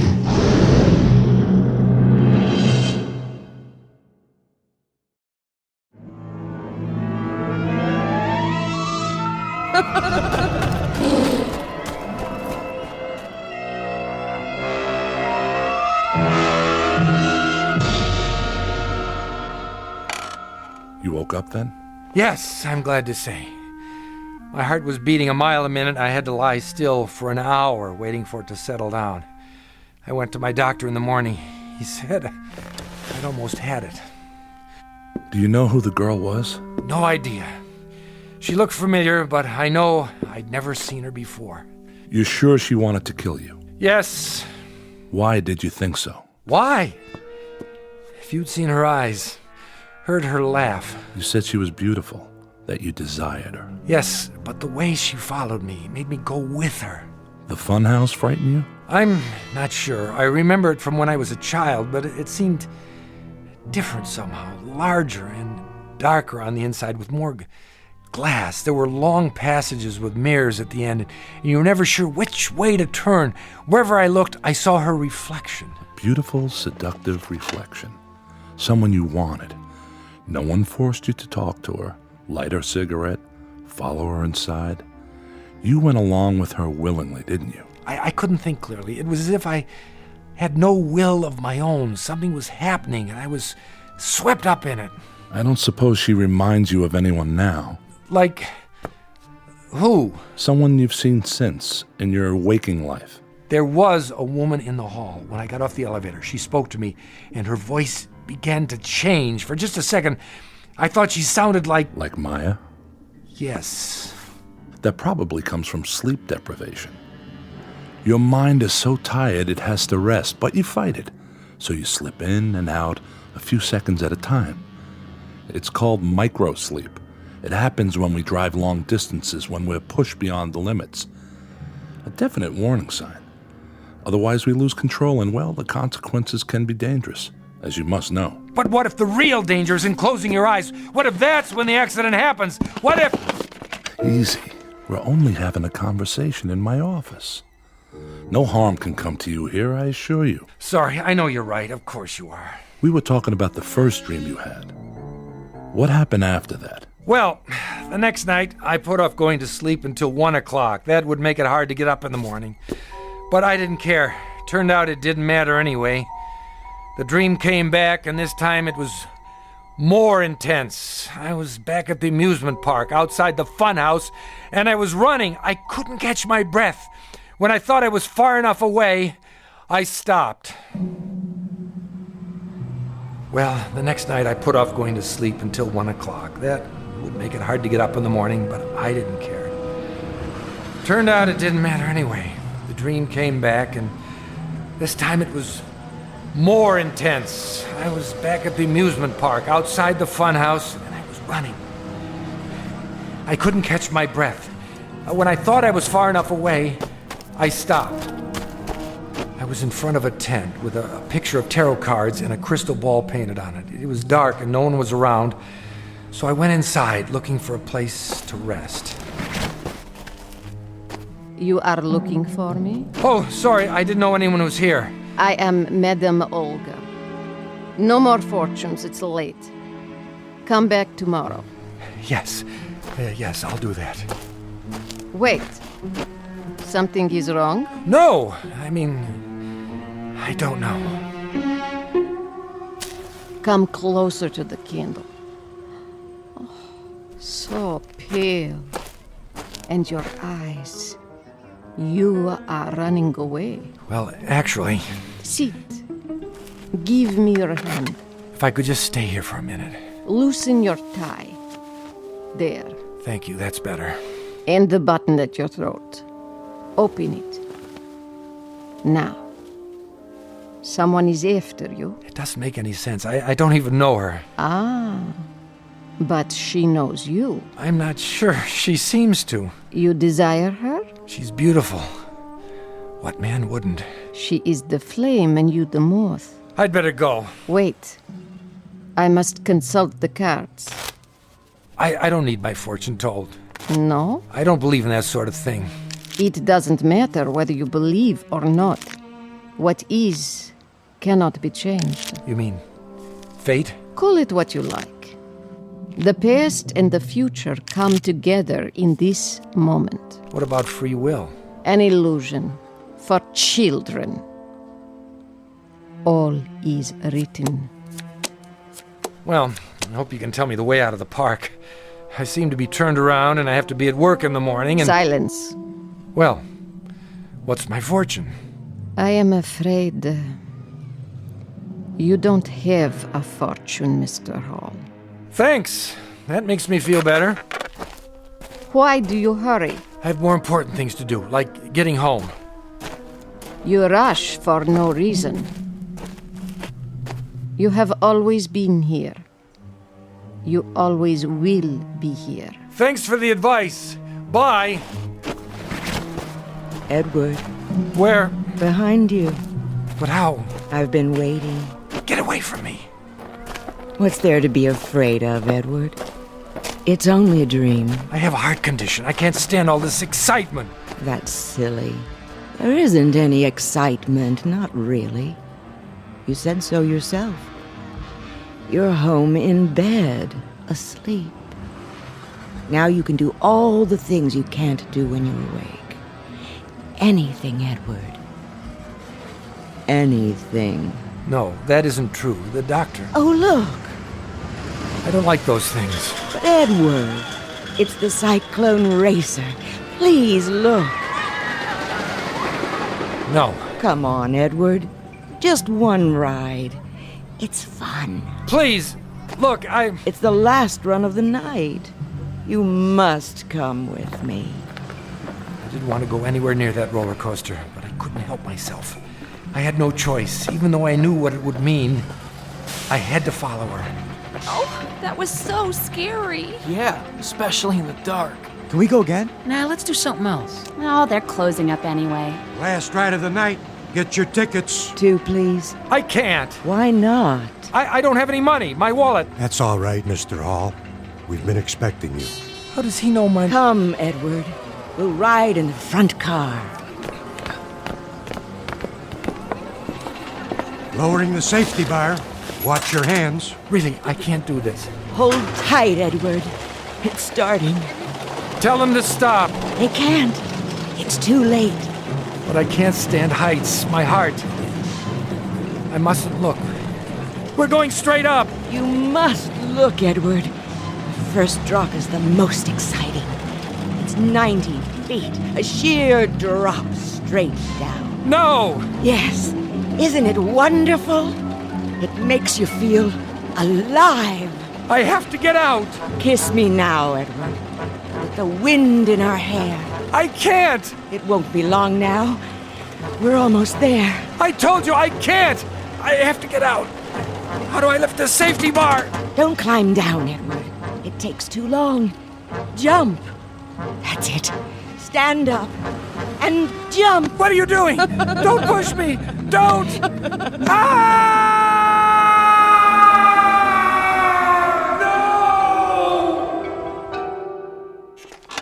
Is that it? That's it.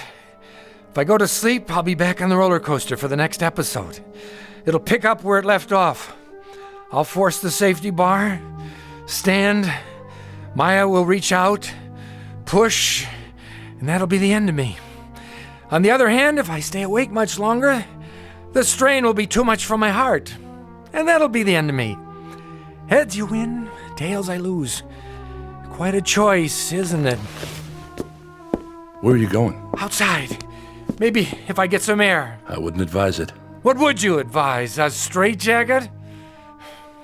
So long, Doc. You can't help me. I've wasted enough of your time.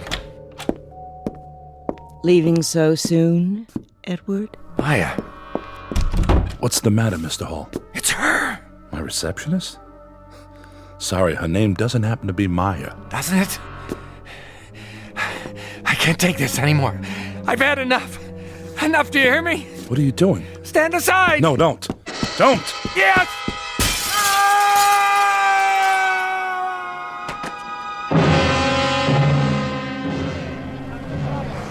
What happened? He fell or jumped from that window up there. Oh no. The blood. The blood.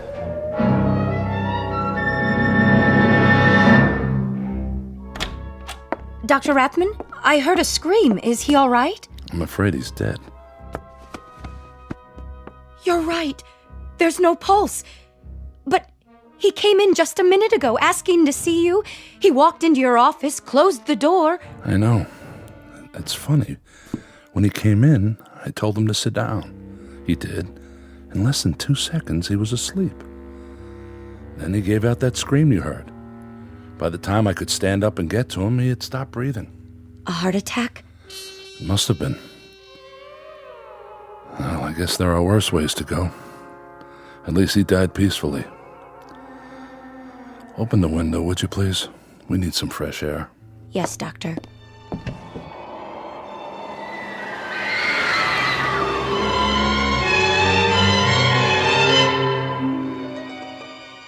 They say a dream takes no more than a second or so, and yet in that second a man can live a lifetime, suffer and die. And who is to say which is the greater reality, the one we know or the one in dreams, somewhere between heaven and earth, in the Twilight Zone? More from the Twilight Zone after this. Hello, I'm Stacy Keach. I hope you're enjoying this edition of the Twilight Zone radio dramas. To learn more about this series, be sure to log on to our official website at twilightzoneradio.com. You'll find special discounts on our Twilight Zone audio collections, listings of our radio stations, links to other websites, and a photo gallery of our recording studio and some of our stars in action. Plus ways to contact us with questions or comments about the show.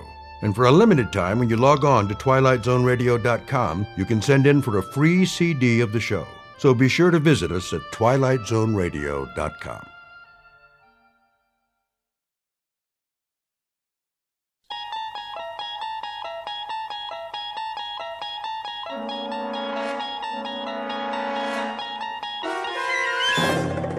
You unlock this door with the key of imagination.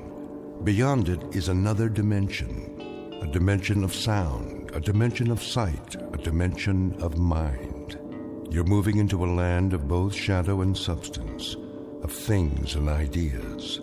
You've just crossed over into the Twilight Zone.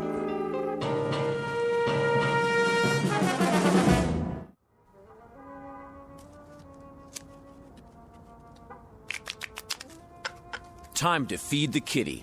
I've been feeding it all night. Yeah, that baby's hungry. Let's go, boys. You heard the man. Put in 2 chips. 2 times how many hands?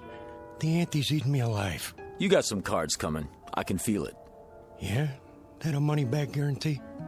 You pay your money, and you take your chances. Dealer antes.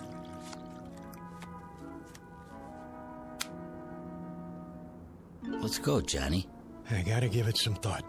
My stack's getting pretty low. Look at who's sitting this one out. That right, Johnny? I'm thinking.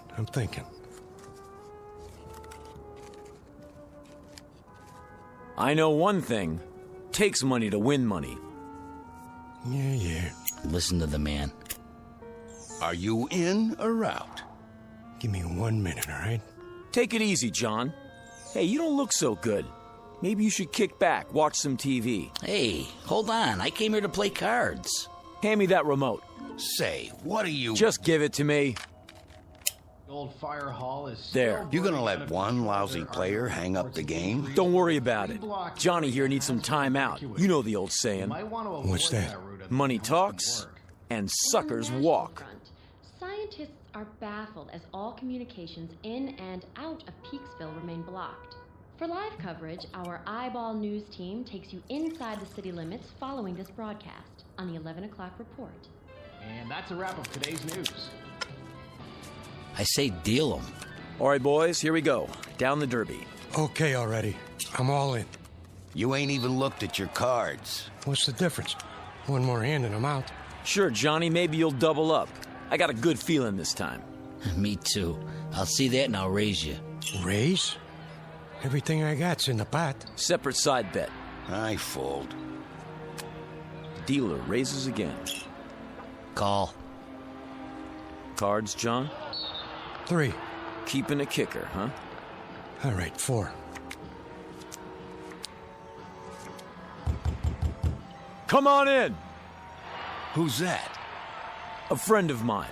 Said he'd stop by. Heck of a time for it. It's open! Jody Hallam? Who wants to know? Mr. Hallam, will you come with us? You got a warrant? No, sir, but... Then get out of my room. My associates and I are having a friendly game of cards. This is a federal matter. We have a car waiting downstairs. Oh, good for you. You see any money on this table? Because I sure don't. There's no time to lose, sir. If you'll just come with us.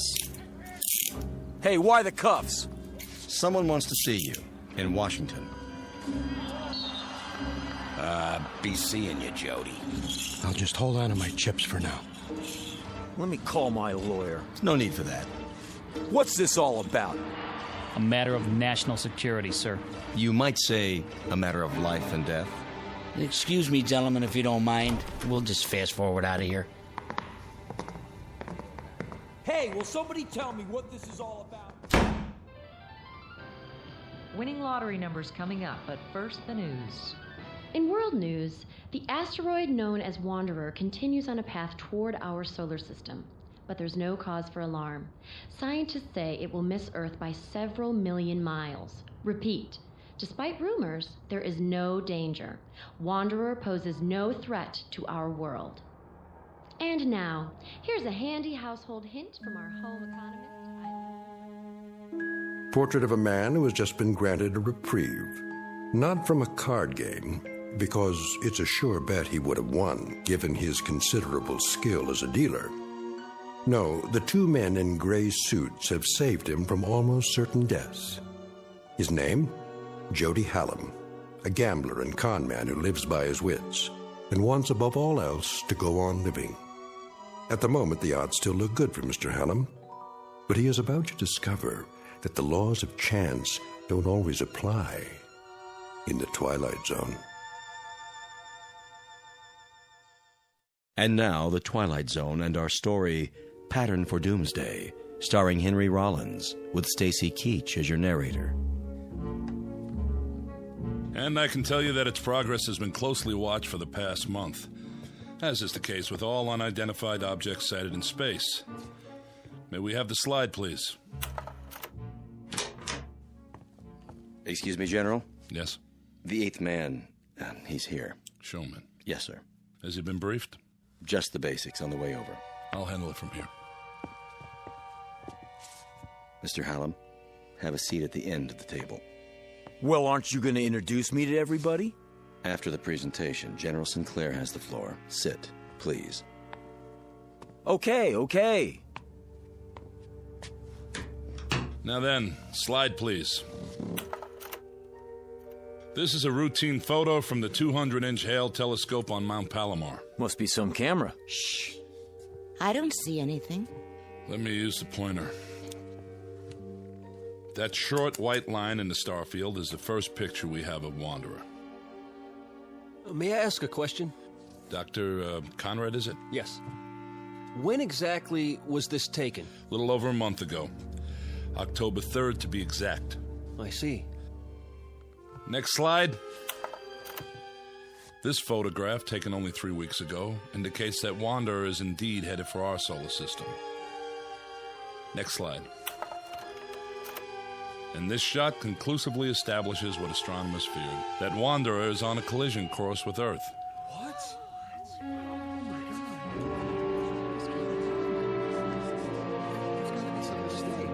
Next. This picture from 2 days ago allows astronomers to accurately measure Wanderer. It is about 2,000 miles in diameter, a little less than our moon. Can we have the lights, please? Hey, General, is this on the level? I wish I could report otherwise. The fact is, the time of collision is now 53 hours and 40 minutes. Couldn't we blast it with an H-bomb or something? I saw that in a movie one time. Efforts are underway to destroy or deflect the asteroid, but unfortunately there isn't much hope for success. General, if, as you say, astronomers have known about it for some time, why is it that the public hasn't been told the truth? To begin evacuating the cities, for example. To avoid panic. Virtually all heads of state are in agreement. And the damage is projected to be so widespread that there's no longer any point. But what about us? Why were we dragged here if this thing's gonna hit in a couple of days? And I thought I was washed up. Now I find out the whole world's done for. What do you expect us to do, General? Most of us are ordinary citizens. Mr. President. Please remain seated. Have you finished your briefing? I have, sir. I wanted to meet you all personally. It's a great service you're about to perform for your country and for the world. I don't like the sound of that. He's not as tall as he looks on TV. Please, hold your questions. That's all right, General. They're about as confused as the rest of us. I'll get to the point. Out of the entire population, you 8 people are among a very few to be made aware of the situation. Let me tell you why. I can handle that part if you like, Mr. President. No, they deserve to hear it from me. I'm the one who signed the order. It's taken 10 years for the United States to build its first nuclear-powered spaceship, the Varuna 1. It was intended for the exploration of space. That ship now stands on a launching pad in New Mexico, ready for its first and last mission, that of transporting human life to a new planet, to grow and multiply. To put it simply, you have been selected to represent the future of the human race. And we're really in trouble. You can say that again. Is he serious? That's crazy. Why us? Know that in you rests the heritage of all humanity. Our prayers go with you. Good luck and Godspeed. We're really grateful. Thank you, sir. Are you the psychologist? Dr. Russell Conrad, Denver, Colorado. I'd like to shake all of your hands. Francie Blaze, Los Angeles. I, entertain. Pleased to meet you. Jody Hallam, Mr. President. I'm from Chicago. I guess you could say I'm a speculator.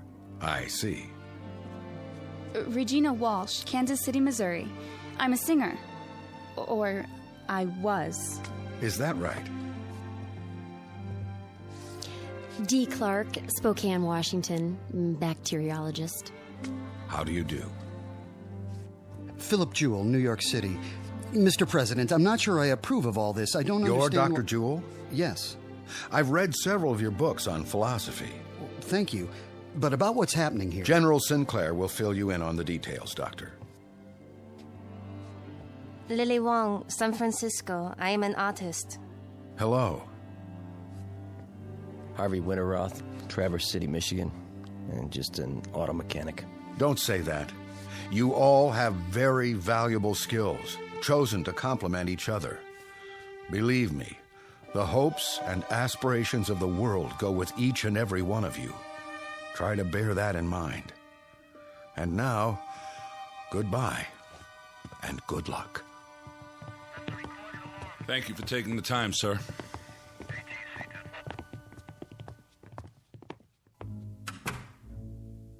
Never thought I'd get to meet the president, but there I was, shaking his hand and talking to him. General, I demand to know... Yes, Mr. Jewell? Just how did 8 people get picked to represent the human race? It was not at random, I assure you. It was a matter of careful selectivity. A computer was programmed with all relevant factors, physiological, psychological... Who did the programming?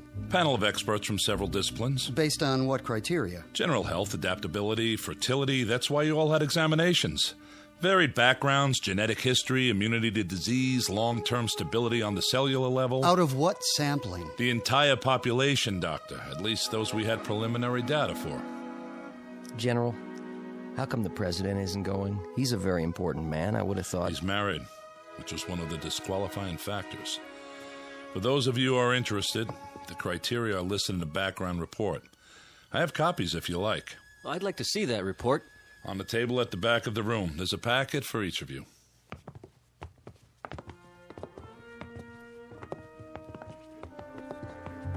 Look at me. What a mess. I better fix my face. You look fine. Don't kid me. We're not here because of our looks, that's for sure. Must be because we're in such good shape. Yeah, you're a regular bodybuilder. I'm serious. Other kids got the measles, but not me. I was always lucky that way. Goody for you. Oh, maybe not 100%. But when I lost, it was because someone else was dealing. Man, I sure wised up in a hurry. A dealer, huh? I can spot one a mile away. Fingers always twitching. Just keep 'em to yourself.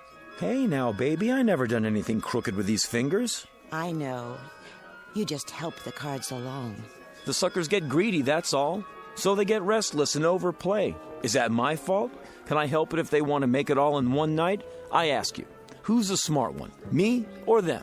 You heard what the general said about brains. We'll see how you make out where we're going. Listen, Jody Hallam always makes out.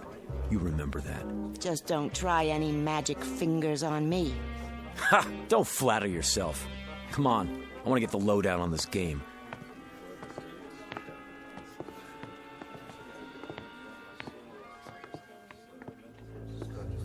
After that, it was all entered into the memory banks. The results were collated and sorted until we had it down to this number. Ah, so we have a machine to blame for being here. Blame? You should be happy the machine picked you. Should I? Then why do I feel as if I'm deserting humanity in its hour of need? General, how soon will the Varuna leave Earth? In less than 24 hours. You will all be flown to the launch point. What about food on the ship? It will be stocked with bread, soup, meats, even ice cream. In a concentrated form. Enough for a lifetime if necessary. You won't be hungry. How can I get that much chow on one ship? It will be made from continuously harvested tanks of chlorella, a fast-growing, single-celled plant. A plant? That doesn't sound very palatable. Hey, General, where are we supposed to land? There's an area on Mars if we can confirm it's suitable for a small colony. How about if it's not? Ship's nuclear power pack can take you all the way to Alpha Centauri if necessary, using a new form of hyperdrive. That's the nearest star system with habitable planets. Maybe there'll be people there like us. I read a story about a princess on Mars. Then you can go into your dance and knock their eyes out, if they have eyes. Who's kidding who? I was never a very good dancer. I was never very good at anything. But I got along because people would pay for it. All that's over with now. You better believe it. I'll start over up there. Be me this time. I'll be what I want to be, not what they want me to be.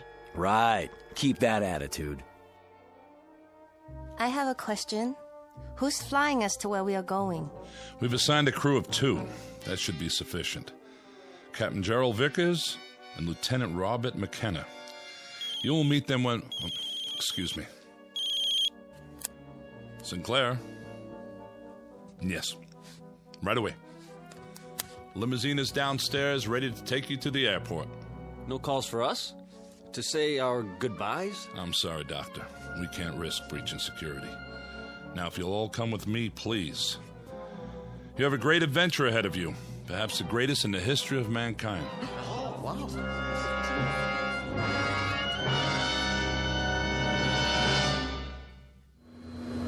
Air traffic control, you're cleared for takeoff.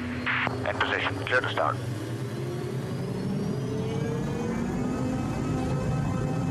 Made a move, nose job back in front.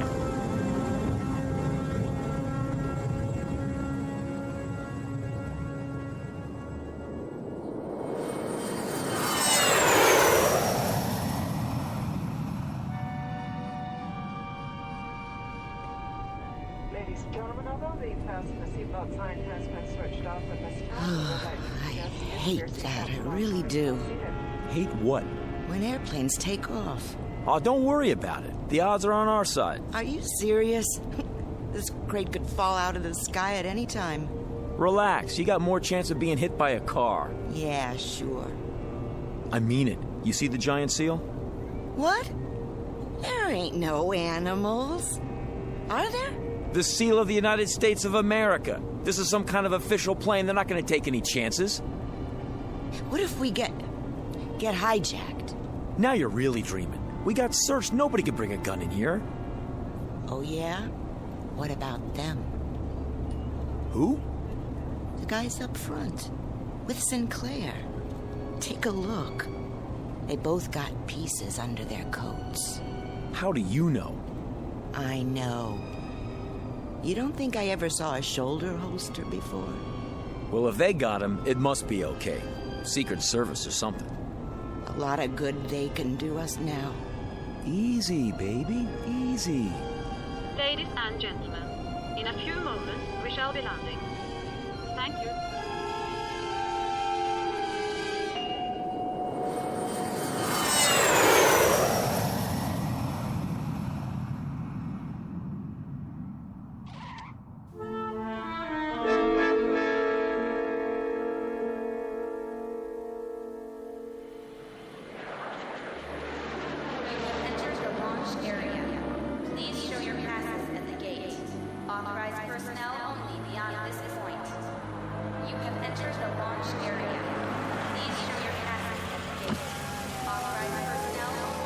ID, please. General Sinclair and Company to operations. Oh, right, General. Operations is the first building, straight ahead. I know where operations is, son. Yes, sir. Open the gate.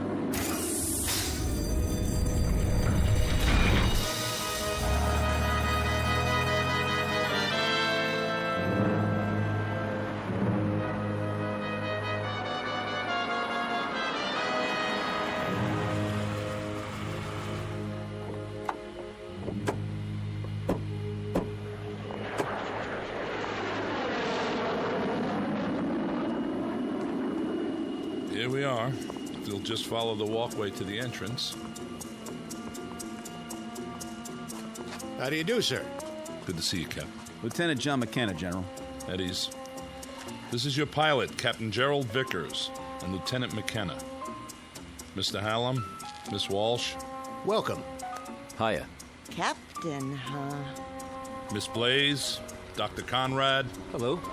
Miss Clark, Dr. Jewell, Miss Wong, Mr. Winteroth. Hi. Nice to meet you. You're the pilot? I'll do my best. I sure hope you know what you're doing. Well, there she is. Where? Out in the field. Take a good look. That ship's gonna be home for a long time. It's beautiful. Wow, some design. A little small, isn't it?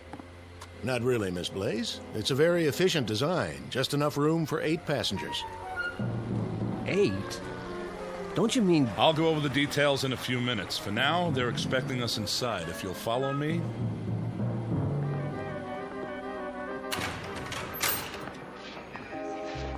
General Sinclair? What is it? General, I have a communication from the Pentagon. Priority A. Very well. That will be all. Yes, sir.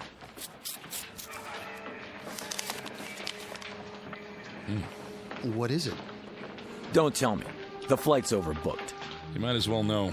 The nuclear missiles we sent up from 3 countries to intercept Wanderer have made contact. All detonated on impact. They hit Wanderer? And? Well, don't keep us in suspense. There was no appreciable deviation. The asteroid is still on course. What does that mean in plain English? It means that there's no last great hope for Earth. I would say, then, that this group is our hope. Captain Vickers. Yes, Doctor. Something you said a moment ago. What was that? Well, you said there was only room for 8 people aboard the ship. That's right. Does that include you and Lieutenant McKenna? I'll answer all your questions at the final briefing. But... This way, please.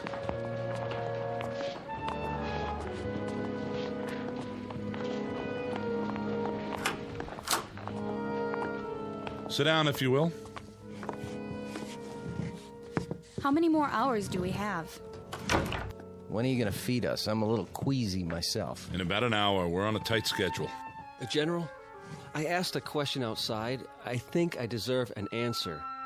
We're 8 people. The captain and the lieutenant make 10. But if the ship will only hold 8... I have an announcement in that regard. When this group was organized by presidential order, 2 reserves were included. Who? You mean we're not all going? Why didn't you tell us the truth? What are they arguing about? They got an angle. I knew it. There was no way of telling if you were all alive and well, or even if you could be located once the selection was made. The reserves were a way of preparing for any contingency. As it turns out, one that didn't occur. So who are the reserves? They were not specified. What? Then we don't know if we're on the list or not? In that case, I volunteer to stay behind. I'm afraid I can't accept your offer, Doctor. I'll give up my place. I have friends who are going to die. I'd rather spend my last hours with them. I sympathize with you, Miss Wong, but I can't accept your offer either. Then how... It was provided that in a case like this, the matter would be decided by chance. Leave it to me, General. Don't make me laugh. It just so happens I have a deck of cards with me. We'll cut for it. High cards go. Mr. Hallam. You want to be fair, don't you? This is the only way. Never fails. Aces and kings, sure winners. After that... I can't let you do this. Deuces and trays on the low end. Got it? Everybody, come up one by one and... We are not using cards, Mr. Hallam. I'm in command here. Then how? We flip a coin? Sometimes the old ways are best. We'll draw straws. Whatever you say, General. Makes it simpler. Watch me. I'm tearing out matches. I'll make 2 of them short. Sit down, Mr. Hallam. No matches? Well, in that case... I said sit down. All right. Just trying to help. Captain Vickers has prepared the straws, or their equivalent. Captain? Yes, sir. I have 8 pencils here. They've already been measured, so there can be no mistake. Who's first? Miss Blaze? Why me? The order won't make a difference. Go ahead, Captain. Anyone at all. If you say so. Here goes. Just take one of the ends and pull it out of my hand. This looks like a good one. I'll go next. Now, Dr. Jewell. Followed by Miss Wong. Mr. Winterroth from Michigan. Miss Clark. Miss Walsh. And Mr. Hallam. There. That does it. Everybody hold them up. The short ones are Miss Clark and Mr. Hallam. You two will not be going with us. Hey, wait a minute. Sit down, Mr. Hallam. I was the last man on the totem pole. I didn't have a choice. Someone had to be last. Sure. Give everybody a break, but me. Statistically, it doesn't matter. The result was random. All I'm asking for is a fair shake. Game over, Mr. Magic Fingers. But I'm telling you, it ain't fair. You should talk, honey. Sit down. Are we free to go? You are, Miss Clark. With my profound thanks. You may go to the bunker with the rest of the personnel to observe if you like. Or I can have you transported any way you choose. I'll have to think about that. Of course. There's a rest area down the hall. Lieutenant McKenna will open the beverage machines for you. Thank you. And goodbye to you, Mr. Hallam. And thank you, Mr. Hallam. Yeah, thanks for nothing. Come on, let's get out of here.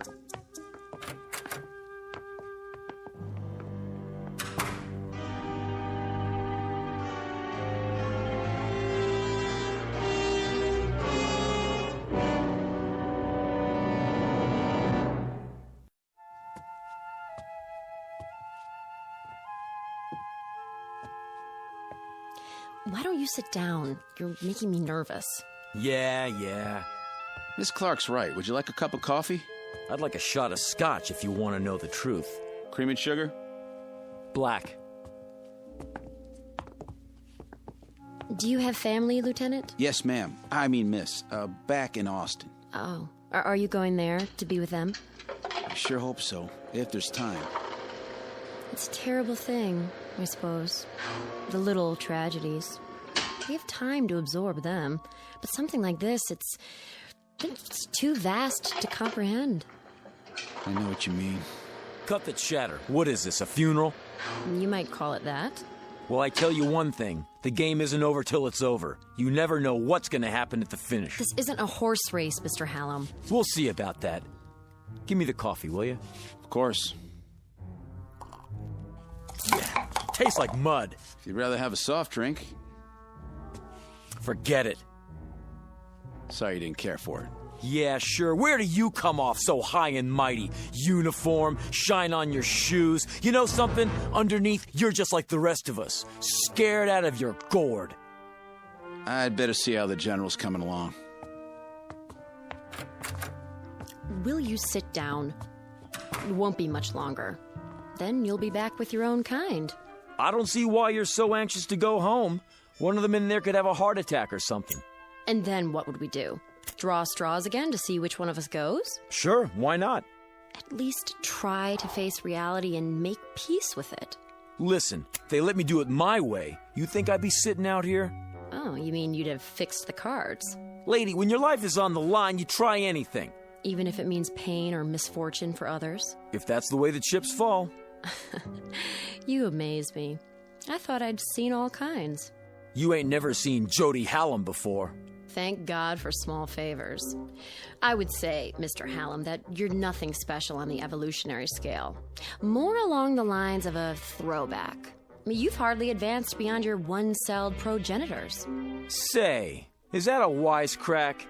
I've seen your kind under microscopes. Bacteria don't have a conscience either. Oh, but they do? In there? How do you know Vickers didn't fix it the way the general wanted? Don't be absurd. It was impartial, and we lost. I'm ready to leave whenever they let me. Go ahead, give up. That's what you learned in your school. But where I come from, it's a different story.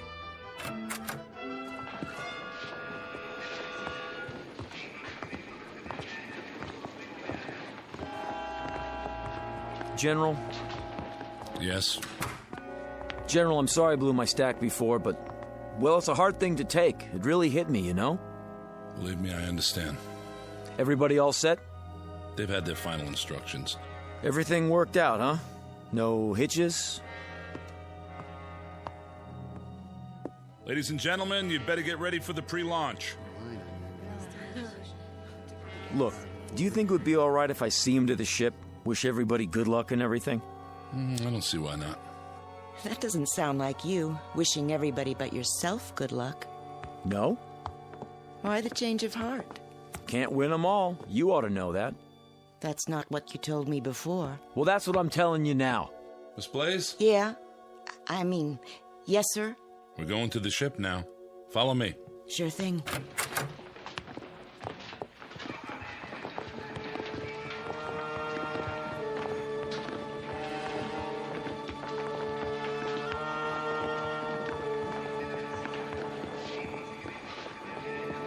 Not you.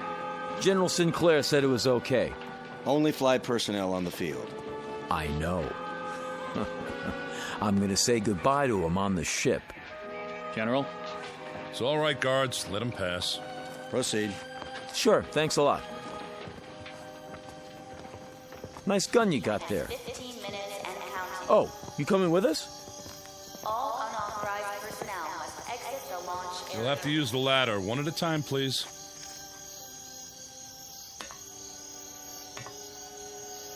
Well, this is it. So long to the good old U.S. of A. It was a rat race, but I think I'm gonna miss it. It just doesn't seem possible to think that all this will change in a few hours. How much time? Not long, by my watch. The Bruno 1 is now on internal power. Look at all those stars. Skies like this in Michigan. There's a place I used to fish at. I guess I won't see it again. T-minus 10 minutes and counting. We'd better get aboard.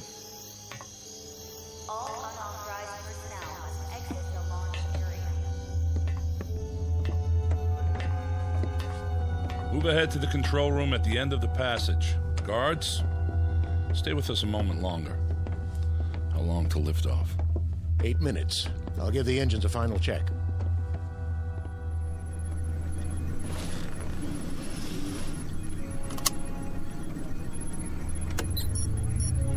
Main thrusters powered up.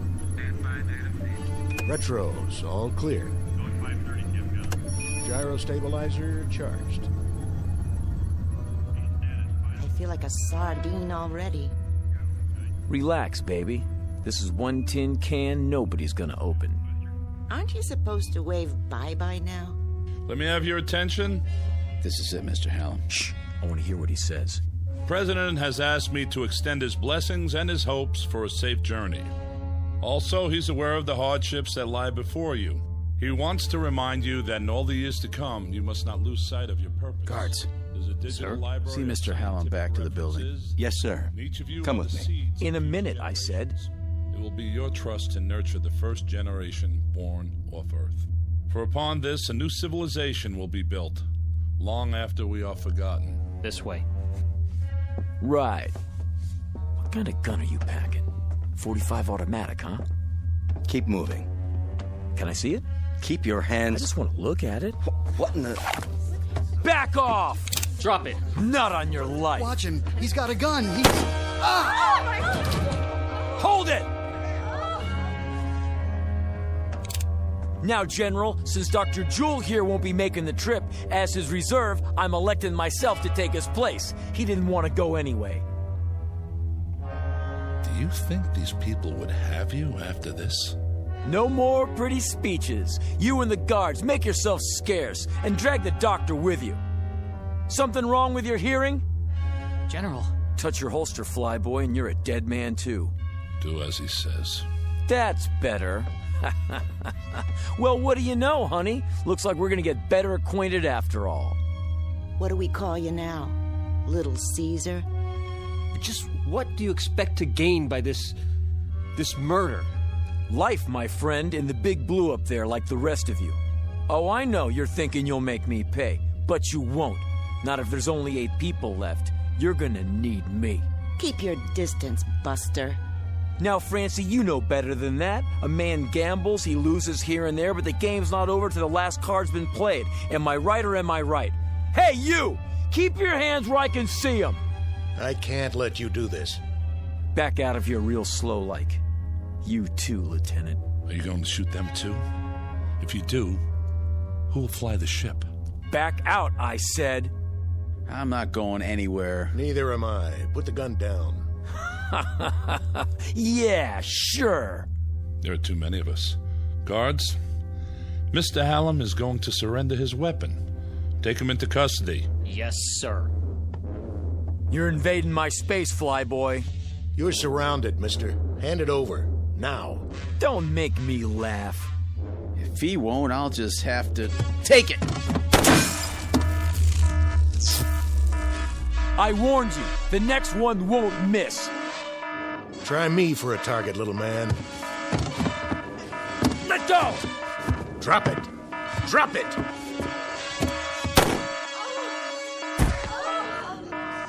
Now look what you've done. That ain't in the rules. Does he have a pulse? No, sir. Dr. Jewell, are you all right? It's just my shoulder. The bullet passed through. Guard, get the medical kit. Right, General. We won't be going anywhere, General. The second shot took out the control panel. Can it be repaired? Not the telemetry system. Then replace the module. There is no replacement. It would take days to assess the damage. He's right, General. Is that true? You mean we can't take off? How can we? What are we going to do? Yeah, what are we gonna do? I wish I knew what to say to you. Damn him! Just because he wasn't going... He was right. What? He always said he was lucky. And maybe he was. Now he won't have to face the odds. What's that? Whatever it is, he's sure in a hurry.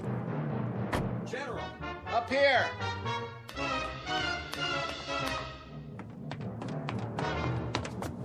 General, this just came in, sir, from the President.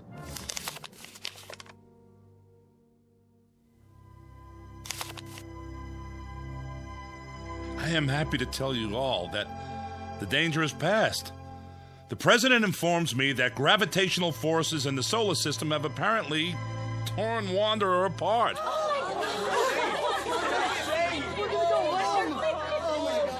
You mean it's not gonna hit Earth? Initial reports are that it is broken up into 5 pieces. Each will miss us by many thousands of miles. Let's get out of here. One at a time, folks.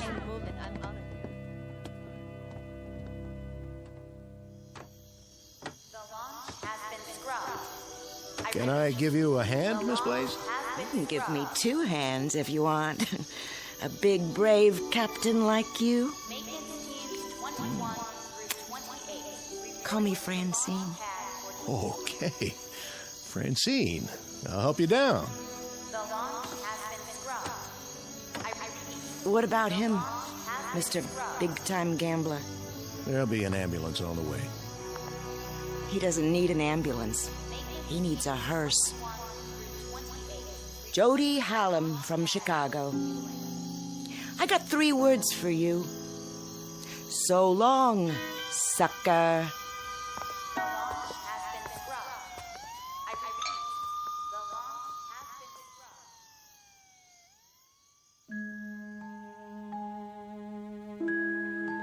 Portrait of a man who lived by his wits and wanted to go on living. The odds looked good, at least for a while. But when billions were marked for death, he lost faith in the laws of chance. Jody Hallam, who played a desperate last card and ended up the only man on Earth to die as the direct result of a threat that never came true. In the Twilight Zone.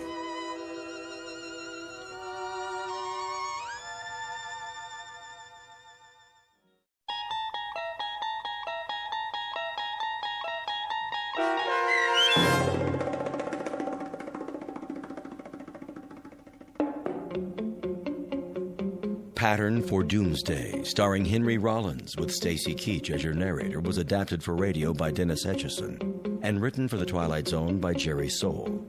Heard in the cast were Mike Starr, Linda Ryder, Richard Hensel, Roderick Peoples, Jeff Lupetin, Jamie Barron, Steve Key, Nikki Lindgren, Elaine Robinson, Kurt Nabig, Jennifer Joy, Doug James, Carl Amari, Alex Sopener, and Vince Amari. The producers of The Twilight Zone wish to thank CBS Enterprises and the Rod Serling Estate for making this series possible. This copyrighted radio series is produced and directed by Carl Amari for Falcon Picture Group. Sound design and custom Foley effects for The Twilight Zone by Cerny American creatives Bob Benson, Craig Lee, Michael Slaybach, and Matt Sorrow.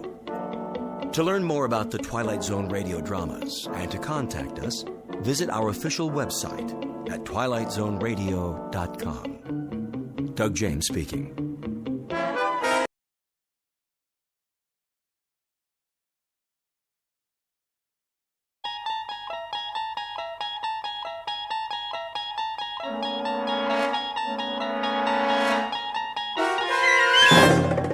You unlock this door with the key of imagination. Beyond it is another dimension, a dimension of sound, a dimension of sight, a dimension of mind. You're moving into a land of both shadow and substance, of things and ideas. You've just crossed over into the Twilight Zone.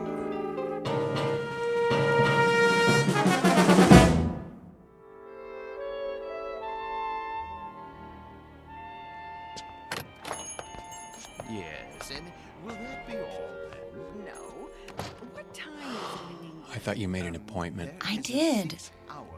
Oh, come on, honey. You're not in that much of a hurry, are you? Yes. What about mad cow disease? Well, clear the room then. Tell them they're keeping the head of McClellan Enterprises waiting. Tell them that we... All right.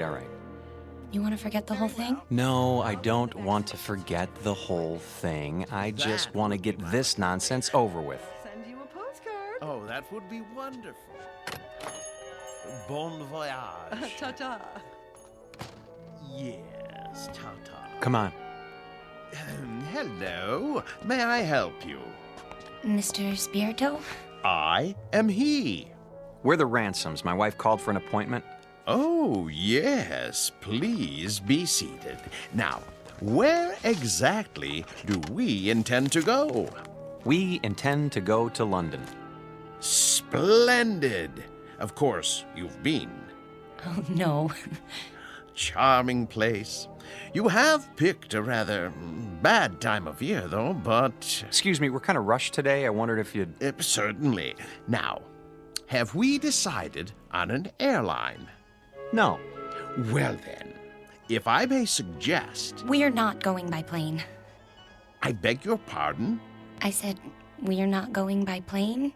Ooh, but you must, unless you're planning this for some time in the future. No, it has to be right away. Oh, then I'm afraid a ship would be out of the question. You see, it's the off-season, and the liners have all been booked up, or put on short runs. All of them?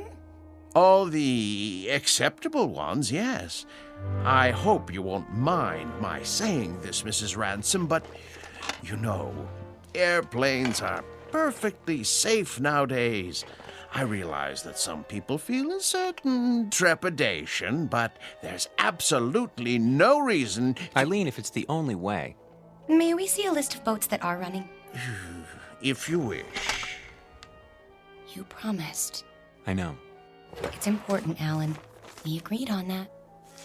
I'm afraid these are the only passenger-carrying vessels bound for England in the next 30 days.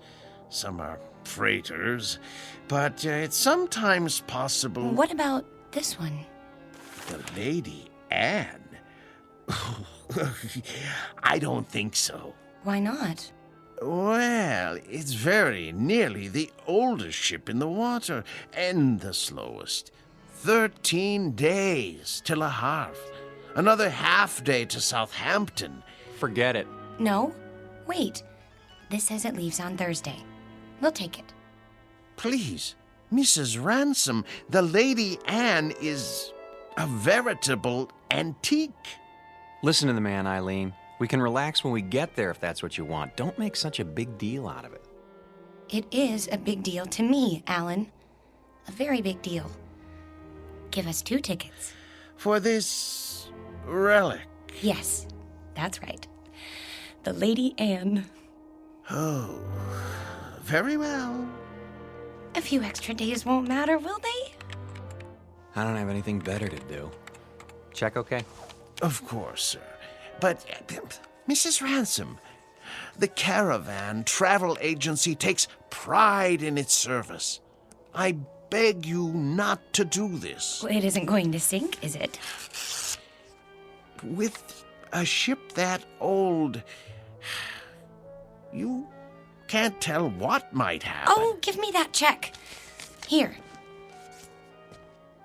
We'll pick up the tickets. Come on, Alan. You can go back to work now. Thanks for your help, Mr. Spirito. Very well.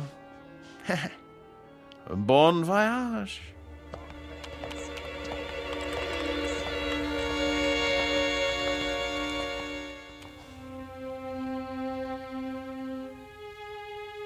Portrait of a honeymoon couple about to embark on a journey. Like most newlyweds, they've never traveled a great distance together, nor have they become truly acquainted. But there is a difference. These newlyweds have been married for 6 years, and they're taking this honeymoon not to start their life together, but to save it. Or so Mrs. Ransom believes. She's not sure why she insisted on an ocean liner, except that it will give them some much-needed time together, even if it is the Lady Anne. The tickets read New York to Southampton, but this old ship is bound for a very different port. Its final destination? The Twilight Zone.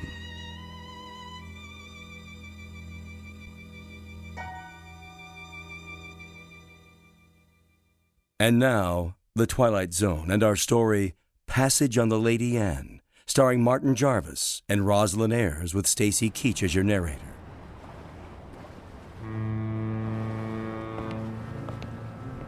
Perfect. A foggy night. Can't even see the ship. Where is everybody? Already on board. We're a few minutes late. I was ready. If you hadn't taken so long packing... There it is! Oh, Alan, isn't it beautiful? No, not it. She. The ship happens to be a lady. Sorry. She's beautiful. Indeed she is. Oh, yes. There's the gangplank, is that what they call it? Come on, Alan. I can hardly wait. We know from the descriptions we were expecting a cross between a kayak and the Flying Dutchman. You're seeing someone off? No, we're passengers. What? How's that? Passengers. Oh, no. No. I hardly think so. No, you see, this is the Lady Anne. Toby, please. You have no right to badger them. Yeah, be quiet, woman. Well... Now, young fellow. Look here, if you'll consult your tickets, I think you'll find there's been a mistake. I repeat, this ship is the Lady Anne. And I repeat, there's no mistake. Show me your tickets. Why should I do that? Call it curiosity. Do you mind? Go ahead, Alan. All right. Let's see. Mr. and Mrs. Alan Ransom, New York to Southampton. You're not going to read the fine print, too, are you? Well, they seem to be in order.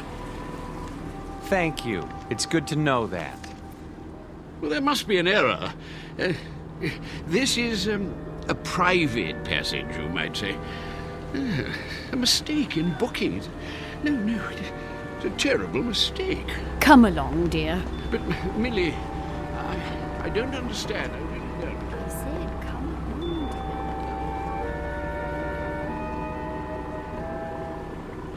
dear. Well, I guess that's how the British say welcome aboard. Oh, don't get your back up. You'll be twice as cranky when you're his age. Bet we can beat him up the ramp. Not too late to turn back, you know?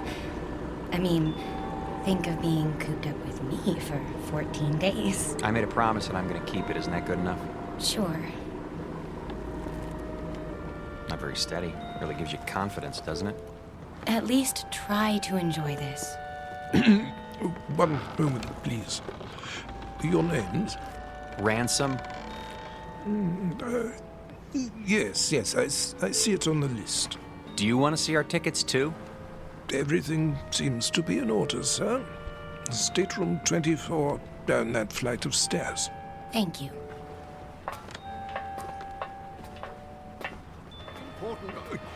Oh, here we are. Yes, here we are. Good evening. I say, you're not going to let them do this, are you? I'm afraid it's out of my hands. Out of your hands? Well, we'll see about that.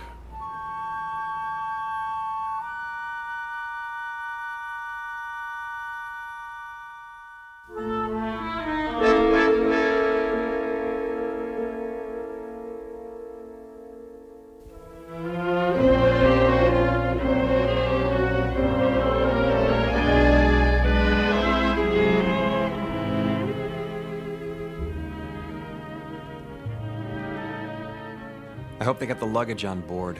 It'll be waiting in our room. You'll see. It better be. We're due to take off in 10 minutes. Take off? Sail. Disimport. I think it's disembark. Alan, you have to admit, it's a real showpiece. Did you notice this carpeting? And the oil paintings? And brass everywhere. Great, where's the bar? I could use a drink. Number 24. This is it. What in the... Alan, look! It's like an old-fashioned drawing room with a tapestry and gold everything. Pigeon's blood vases. I don't believe it. Are those plaster cupids on the ceiling? Oh, it's marvelous! And the canopy bed. Shaped like a swan. It's got a goose feather mattress. Oh, Alan, isn't this fabulous? It's probably the most ridiculous room in the entire world. You realize that? Probably? It is! And you actually like it. Don't you? Look at this chest. It must be 100 years old. A bowl of fresh flowers on top. And even a box of candy, shaped like a heart. At least the luggage is here. No kidding. You think we can take it for 2 weeks? I mean, with all this... There's the whistle. Come on, let's go up on deck. Why? Why? That's what you do. Haven't you seen any movies? Hurry.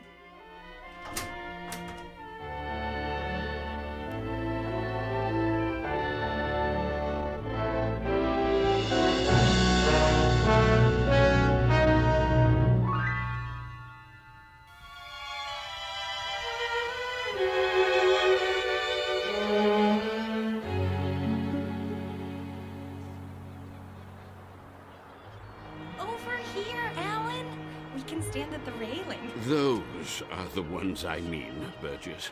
Not the ones going with us. Yes, I tell you. Nonsense. Obviously a silly blunder. No. They have tickets. Calm yourself, Mackenzie. This needs to be settled at once. Very well. Here they come. Hello. Hello. How do you do? Oh, very well, thank you. Now then, no doubt you young people aren't aware that this is a rather, well, how shall I say, private sort of cruise, you see. Very tight. Dear me, yes, unquestionably a slip-up on the part of the, Look, mister, we're getting a little tired of this routine. Try to understand. There hasn't been any slip-up. This is our ship, and we are sailing to England on it. Her. What did I tell you? They're determined. This is bad news. Very bad indeed. Oh, really? For you or for us? Don't argue with them, Alan. See here. Please, this may seem odd to you, but we're actually trying to be of help. Yes, exactly so. You see, there are things you don't know about this ship. Yes. But what does that mean? Well, for example, it isn't common knowledge that... Burgess. No, Mackenzie. We've got to tell them. But... this vessel is over 50 years old. We knew that.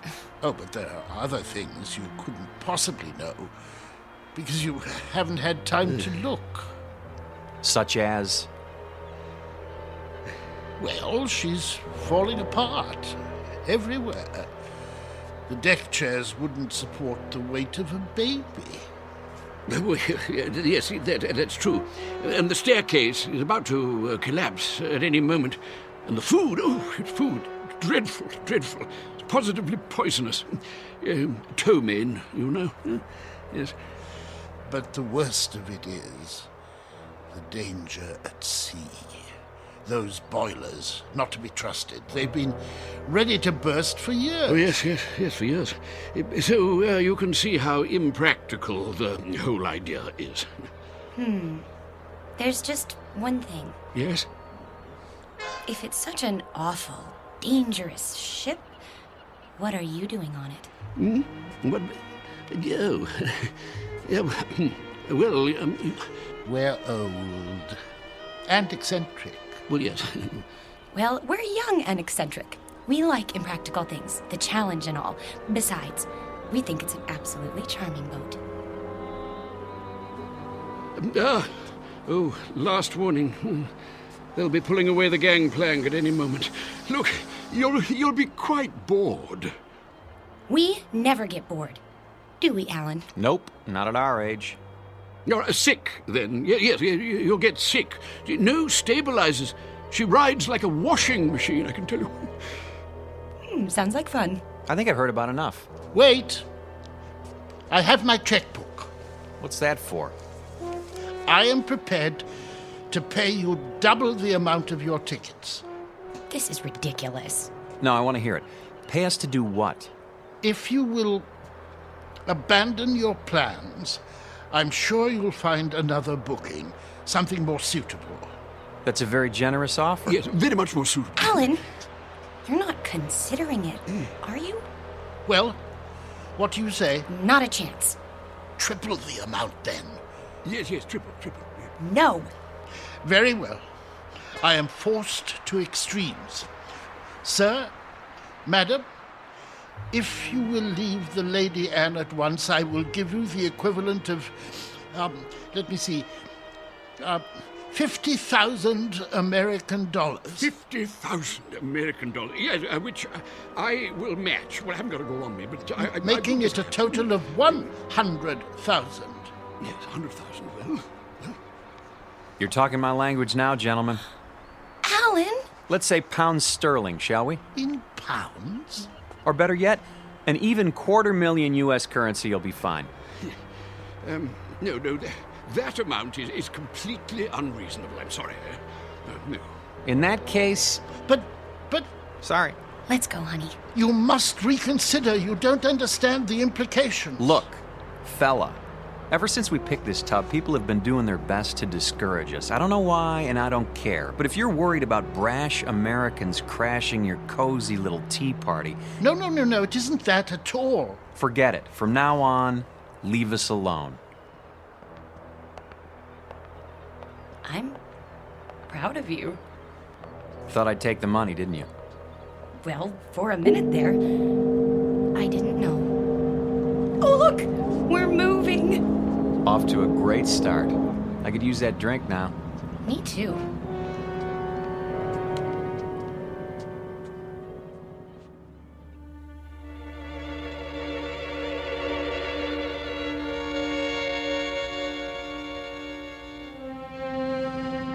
Too late.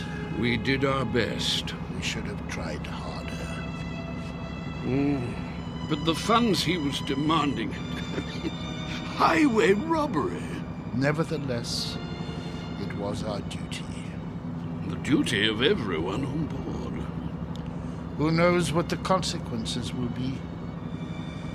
I fear we should have done whatever was necessary to keep them off this ship.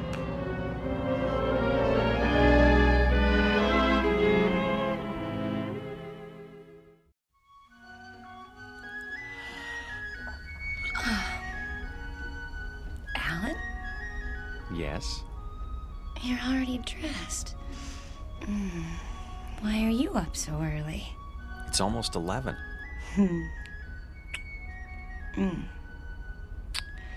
Don't tell me you're nervous. We're not going to let two cranky old men spoil our second honeymoon, are we? A lot more than 2. Better get dressed. Fire drill's in 15 minutes. What?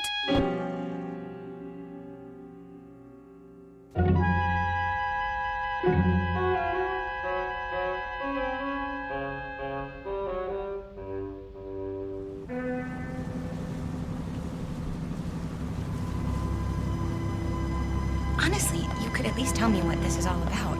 You act as if we're going to an execution. There. See for yourself. Look at all of them. And all wearing their life preservers. Oh no. Alan, some of them are even on crutches. And wheelchairs. Pretty hard to stand for inspection. Is that what they're doing? Apparently it's a safety requirement.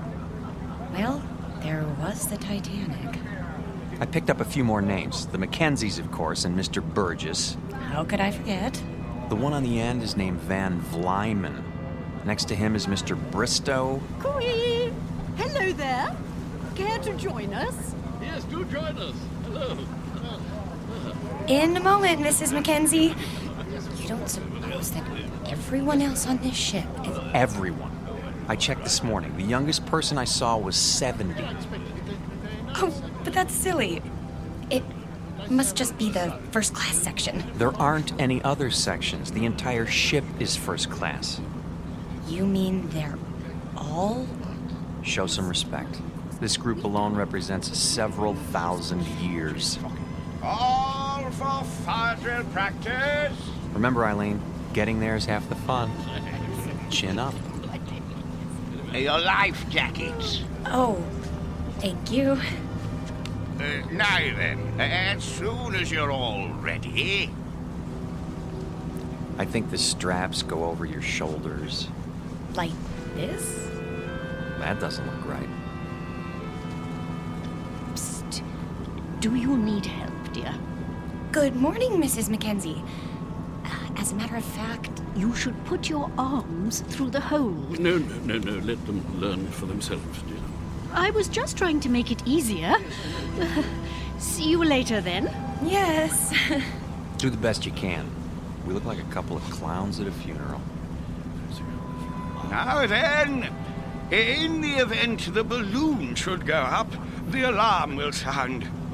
Proceed to the Imperial deck in a calm, orderly fashion and await further instructions. The groups will be divided in the following manner. Group A, Mr. and Mrs. Huntley Small, Mr. and Mrs. Mackenzie, and Mrs. Scott Aylesbury.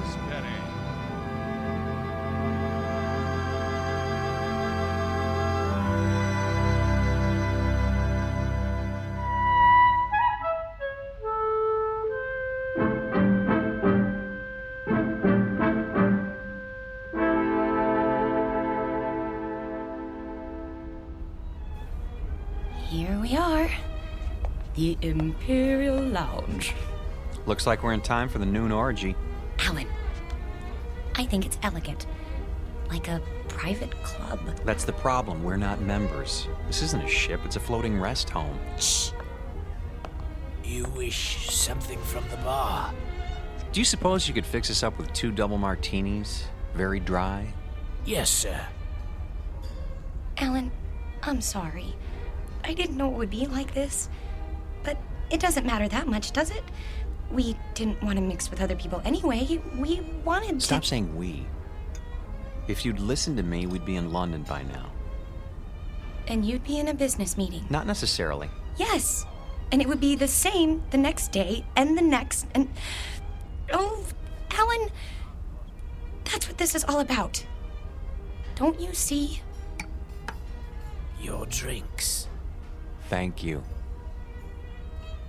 Look, I know you've been unhappy, but do you think I enjoy working 28 hours a day? It comes down to the same thing, doesn't it? We never see each other. We never talk, or... I told you, after I close this deal, I'm going to start taking it easy. Which is what you said 2 years ago. You closed that deal, but it didn't make any difference. There were more deals. There'll always be more deals. Because that's all that matters to you now, isn't it? Bartender, another. Yes, ma'am. Try to control yourself. I have been controlling myself for 6 years, and I'm tired of it. I am tired of begging for little bits of your time. You're not interested in me anyway. You're interested in success. Fight your way to the top and then fight to stay there. Stop making a scene. Why? Does it take your mind off mergers and board meetings? No, it takes my mind off the fact that we're supposed to be on a trip together. Come off it, Alan. You're going to England on business. I happen to be along. That's all. Why? Because I insisted. If I hadn't, you'd have gone alone. Isn't that true? Admit it. I can't talk to you when you're like this. You made me like this. Because the truth is, you don't care anymore. I was stupid to think that a few days together would make a difference.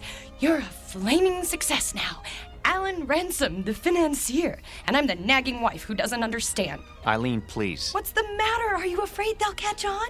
Don't worry. They think we're a happy couple, made for each other. Shut up. Yes, sir. Well, when this tub finally gets there, you can relax.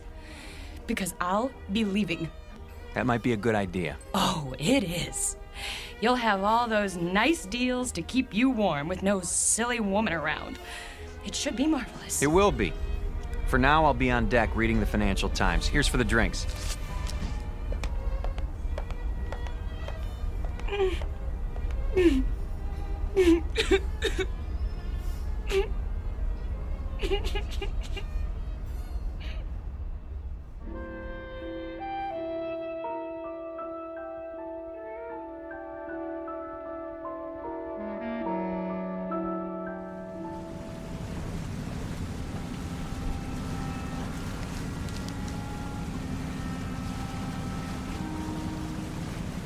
I say, you two, excuse us.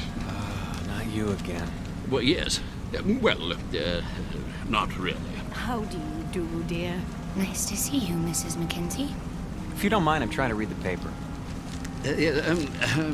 My wife, Millie, yes. I say my wife, I mean we would very much like you to join us for tea, if you'd be so kind. Because I'm wearing my tweed jacket? Eh? Hmm? No. Tweed jacket, I see. That's I see, we're very British. No, we simply want to chat. Is it a date, then? We'd be delighted. In about an hour? Yes, in the Imperial Lounge. We'll see you there. And thank you. Not at all. An hour, then. Jolly good. Looking forward. Why did you do that? Because you and I don't have anything more to say to each other. You know it's true. We're finished. But you said it yourself, we're stuck here. So we might as well call a truce for now and make the best of it. Agreed.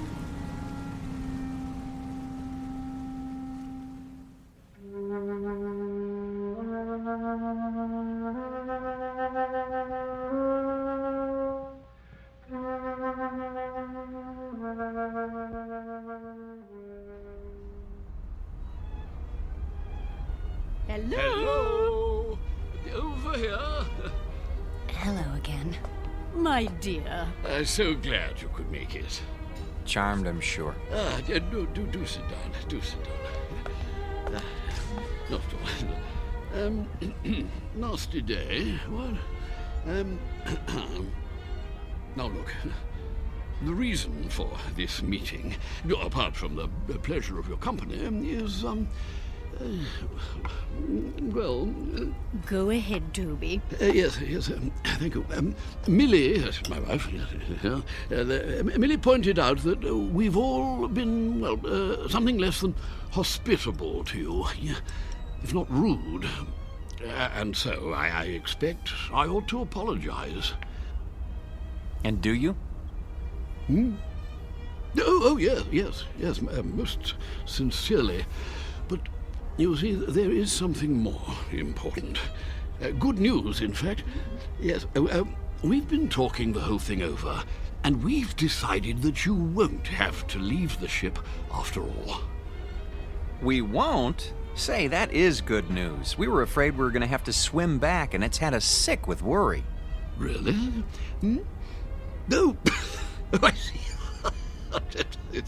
I see. Very good.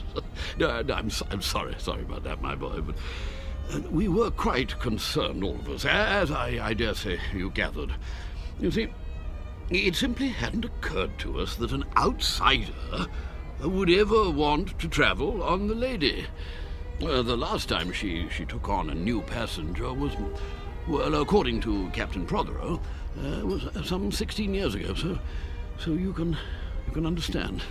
Yeah, but never mind that. It's all settled now. What's all settled, Mr. Mackenzie? Oh, no, we'll get to that in good time. You simply must forgive us. We can't have been very good company so far. Well, frankly. Yeah, the point is, we spent a good many fine hours, Millie and I, my wife Millie, on this old, scow. And when we heard they were going to retire her, well, it seemed right somehow that we should join her on her last return voyage. Yeah, absolutely. And the same is true of the others.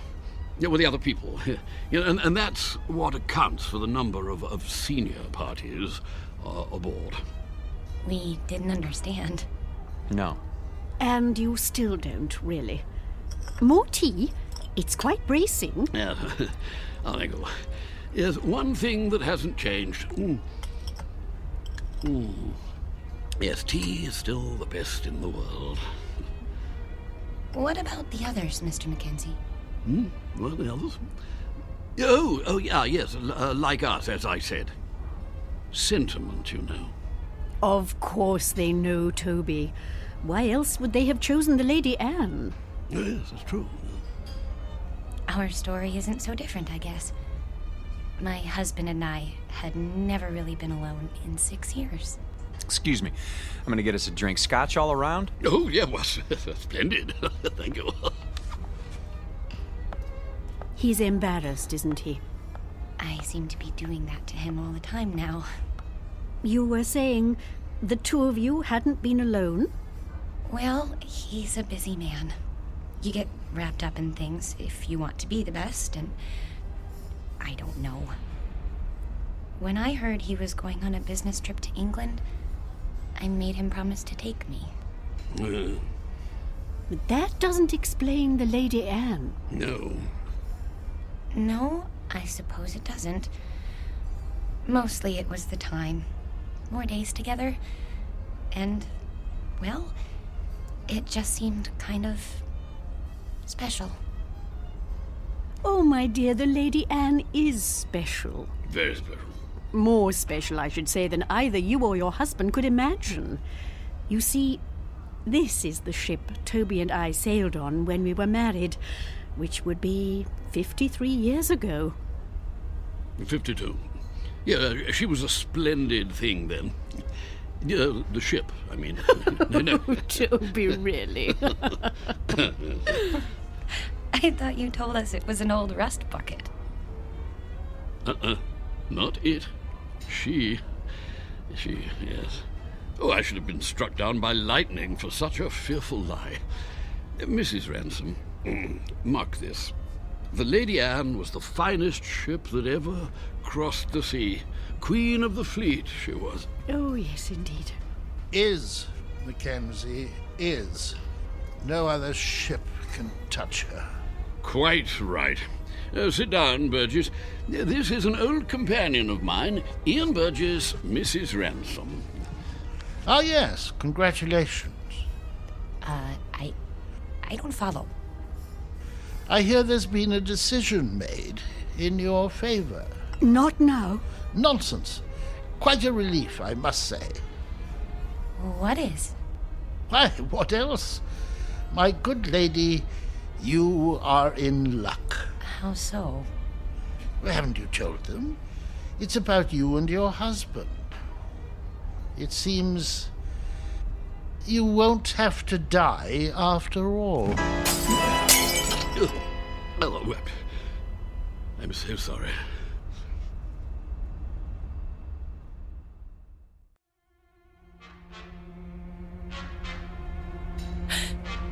What did you say?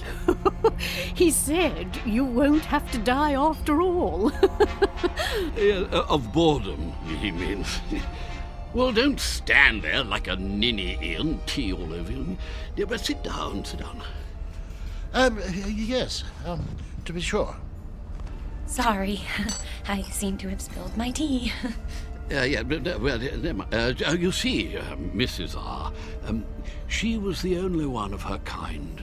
Specialized in honeymooners. That was her freight then, yes. Oh, yes. Young people in love. Ah, marvelous. The drinks. Ah, yes. You see, that's what makes your presence so... Sweet? No. Well, it was that. It certainly was that. Young married couples, you see, that's all you'd ever see. Full of juice and the moon in their eyes. All those children trying to act grown up and worldly and used to it. And everyone as nervous as a mouse. Yes. But that sort of thing, it lasted for only a few days. The Lady Anne gave them time to know each other. Oh, she was a wise ship. Cheers. Cheers. Cheers. Everything was arranged for young people. Love has its own point of view, you know. It sees things larger than life. Nothing is too ornate or too fancy or too dramatic. If it is a good love, it demands the theatrical and then transfigures it, turns the grotesque into the lovely, as a child does. With it, we can see what we wish to see in people. Without it, we cannot see it all. We can search forever. How a shipping line ever found that vision, I cannot imagine. But they made the Lady Anne into an enchanted gondola and took that moment of happiness and pure sweet pain all lovers have and made the moment live for 2 unspeakably pleasant weeks. Well, they get the drift, my dear. There's no need to go gooey. But I feel gooey. The same is true for all of us, actually. Bolshia Jones and his wife over there, the bald chap. Engineer in his day, and a good one. The Whiteways. Next to them, Lord Bristow, with his cigar. Nice enough, but he's getting on. And there's old Champion. Innes Champion, the writer, adventure stories, that sort of thing. Quite a droll fellow, though you wouldn't guess it now. Widower, you know. Aye, and his wife. There was a wild thing. She passed on in... Oh, can't be sure of the date. What about you, Mr. Burgess? The same. We'd planned this trip together, but... Have you a picture? In my breast pocket, over my heart. She's very beautiful. Ah. Oh, my dear, please. This is purely temporary. I shall be with her soon. I'm so sorry. Oh, there, dear. It's all right. None of it really matters if you're in love. You are in love, aren't you, Mr. Ransom? Yes, of course. Well, that's the only thing that counts, you know. Everything else perishes. Now you've made her cry. Oh, perfectly all right. I cry all the time, don't I, Toby? All the time? Well, I don't. Why don't you two go out and get some fresh air? Do you good. Fog or no fog. That might be a good idea. Yes. We'll see you later. Of course you will.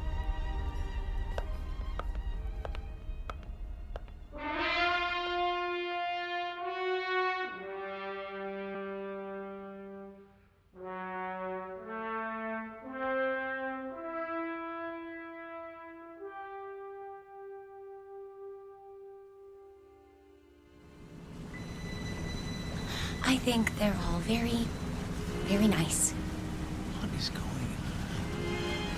on? The sun. What about it? It's behind us. It was over there, and now it's... We're heading north. So we're heading north. We should be heading east. Blame it on me. Everything else is my fault. Why not this? There you go. Starting again. I don't know what I'm doing here. Look at them down there playing shuffleboard. Or sitting, wrapped up in their blankets. Really, Eileen, this whole idea was ridiculous. Eileen? Eileen, where are you? Eileen? Eileen!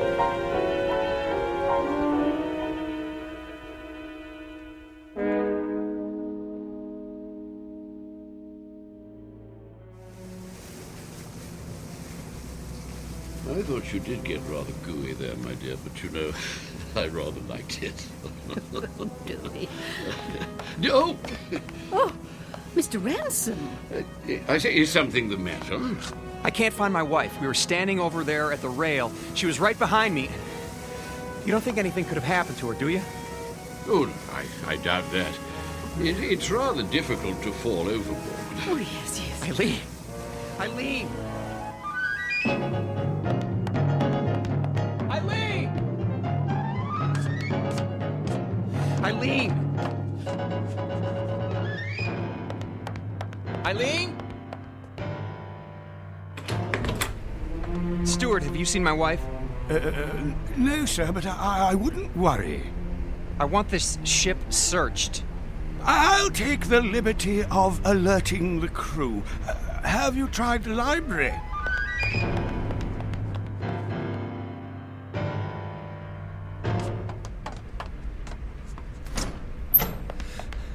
Eileen?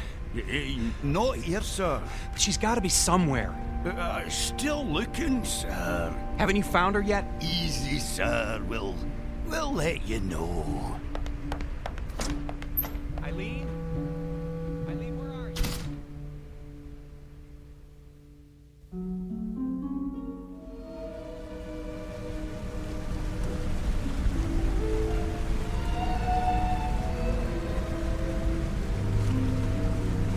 I say, not turned up yet? No, I searched everywhere.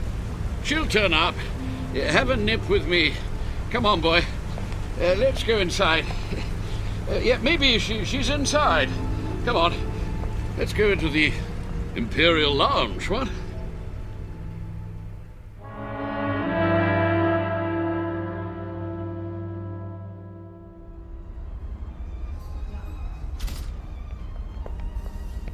Two whiskeys. Make 'em strong. I can't believe it. She's gone. Well, it does seem that way. But of course it isn't so. You've just missed her. You don't know how much. A toast to the Lady Anne. Here, here. Oh, yes. Yeah. The Lady Anne. Mm. Yes. It's a pity. What's going to happen? A crime. An evil, black-hearted crime. Easy, Burgess, easy. Easy? Gad, they want to scrap the lady. Outlived her usefulness. Nonsense. A little slow, perhaps. Speed. That's all that counts now. Why? What's the rush, eh, Ransom? I see your point. Freddie, another gin. That's the state of the world today. It's a plot, doubtless of communist origin. Who wound him up? Burgess, do sit down. Haven't you eyes, man? The Lady Anne was condemned because she represents a better way of life. She's grace and manners and tradition. She's the empire. I say, somebody turn him off! Silence, Adicott. The beasts are at the gate, and we stand about like statues, with our medals gone to rust and our swords broken. Soon they'll reach up their hairy hands and pull the queen down from her throne. Scrap the lady? They'll scrap the world. Poor chap. He'll feel better later at the party. Another drink, Mr. Ransom. Mr. Ransom?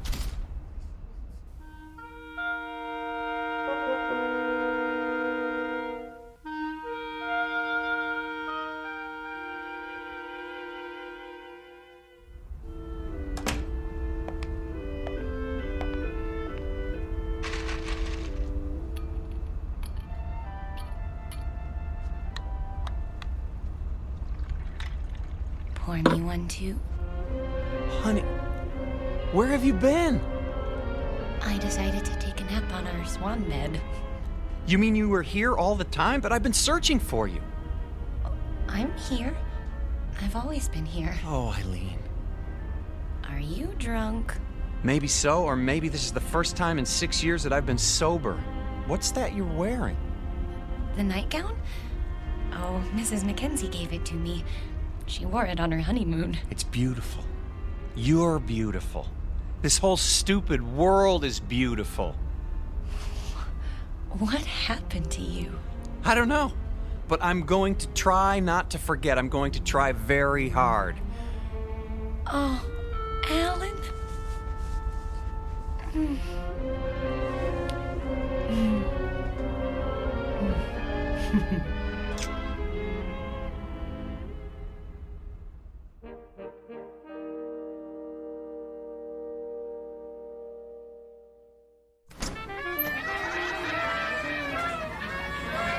Will you look at all this? Balloons, ribbons. Over here! Join us, please. Mrs. Mackenzie! Come on, drink up. The champagne's getting warm. Well, you found her. Oh, you're as bad as Alan. I think we'd like you to meet Captain Prothero. Mr. and Mrs. Ransom. Happy to meet you, sir. My pleasure. You've had a pleasant voyage, I trust. Oh, yes. We're grateful to be a part of it. Indeed. Your presence has been good for us as well. You packed your things? Shh. They don't know yet. Oh, well, I suppose it doesn't matter. Know what? Nothing important. If you'll excuse me, I have to make some preparations. Be back shortly. You look positively radiant, my dear. The Lady Anne has worked her magic on you. She... and you. All of you. I'd forgotten some things. How to relax. I was so busy, I lost sight of what's important. It won't happen again. I say, let's drink to that.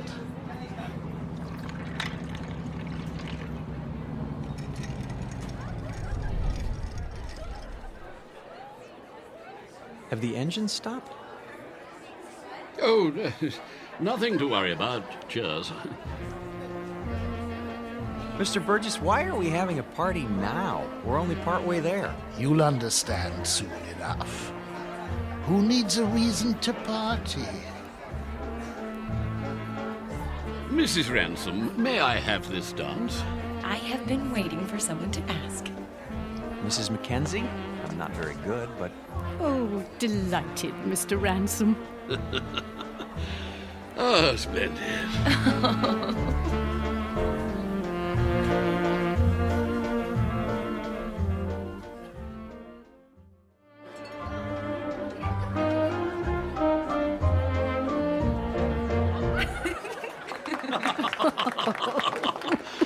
very nice. Well, I see they haven't gotten them fixed. What? The engines. The engines? Oh, there's nothing wrong with the engines. Ready now? Your luggage has been collected. Luggage? Really? Should have told them. Didn't want to spoil the party. Excuse me, but what are you talking about? Why should our luggage be moved? Because, my friends, we're putting you off the ship. You're what? Are we in trouble? No, nothing like that. They'll come to understand. Maybe so, but we don't understand now, and we're not going anywhere until we do. I'm afraid there isn't any choice. Follow me, please. Alan? Is this some kind of gag? You don't just put passengers off a ship in mid-ocean. Steward! Captain! Draw your pistol. Yes, sir. You're kidding, aren't you? If you'll do as the captain says. This way. I tell you what, we'll all go. Alan, what's going on?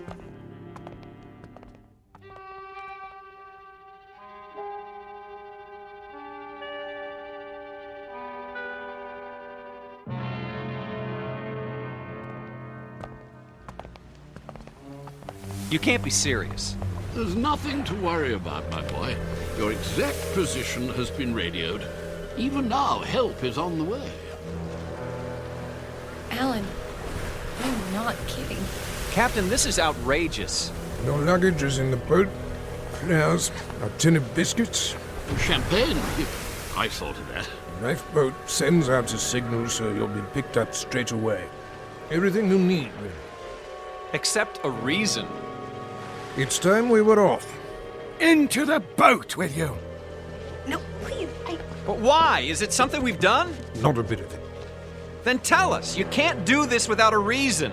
Cause, my boy, you can't go with us. Not yet. Yes, come along. Not where we're going. No. Step carefully, please. We liked you people. We thought you liked us. They do, Alan. Don't you see? They do. Lower away. Don't forget the blankets. Alan, look. Everyone's at the rail. Goodbye. Bye. Goodbye. I say, what are those papers, dear? They're your letters, Toby. Don't you remember, dear? I've kept them for so long. You're throwing them overboard? They deserve a proper burial at sea. I won't be needing them now, will I? No, dear. Not anymore. Listen, the engines are starting again. They're moving. So are we.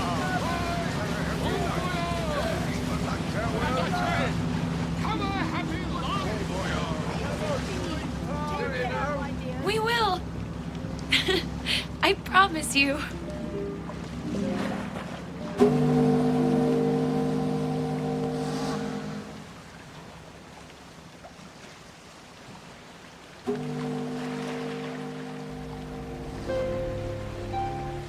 Here's a blanket. I don't need it. Aren't you cold, darling? Not with your arms around me. I don't think I've ever felt so warm in my life. Do you think we'll see them again? Yes. In fact, I'm sure of it.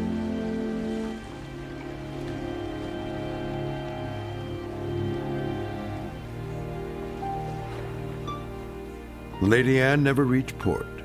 The ransoms were picked up by a cutter a few hours later, just as the captain promised. They searched the newspapers but found no mention of the Lady Anne. The ship, with all its crew and passengers, went down in the mid-Atlantic, or so it was said. But Alan and Eileen knew better. They knew it had sailed on to a better port, its final destination on a distant shore called the Twilight Zone.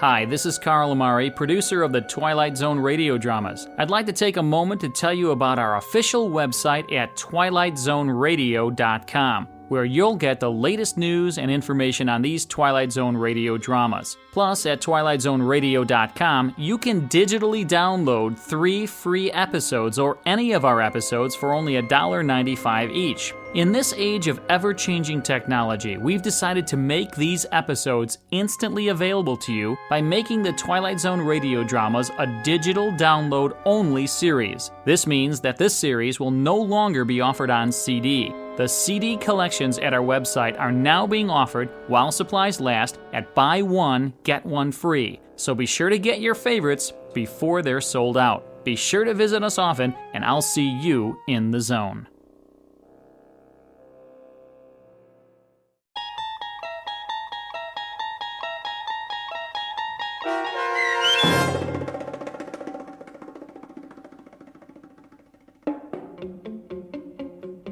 Passage on the Ldy Anne, starring Martin Jarvis and Rosalind Ayres, with Stacy Keach as your narrator, was adapted for radio by Dennis Etchison and written for The Twilight Zone by Charles Beaumont. Heard in the cast were David Pasquesi, Anne Somerville, Jim McCants, Joby Cerny, Eleanor Weingart, Martin Astrop, and Nick Ruddle.